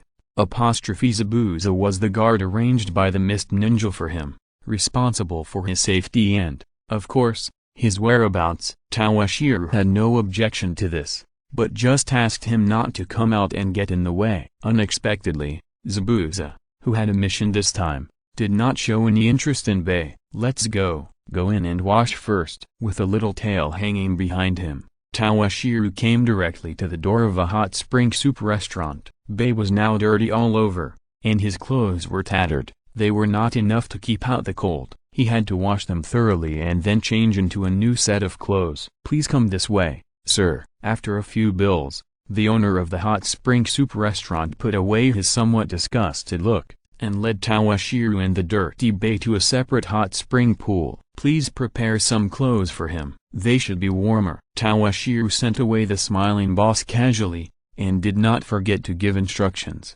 "Don't worry, my customer, I will definitely take care of it." "That's right." Rubbing his hands, the boss made a gesture that even adults would understand towards Dong Shilang. "Yes." Holding the heavy banknotes in his hand, the boss smiled. He immediately began to make arrangements. "Bei, go to the side and rinse first, then take a good soak in the hot spring to wash away the coldness on your body." He led Bei to a shower head and taught him how to use these facilities. Dong Shilang then lay down in the hot spring safely, enjoying the rare warmth of the winter in the land of water. Wow, Bei was very smart. Dong Shilang only explained it briefly. He was able to use these shower facilities that he had never touched before. He turned on the shower head and the water poured down. At first, the water droplets hit Bei's stiff skin, making him shiver with coldness. However, as time went on, the temperature of the hot water gradually dispelled the coldness in his body. His skin began to warm up due to the hot water,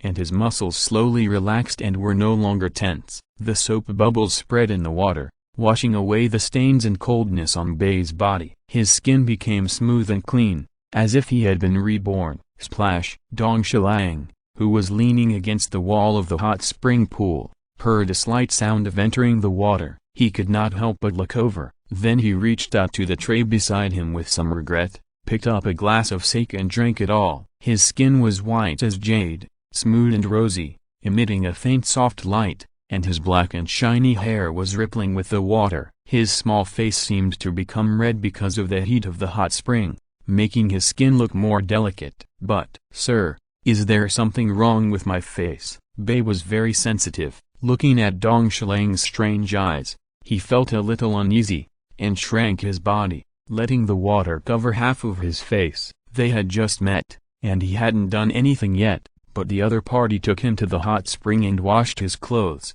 which made him a little uneasy. Nothing, it's just a pity. With a sigh, Dong Shilang refilled himself another glass, and then held the glass in a daze. What a pity. The other party looked at him strangely just now, and now he said it was a pity. Bei was a little confused. Yes, when he saw the other party just now, Dong Shilang didn't think much, but when he saw Bei go into the water just now, the other party's skin showed a whiteness that a boy shouldn't have. Coupled with his current face flushed by the hot spring and his delicate face, he felt a little sorry. Such a delicate and beautiful child turned out to be a boy. How could he not feel sorry? Hokage, you can't be so willful. After all, this is the territory of the Mist Ninja. You still have to be careful about some safety issues after strolling around and taking Bei to take a bath. Dong Shilang just returned to the inn and met some uneasy subordinates. You just take 2 guards and go out. Whether it is the Sandame or everyone, they are very worried about your safety. Dong Shilang disliked the trouble of having too many guards, so he mobilized a large number of people and left the Mist Ninja in a light and simple manner, which made the Konoha ninjas in the entire inn a little uneasy. As they were talking, the visitor seemed to notice the figure behind Toshiro, and asked with some confusion, "And who is this child?" Hokage is obviously a single man. How could he go out and bring back such a cute child? Could it be an illegitimate child who is living outside? When thinking of these gossips, the visitor's eyes burst into a gleam of brilliance, and began to follow the figure behind Toshiro up and down in large numbers. Bei couldn't help shrinking her body, and hid behind Toshiro more carefully to avoid his gaze. A good seedling. Ignoring the other party's gossipy eyes, touching Bei's little head, Toshiro looked at Shizune in front of him, perfunctorily said a few words, and then directed the topic to another place. "I heard that Yagura died of illness?" Looking at Shizune, who looked a little excited, Toshiro didn't expect that this girl actually had the potential to become a chatterbox. However, the reason why he said these words to me was because the Sandame saw that I was about the same age as Shizune, so he wanted to persuade me through her. Yakura. Shizune, who was still talking non-stop just now, suddenly became silent when she heard about Yakura. Yakura was treated by her all the way, but she didn't expect that he died of illness in just 2 or 3 days after he was handed over to the Mist Ninja, just when his condition began to improve slowly. This made her, a doctor who knew Yakura's condition very well, a little bit unacceptable for a while. Okay, Shizune. Seeing the girl was still a little bit unacceptable. How could the shadow of a village die so quietly in his own village? Notify everyone to strengthen vigilance, so that there will be no blind Mist Ninjas running over to harass. Yakura's life or death was not taken seriously by him at all. The only thing he didn't expect was that the Mist Ninja would be so impatient to let Yakura die of illness. In this matter, the blood-stained families of the Mist Ninja are probably not unrelated. If nothing unexpected happens, the Mist Ninja will be in a lot of turmoil in the next few days. By the way, Tell them not to go out these days. The power struggle of this group of mist ninjas will not develop to the stage of getting out of control because of the existence of him as an external enemy. But there is no guarantee that some of the mist ninjas with quick minds will use their Konoha people to make trouble. Although he is not afraid, it is always better to be careful. Yes. After responding, Shizune wanted to complain. In the past few days, except for you, the Hokage, everyone has been very honest and no one has gone out to wander around. But when I think of Toshiro's identity, suppressing the curiosity in my heart, I retreated to convey his order. If you're listening to this novel on a channel other than Fanfic World, it means they downloaded and uploaded it without effort. We cordially invite you to visit our channel, Mundo Fanfic Novelist. There you'll find the original version of this story and you can explore many other novels of various genres. We are waiting for you to immerse yourself in a world of incredible novels. Chapter 473, Kushina's Mission. Time flies. It has been nearly a year since she returned to Konoha from the Land of Water. In the Hokage's office, a hot blonde was busy processing various documents in her hands. While stamping, she was also mumbling curses. Uchiha Toshiro, this damn bastard, actually left all these government affairs to me, and ran away to have fun. Damn it. Tsunade viciously stamped the Hokage seal on a document that was not very important, bit her lower lip, and her eyes flashed with ferocity. She never expected that she would end up like this today. Originally, she planned to just be an idle Hokage to assist, which was also considered to have fulfilled her grandfather's instructions. Tsunade-sama, this is also the Hokage's trust in you. Shizune, who was also standing next to Tsunade, holding a large pile of documents in her hands, had a relatively calm expression and said a few words of comfort. Compared with wandering around with Tsunade-sama and avoiding various creditors, she felt that it was more comfortable in the village. Thinking back to those days of hiding from place to place, it was simply not a human life.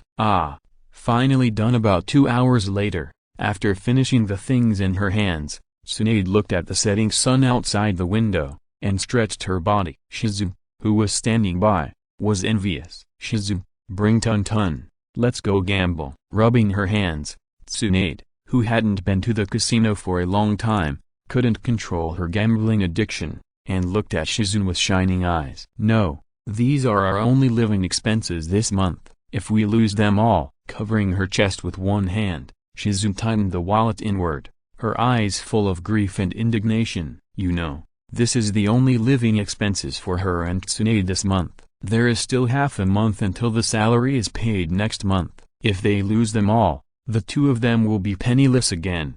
How could it be? I feel like I have a great feeling today, and I can definitely win back all the money I lost before. When it comes to winning money, Tsunade clenched her fists and looked fierce, especially when she glanced at the documents on the table. She gritted her teeth. When that time comes, I won't have to face these annoying official duties every day. After saying this, Tsunade rushed directly in front of Shizune and began to touch her all over. No, Lady Tsunade, if we lose all this money again, we won't even have money to eat. Seeing that Tsunade was still unwilling to give in, Shizune shrank in the corner of the office, desperately protecting her chest with both hands, looking like she was determined to resist to the death. However, according to Tsunade's experience, this kind of resistance is just a drizzle, and Shizune, this girl, can't hold on for a few rounds. Cough, cough. Just when Shizune was almost desperate, the door of the Hokage's office was pushed open.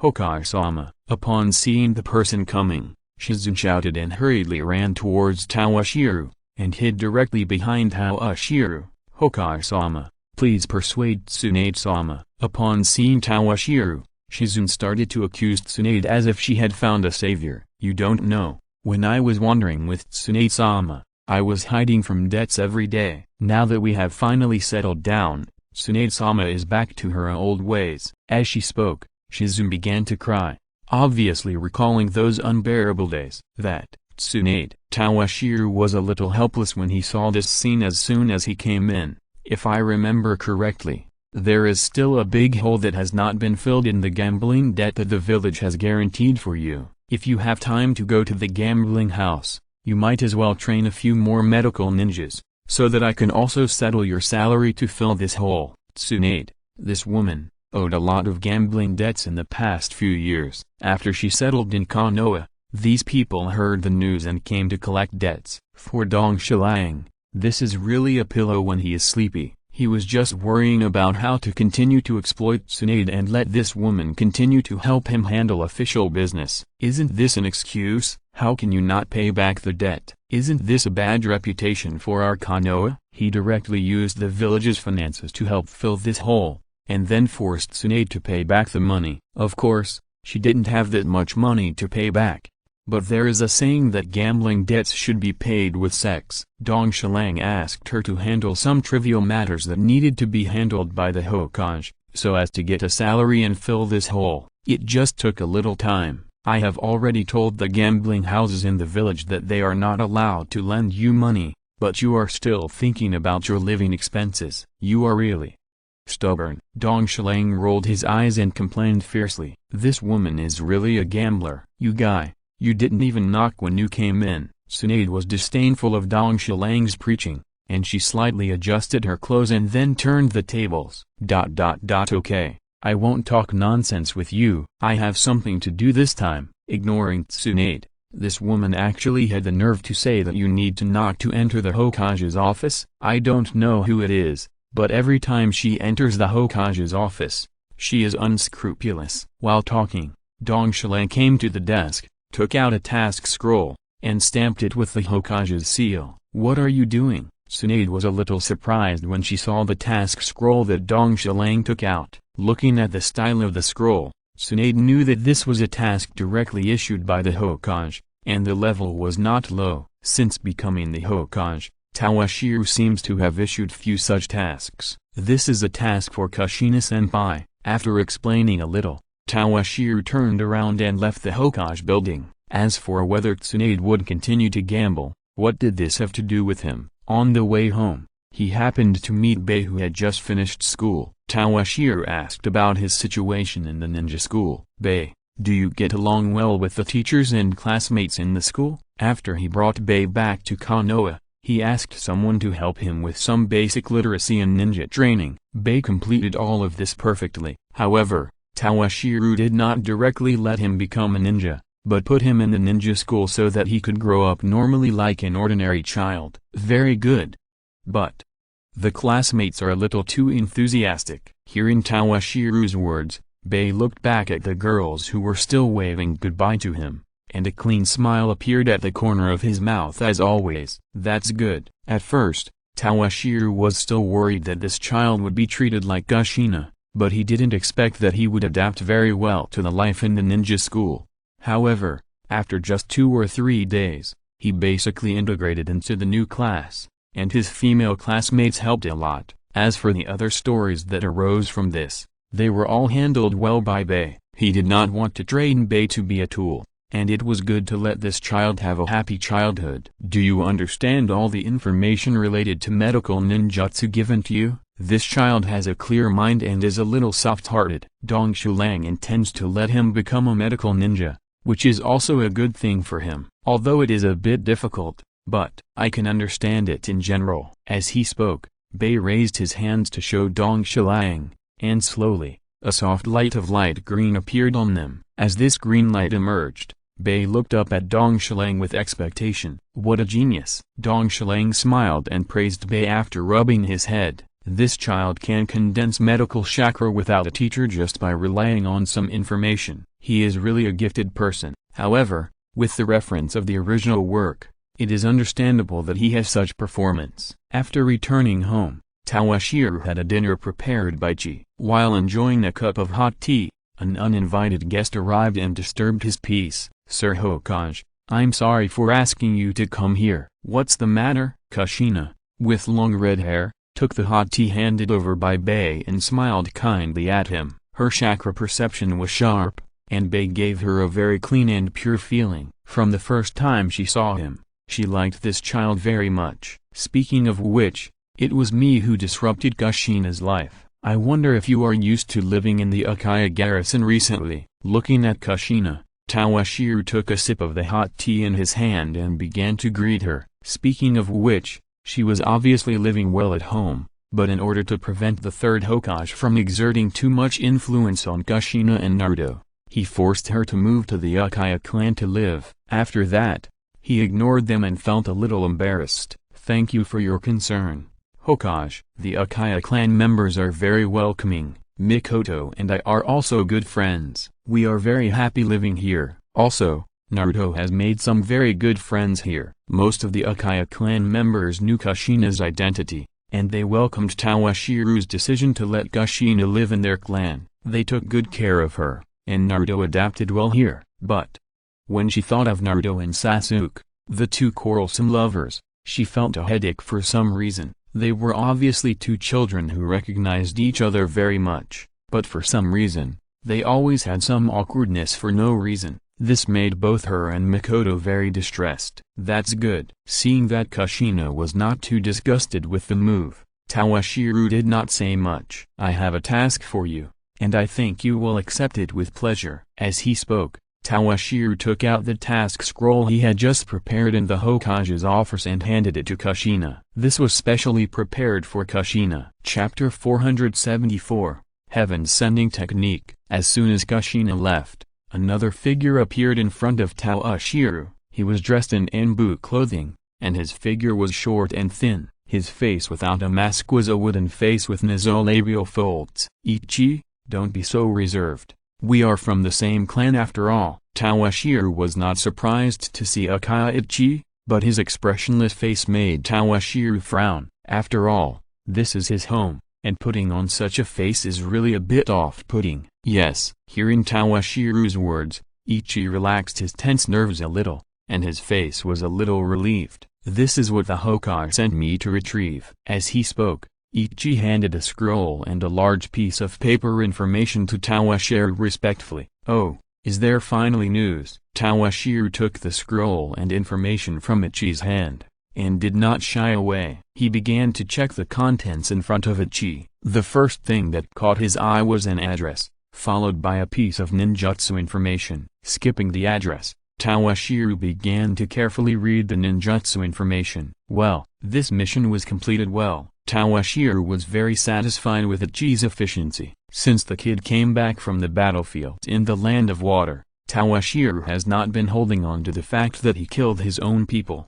However, after a headache about his arrangement, Tawashiro reassigned him to the route. As the Hokage, he still needed someone to do some things, and Uchiha Ichi was a very good candidate. Of course, as the Hokage, he still had to make some changes to some of the cultivation measures of the route. For this reason, he specifically asked Ichi to make a rectification plan for the route organization, and asked him to keep an eye on things in this regard. Is the reorganization of the route going smoothly? It must be said that although Ichi is not very old and his brain is a little abnormal, his efficiency is still very good.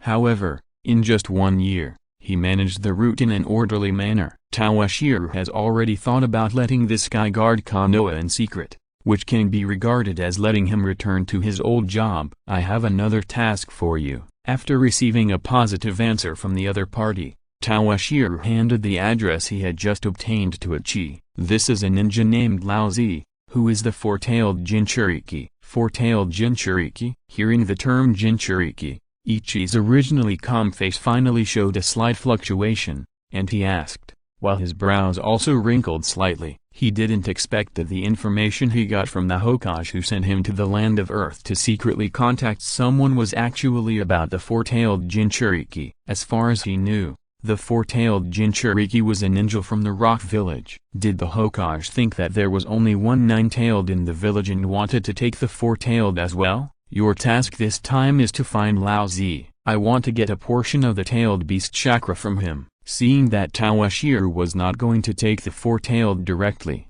Ichi was obviously relieved. He was afraid that Tawashiro had some bad ideas, so he caused a dispute between the Fire and Earth parties. Hearing that he was just taking a portion of the four-tailed chakra from the other party, he felt much more at ease. "Take this, find the other party's foothold, use chakra to stimulate the chakra there, and I will go there in person when the time comes." A few years ago, he entrusted the Akatsuki organization to find the whereabouts of Laozi. After so many years, he finally got the accurate address. He immediately asked Uchi to go to the land of Earth and give the other party the subsequent reward for the mission. The transaction with Akatsuki was completed. "This is for you." He threw out a bottle of eye drops with green fluorescence, and explained lightly in Uchi's puzzled eyes, "This can restore the lost pupil power in your eyes to a certain extent, and delay the time of Meixiang blindness." Since the other party is now his henchman,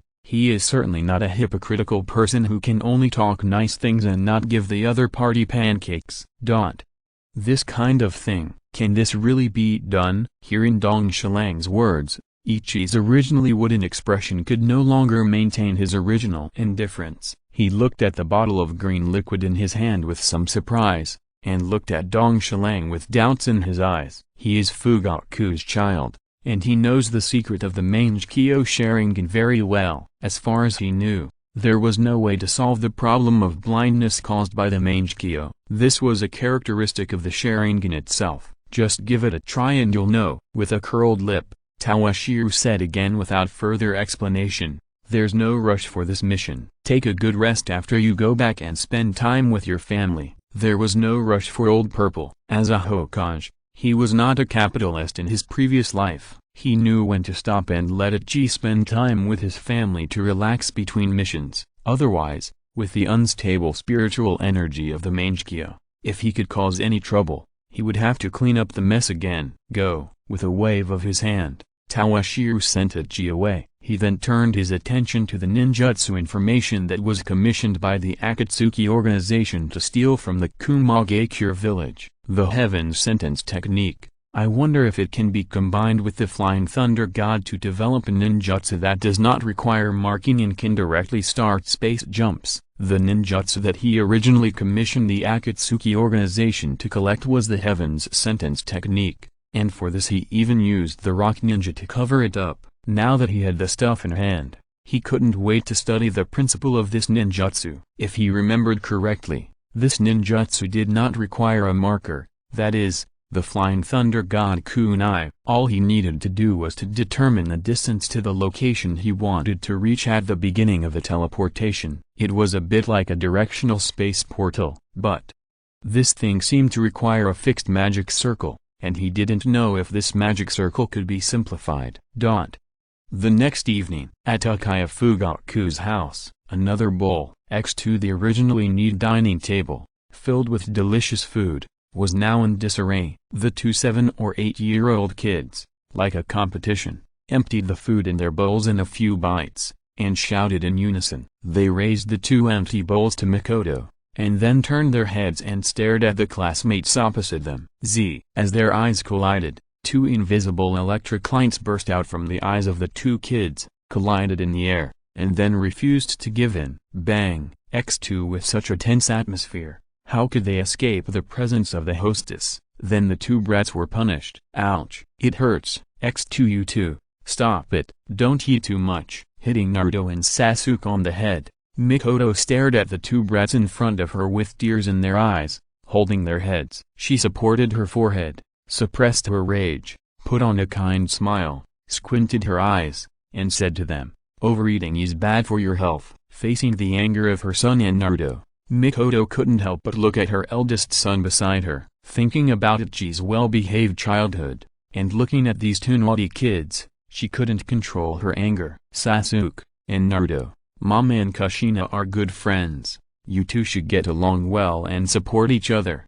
Understand?" Kushina left the village early this morning because of Toshiro's mission, and she gave Naruto to Mikoto to take care of. Therefore, after school today, Sasuke and Naruto both gathered at Fugaku's house and had dinner together. However, these two little brats, for some reason, ignored Mikoto's presence and started competing with each other in appetite at the dinner table. Moreover, these two little brats were obviously very full, but they looked at each other with eyes that refused to admit defeat. Who wants to be good friends with him? X2 After hearing Mikoto's advice, both Sasuke and Naruto turned their heads away without caring about the dull pain in their heads. Seeing that the two brats didn't listen to her, Mikoto's expression froze for a moment, then the smile on her face became even wider, and she said in an unusually gentle tone, What did you two just say? It was murderous. X2 feeling the sudden drop in temperature around them, Sasuke and Naruto shrank their necks and turned their heads stiffly. And Mikoto, don't worry, Sasuke and I are the best match. Naruto, who was naturally cheerful, showed Mikoto a cheerful but stiff smile, winked in Sasuke's direction, and winked. Right. Sasuke, HMPH. Sasuke snorted disdainfully at Naruto's look, and was about to object. How could he and this guy get along? Sasuke, really? Hearing her son snort, Mikoto raised her eyebrows, and then looked at her son. His eyes were full of expectation, and coupled with the smile that was almost overflowing on his face, Sasuke was a little dazed. Yes. Yes. Sasuke swallowed his saliva. He didn't know if it was an illusion, but he felt that if his answer did not satisfy his mother, his fate would be very miserable. He could only nod against his will and confirm Naruto's statement. That's the best. Seeing that Sasuke did not deny it, Mikoto's smile disappeared and she began to drive people away. Okay, Ichi, you've finished eating too. Take these two to digest the food. Looking at the backs of the three children, Mikoto's expression suddenly fell, and the whole person became a little listless. Husband, do you think these two children are born to be incompatible? Obviously, he and Kushina have such a good relationship, but why do their children just don't get along? It's okay, this is also good. In response to his wife's worry, Fugaku took a sip of the hot tea on the table. Don't worry too much, boys can get together and play and fight, which means that their relationship is not as incompatible as it seems. Chapter 475. Minako. Just when Mikoto was still struggling, after receiving the task from Tawashiro, Kushina, after leaving Konoha, did not hesitate to consume chakra and started to travel at her fastest speed. After a long journey, she finally arrived at her destination. Is this the place? Looking ahead, the village that was more than an order of magnitude smaller than Konoha, Kushina calmed her chakra. Kagura heart eyes middle open when she arrived at the destination. Kushina did not rush in, but opened her perception ability outside the village, and then closed her eyes to perceive, found it. With her perception ability, she could clearly perceive all the chakra reactions in this village, which was less than 1/5 of Konoha. When she sensed the chakra aura similar to her own, Kushina suddenly opened her eyes,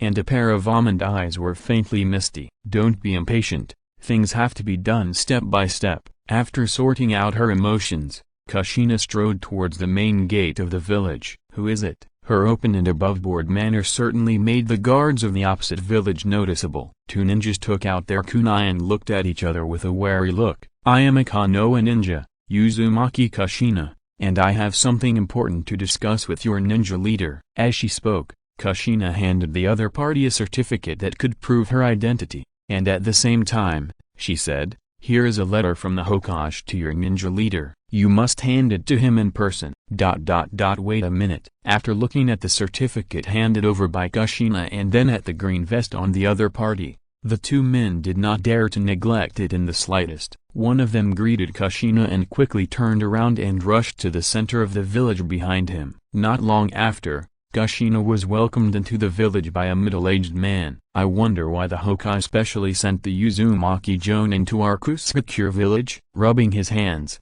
the head of the Kusagakure ninja, who was of medium build and had a bitter face, looked at Kushina with a cautious look. There was no way the red-haired woman opposite him put too much pressure on him. As the leader of the Kusagakure village, he had the strength of an elite Jonin. But in front of this woman who suddenly came and seemed to be the Hokage's messenger, he didn't dare to make a sound. He was not a man without knowledge. He was able to lead the Kusagakure ninja to survive in the cracks between the big countries, and he was still able to face the reality. The other party's chakra aura was just faintly emitted from his body, which made him, an elite Jonin, a little breathless. In addition, the other party was a Konoha ninja. So how could he dare to neglect it? This is the handwritten letter from our Konoha Hokage. It contains the specific reasons why I came to Kusanin this time. Please read it. Although the other party is the leader of Kusanin, he is not qualified to be called Kage. If it weren't for the fact that the other party represents the land of grass, How could Kushina have the time to chat with him? Ever since she learned that one of her clansmen had drifted to Kuzanin village and was used as a mobile blood bag by the other party to treat the wounded of Kuzanin, her mood was somewhat out of control. After revealing a little chakra to shock the other party, she went straight to the point and gave the letter that Tawashiri gave her to the other party. This, after taking the letter handed over by Kushina, the Kuzanin head read it carefully and his face became a little ugly. He said with an unchanged expression, "Did Hokage make a mistake? There is no one mentioned in the letter in our Kuzanin village." The Hokage's letter was still quite polite, thanking them Kuzanin village for helping Konoha take care of the survivors of the Land of Whirlpools. But the other party is Konoha's ally after all, and there is an Uzumaki clan ancestral hall in the village, hoping that the Kusakura village can release the person. However, the ability possessed by the Uzumaki clan woman mentioned in the letter is too useful. If he were to give it to Konoha for nothing, he would not be willing to do so. "Are you not going to release the person?" Staring with a pair of almond eyes, Kushina was about to lose her temper on the spot when she heard that the other party did not admit it. It was because she saw that the other party had a special identity and was the head of a ninja from another village. Otherwise she must let the other party see how powerful she is. But even so, she did not let the other party go. The tables, chairs, benches and other things around her all made creaking sounds due to the intense chakra surging from her body. Hokage-sama should have mentioned in the letter that in order to make up for the loss of the Kusanagi, you can send a team of medical ninjas to Konoha Hospital for internship and further study for a period of time. The blue chakra light lingering around her body became stronger and stronger, and there was even a touch of eye-catching red. Although Kushina's words were calm, the look she gave to the Kusanagi head was becoming more and more dangerous. "I am also a survivor of the Whirlpool country. I am very familiar with their aura. I felt their aura as soon as I entered the village. If you still deny it," she didn't say what the result of denying it would be, but, as her chakra surged, an inexplicably oppressive aura in the entire Kusanagi living room pressed towards the Kusanagi head. I know." He swallowed hard. Originally, Kushina just revealed a little chakra, which made him very stressed. Now that Kushina was angry, he felt that he even had difficulty breathing. The whole person couldn't even say a complete sentence. "I'll have someone bring them here." Looking at the almost tangible chakra on the other party, the head of the Kusakura ninja could hardly believe his eyes. He looked at Kushina with fear and horror. How could a person's chakra reach this level? Is this woman a monster? No need. I'll go find them myself. Worried that the head of the Kusakura ninja would do something tricky, Kushina directly rejected the other party's proposal, got up directly, and walked towards a remote corner of the Kusakura village. In a simple house, a woman with dark red long hair, holding her sleeping daughter in her arms, let out a sad sigh. She knew that she couldn't hold on for much longer. But if she died, then her daughter would undoubtedly replace her, which she couldn't accept anyway. But what would happen to people like them with special abilities even if they left the Kusakura village? Maybe at some point, they would be sold like goods, and then after being squeezed dry of their value, they would be put on the test bench for dissection to explore the secrets of their bodies. This is the fate of those who lost their shelter. I just hope that the ninja head can keep his promise and let Karen become a member of the village. This is the last thought in her heart, and it is also the only belief that allows her to persist until now. Bang! Just when she was sad, the door at the door was suddenly pushed open roughly. Is someone injured again? The woman was not surprised when the door was pushed open. Every time a large number of people were injured in the medical team, someone would push open her door and take her away. "You are..." Just when she finished comforting her awakened daughter and was about to follow the visitor to the medical team,